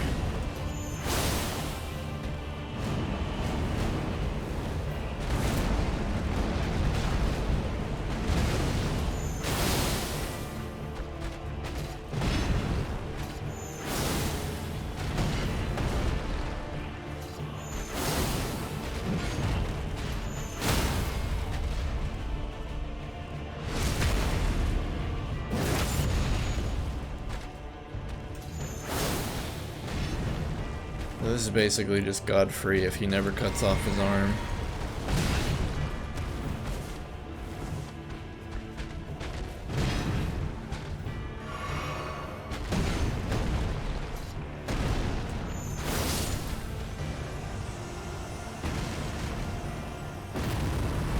So that's what they meant about Monarch ahead, but no dragon. Got the Godfrey icon. Oops, looks like we left the jail.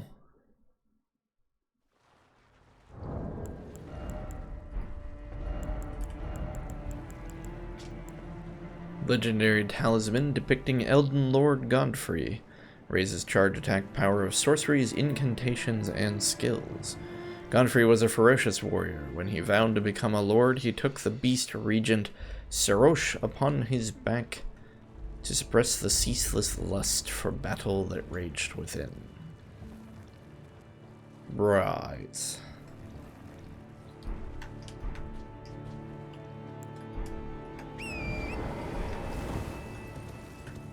Still doesn't put us any closer to the Liftodectus.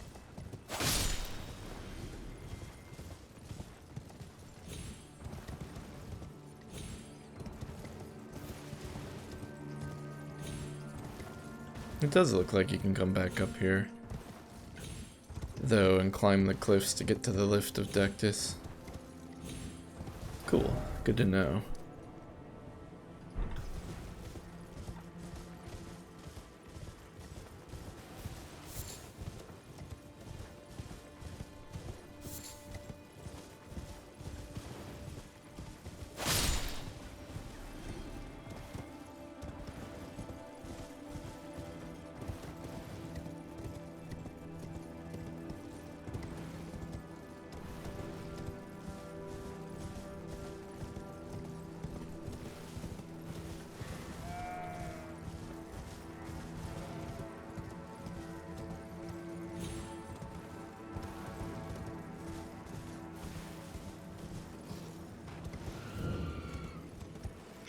Back at the Lux Ruins.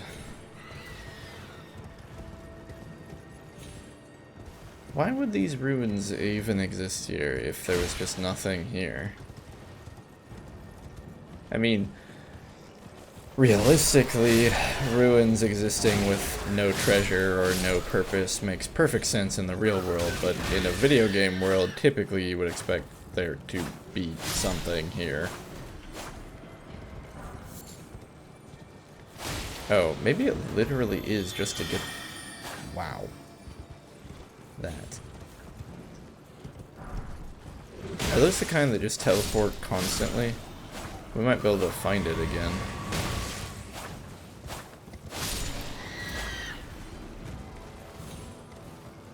If we keep our ears open.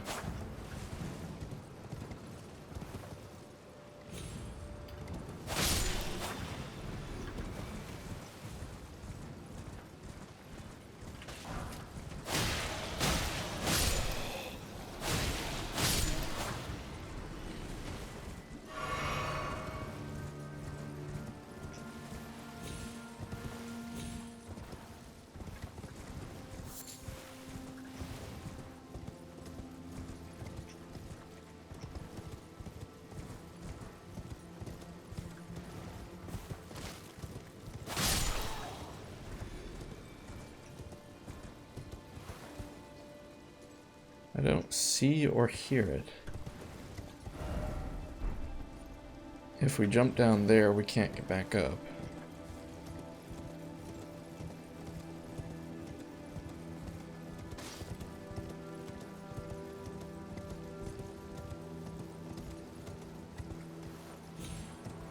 What's that?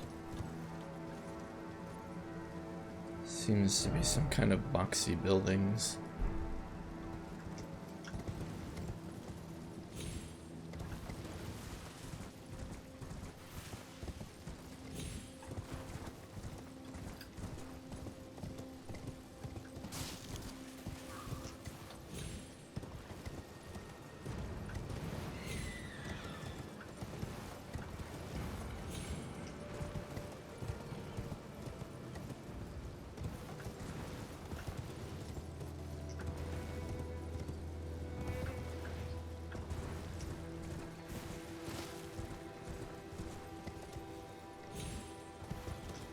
Yeah, it seems like the only way back up is just by taking that route we just traveled.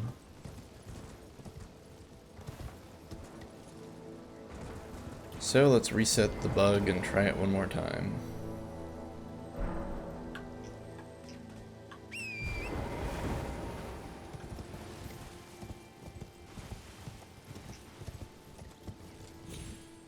Yeah. Can we really not make it? Is it a one-way trip?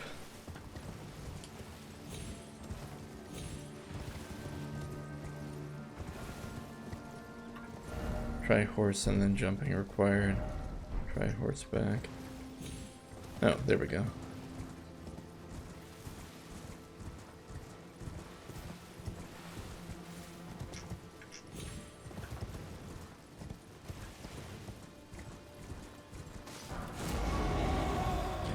So let's just rush. Oops. Let's just rush straight for the bug.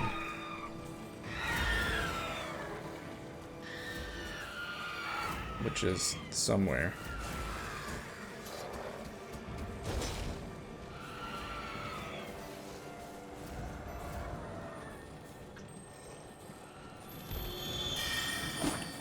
I thought I was mashing the key, but our character just kind of stood there, so I must have been doing something wrong. Was I out of stamina?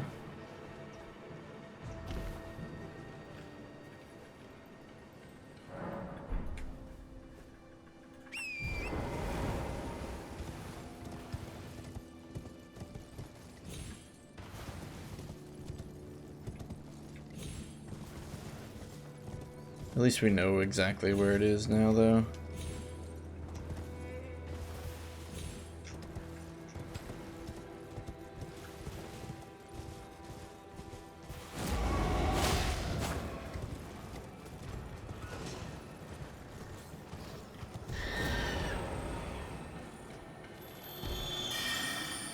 Oh, it's because we landed.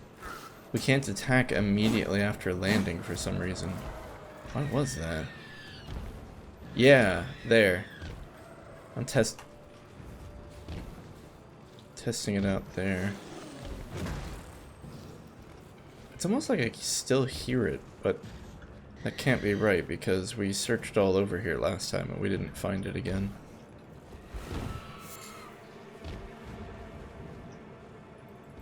Okay, so we can't land and swing immediately, so we're gonna have to do this. We're gonna have to approach from the other side, I think.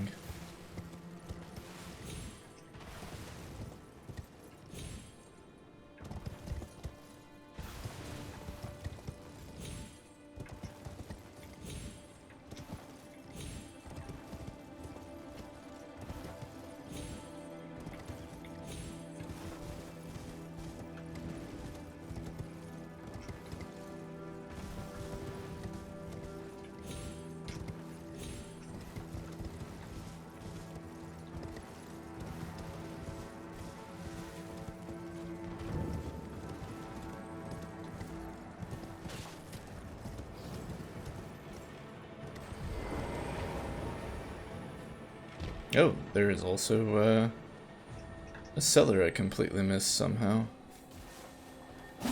There we go.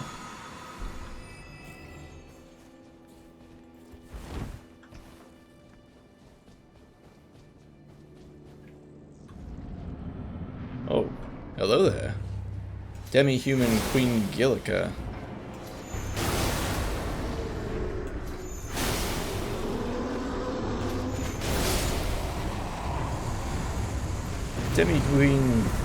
Demi-human Queen Gillica looks like she's had better days.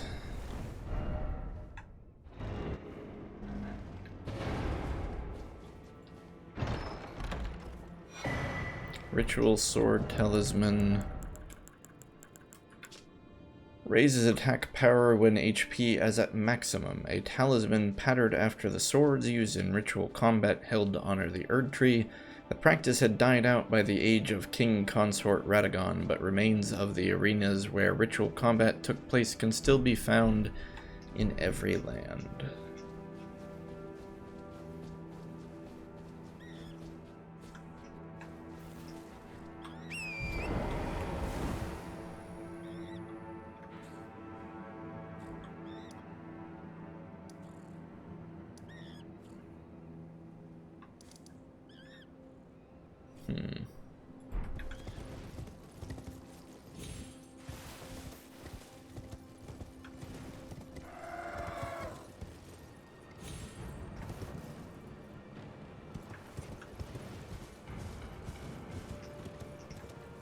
That's right.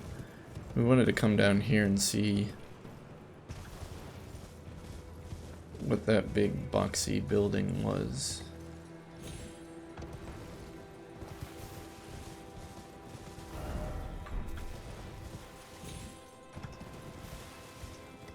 Oh, they're just these carriages. Wasn't there a dragon up here?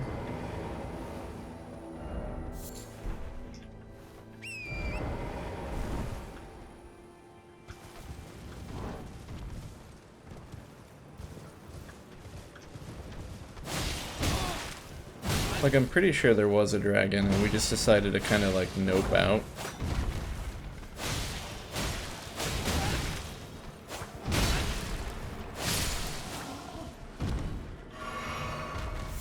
Guy's a tough cookie. Wait, is he not dead? No, he's dead. His corpse just stays there for some reason.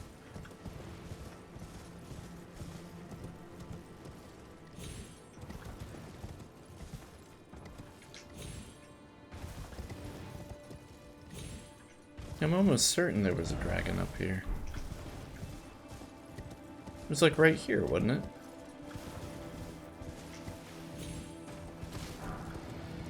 It was guarding this pass. Yeah.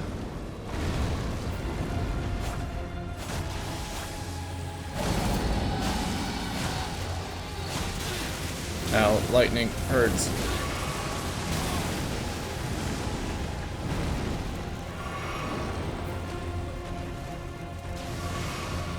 Whoa! That dragon is throwing lightning.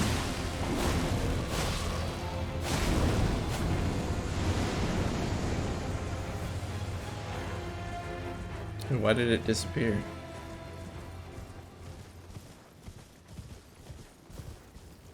What?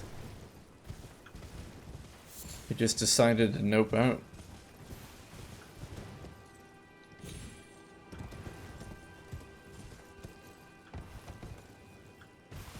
Maybe we got too far away from it?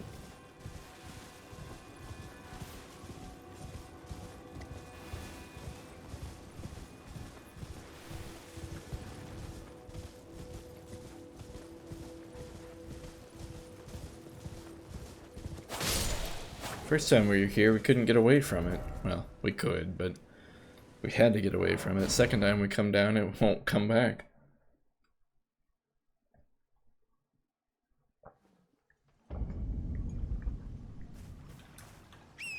Let's see if we can re-trigger it.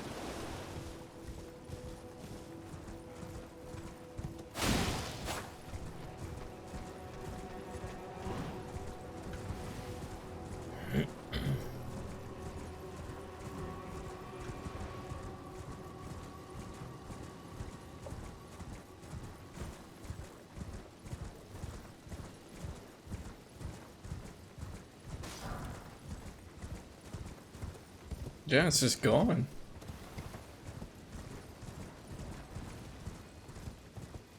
How strange. Oh, and the magma worm, Makar. We never killed him either.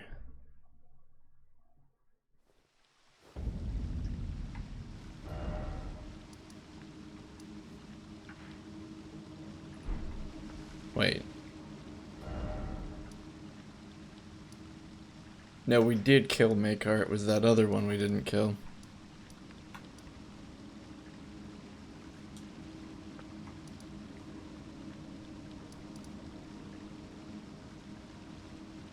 It was the one that was like back here.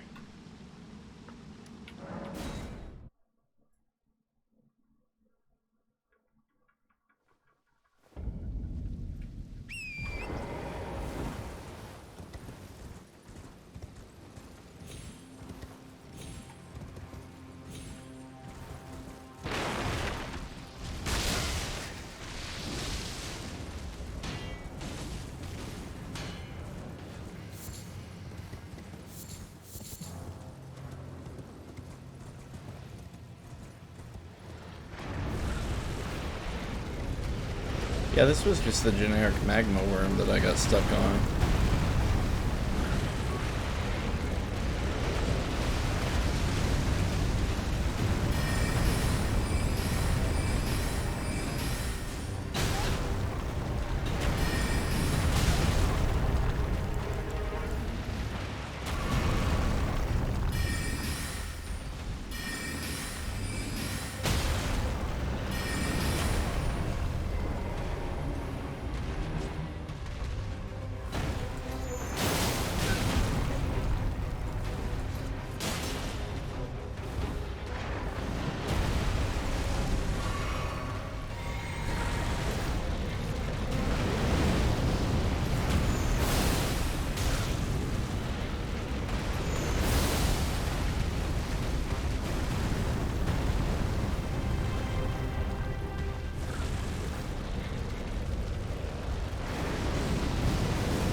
Funny how being able to take a hit or two vastly changes combat, but then again we're also dealing a lot more damage, so we can make a lot more mistakes and still potentially win the fight. That was a weird slash.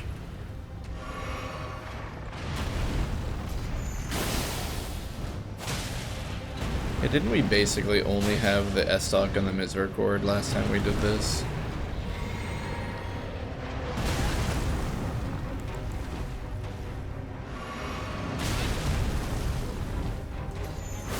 We also had a lot less Estus, and our Estus wasn't healing as much.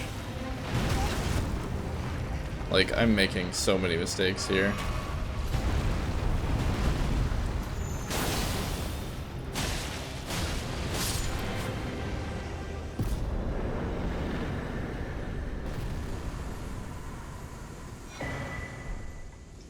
Another dragon heart.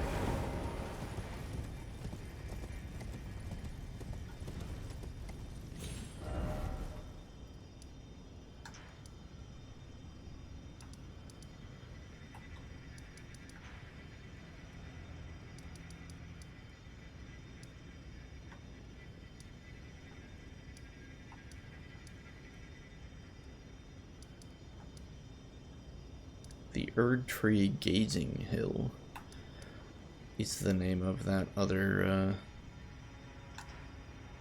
grace. And I think we actually had the clue to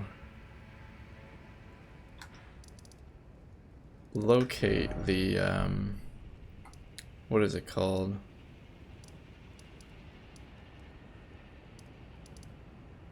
Actually, hang on a second here. I just remembered we never went to that merchant. up on the bridge.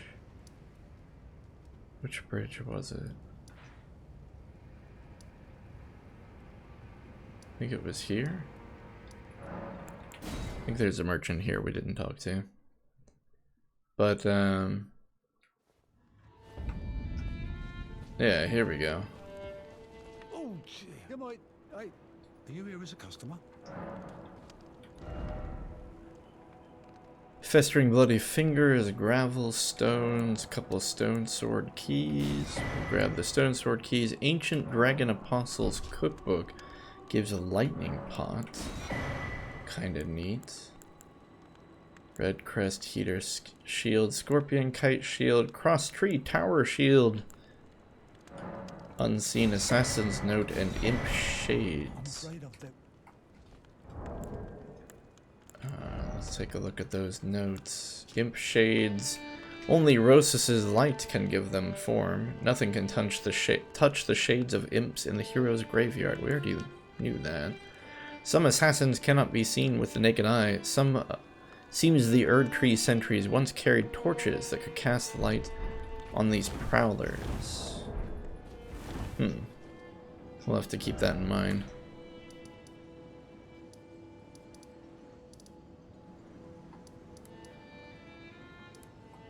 But yeah, I'm pretty sure we found a clue or something that said that the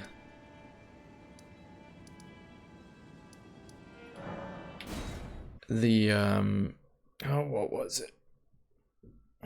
The other half of the medallion for the lift was found in the Dragon Barrows. Let's see here. The right half is said to reside in Fort Faroth in the Dragon Barrows. So Fort Faroth? Oh, there's Fort Faroth, so let's just go straight there. I think we tried to explore like a piece of this place and then chose to leave.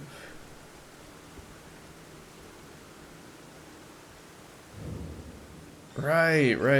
Every time we came in here, these bats kicked our butts.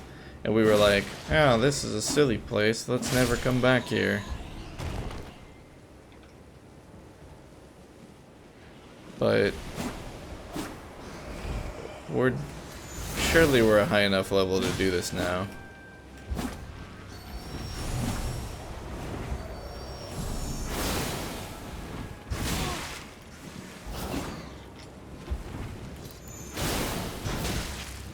You guys have a lot of HP though. That's probably why we left. Oh, poison got us.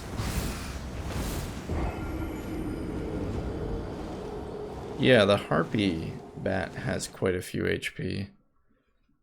Quite a bit of HP, rather. It seemed that there were two of them too, so I might have accidentally swapped targets midway through the fight and not realized it. I'm feeling a little lazy, so let's summon the Skelly Boys for this.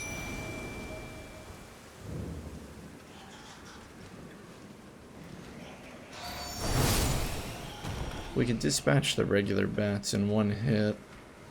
We should probably focus on doing that just to make it more manageable.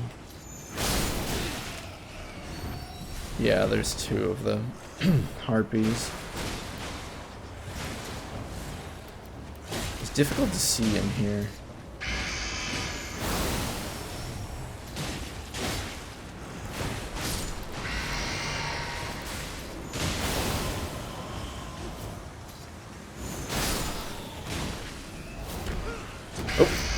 Onto our face. Oh no! It killed us before we could pick up our sweet 45,000 souls. But we'll just try again here.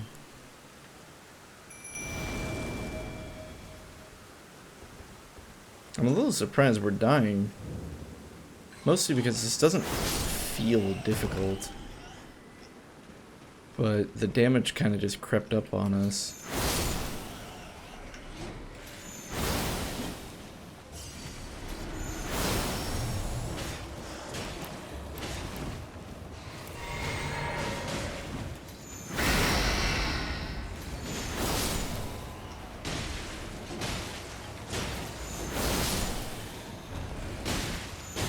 Oh my goodness, there's another harpy, so there's like 3 total.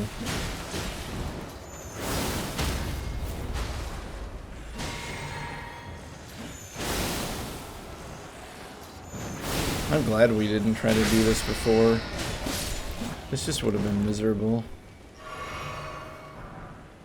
I mean, the fact that it killed us now, I think, shows that it was well beyond our level last time we came here.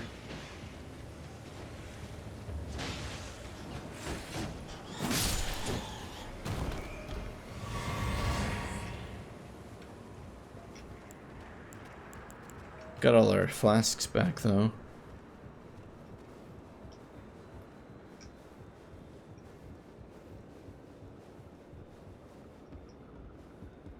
Wait, was it that easy? Is this it?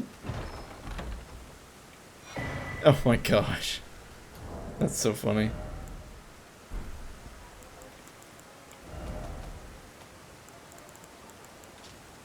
Left half of a split medallion depicting the Halig tree.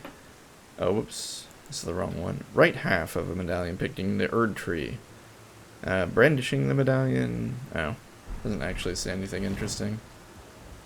Bet we can get on that roof.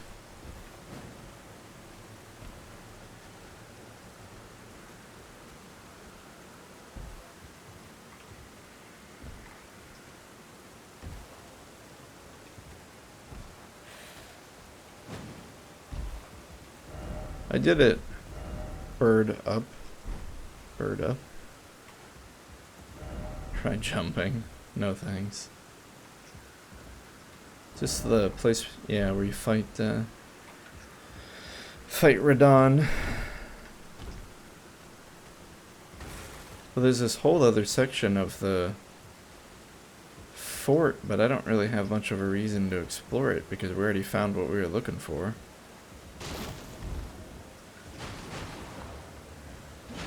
What the? What do you? Who are you guys? What? Where did this guy come from?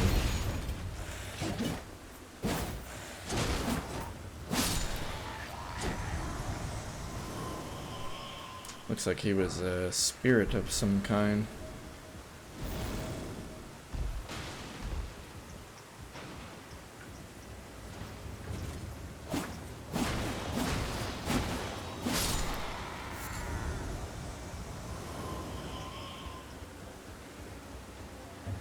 Yeah, what's the point of putting all these enemies up here if there's nothing up here?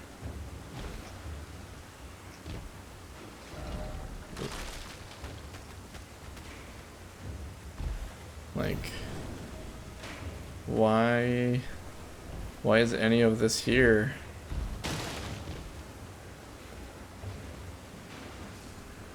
There has to be a reason, right?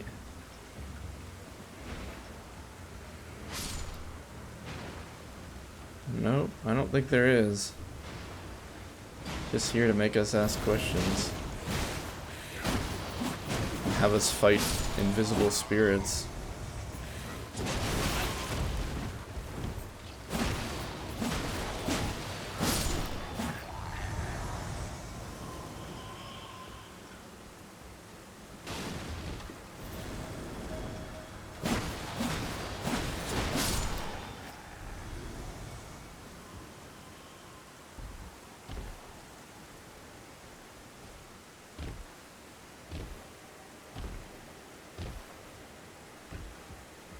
I'd say it's the exit, except we could have just as easily turned back around.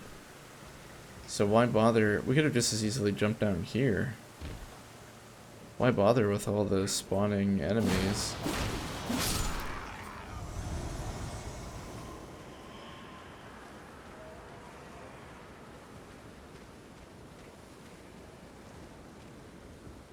Wait, I know why. Because you can't get into that room. So we're probably supposed to climb up and drop down into it.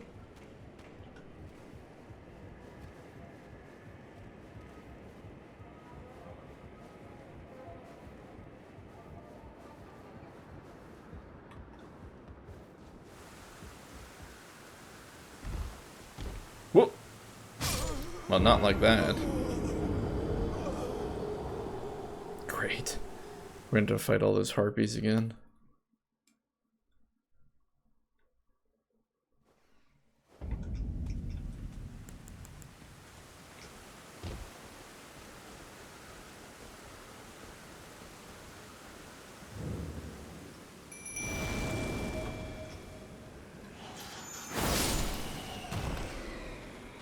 What if we just ran past them all? Surely nothing bad would come from this.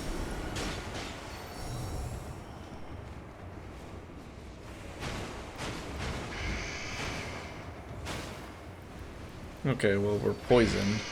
It's not the end of the world.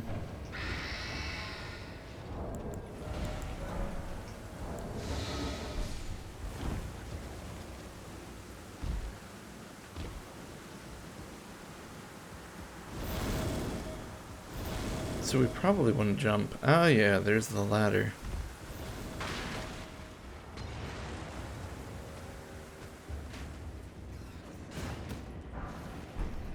Okay, so golden rune 12. Oh my gosh.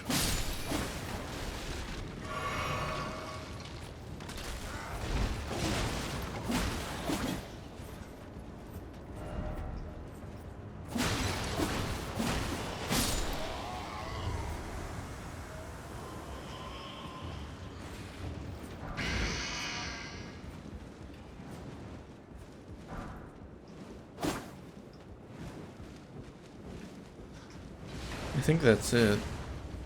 Unless there's a way to get into this. Well, okay, see how there's like a blood stain down there? How is there a blood stain in here? In this space that I'm in here. How is that even possible?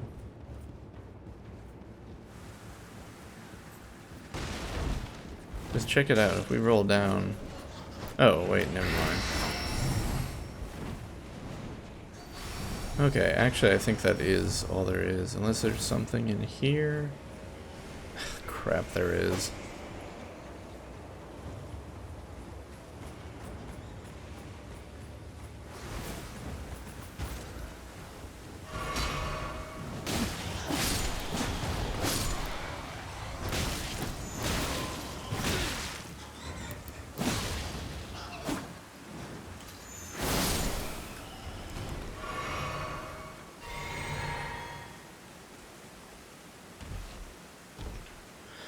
We don't have our Skelly boys with us, so we're gonna have to get back in there without them. Unless it lets us resummon them. It usually doesn't. No.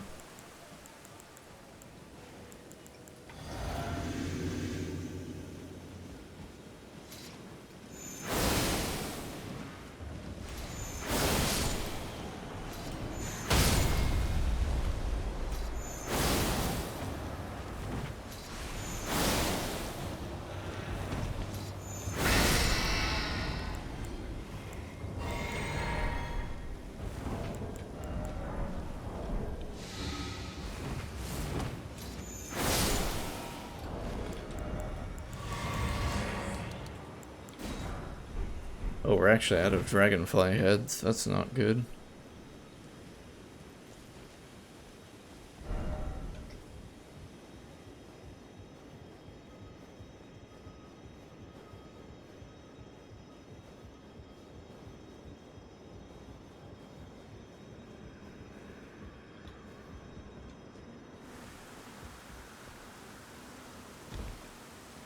Okay. So one of these things we drop down into, and we should be able to access the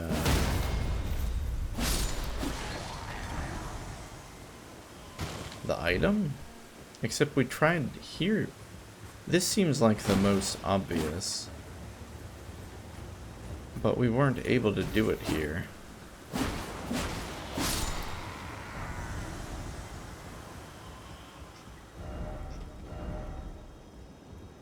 Okay.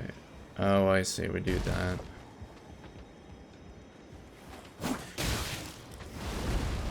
We promptly die to this rat, probably.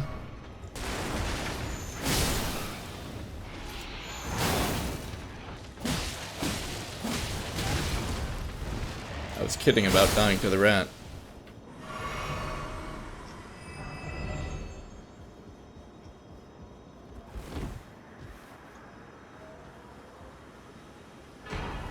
Radagon's Soar Seal.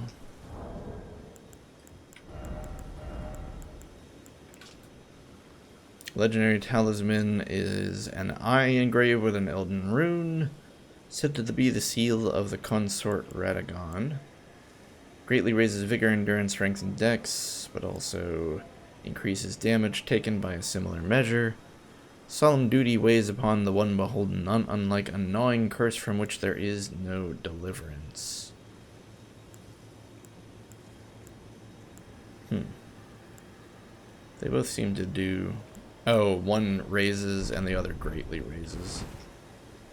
I see. So we have both the Eyes of Radagon.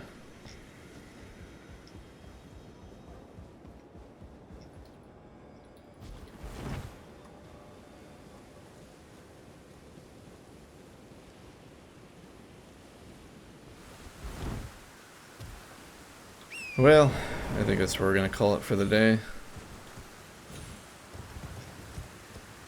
Once again, we've accomplished what feels like so little. We're an hour 83. 83 hours. Good gravy. But I guess when we come back, we'll be going straight to the Lift of Dectus to figure out what the heck we're gonna access from these this seal. But anyway, as always, if you've made it this far, I appreciate you taking the time to hang out with me here. If you're watching on YouTube, you can follow me on Twitch if you're super bored, live at Twitch Chezni. Otherwise, if you're watching on Twitch, you can find all previous videos uploaded at YouTube, Chezni 2004.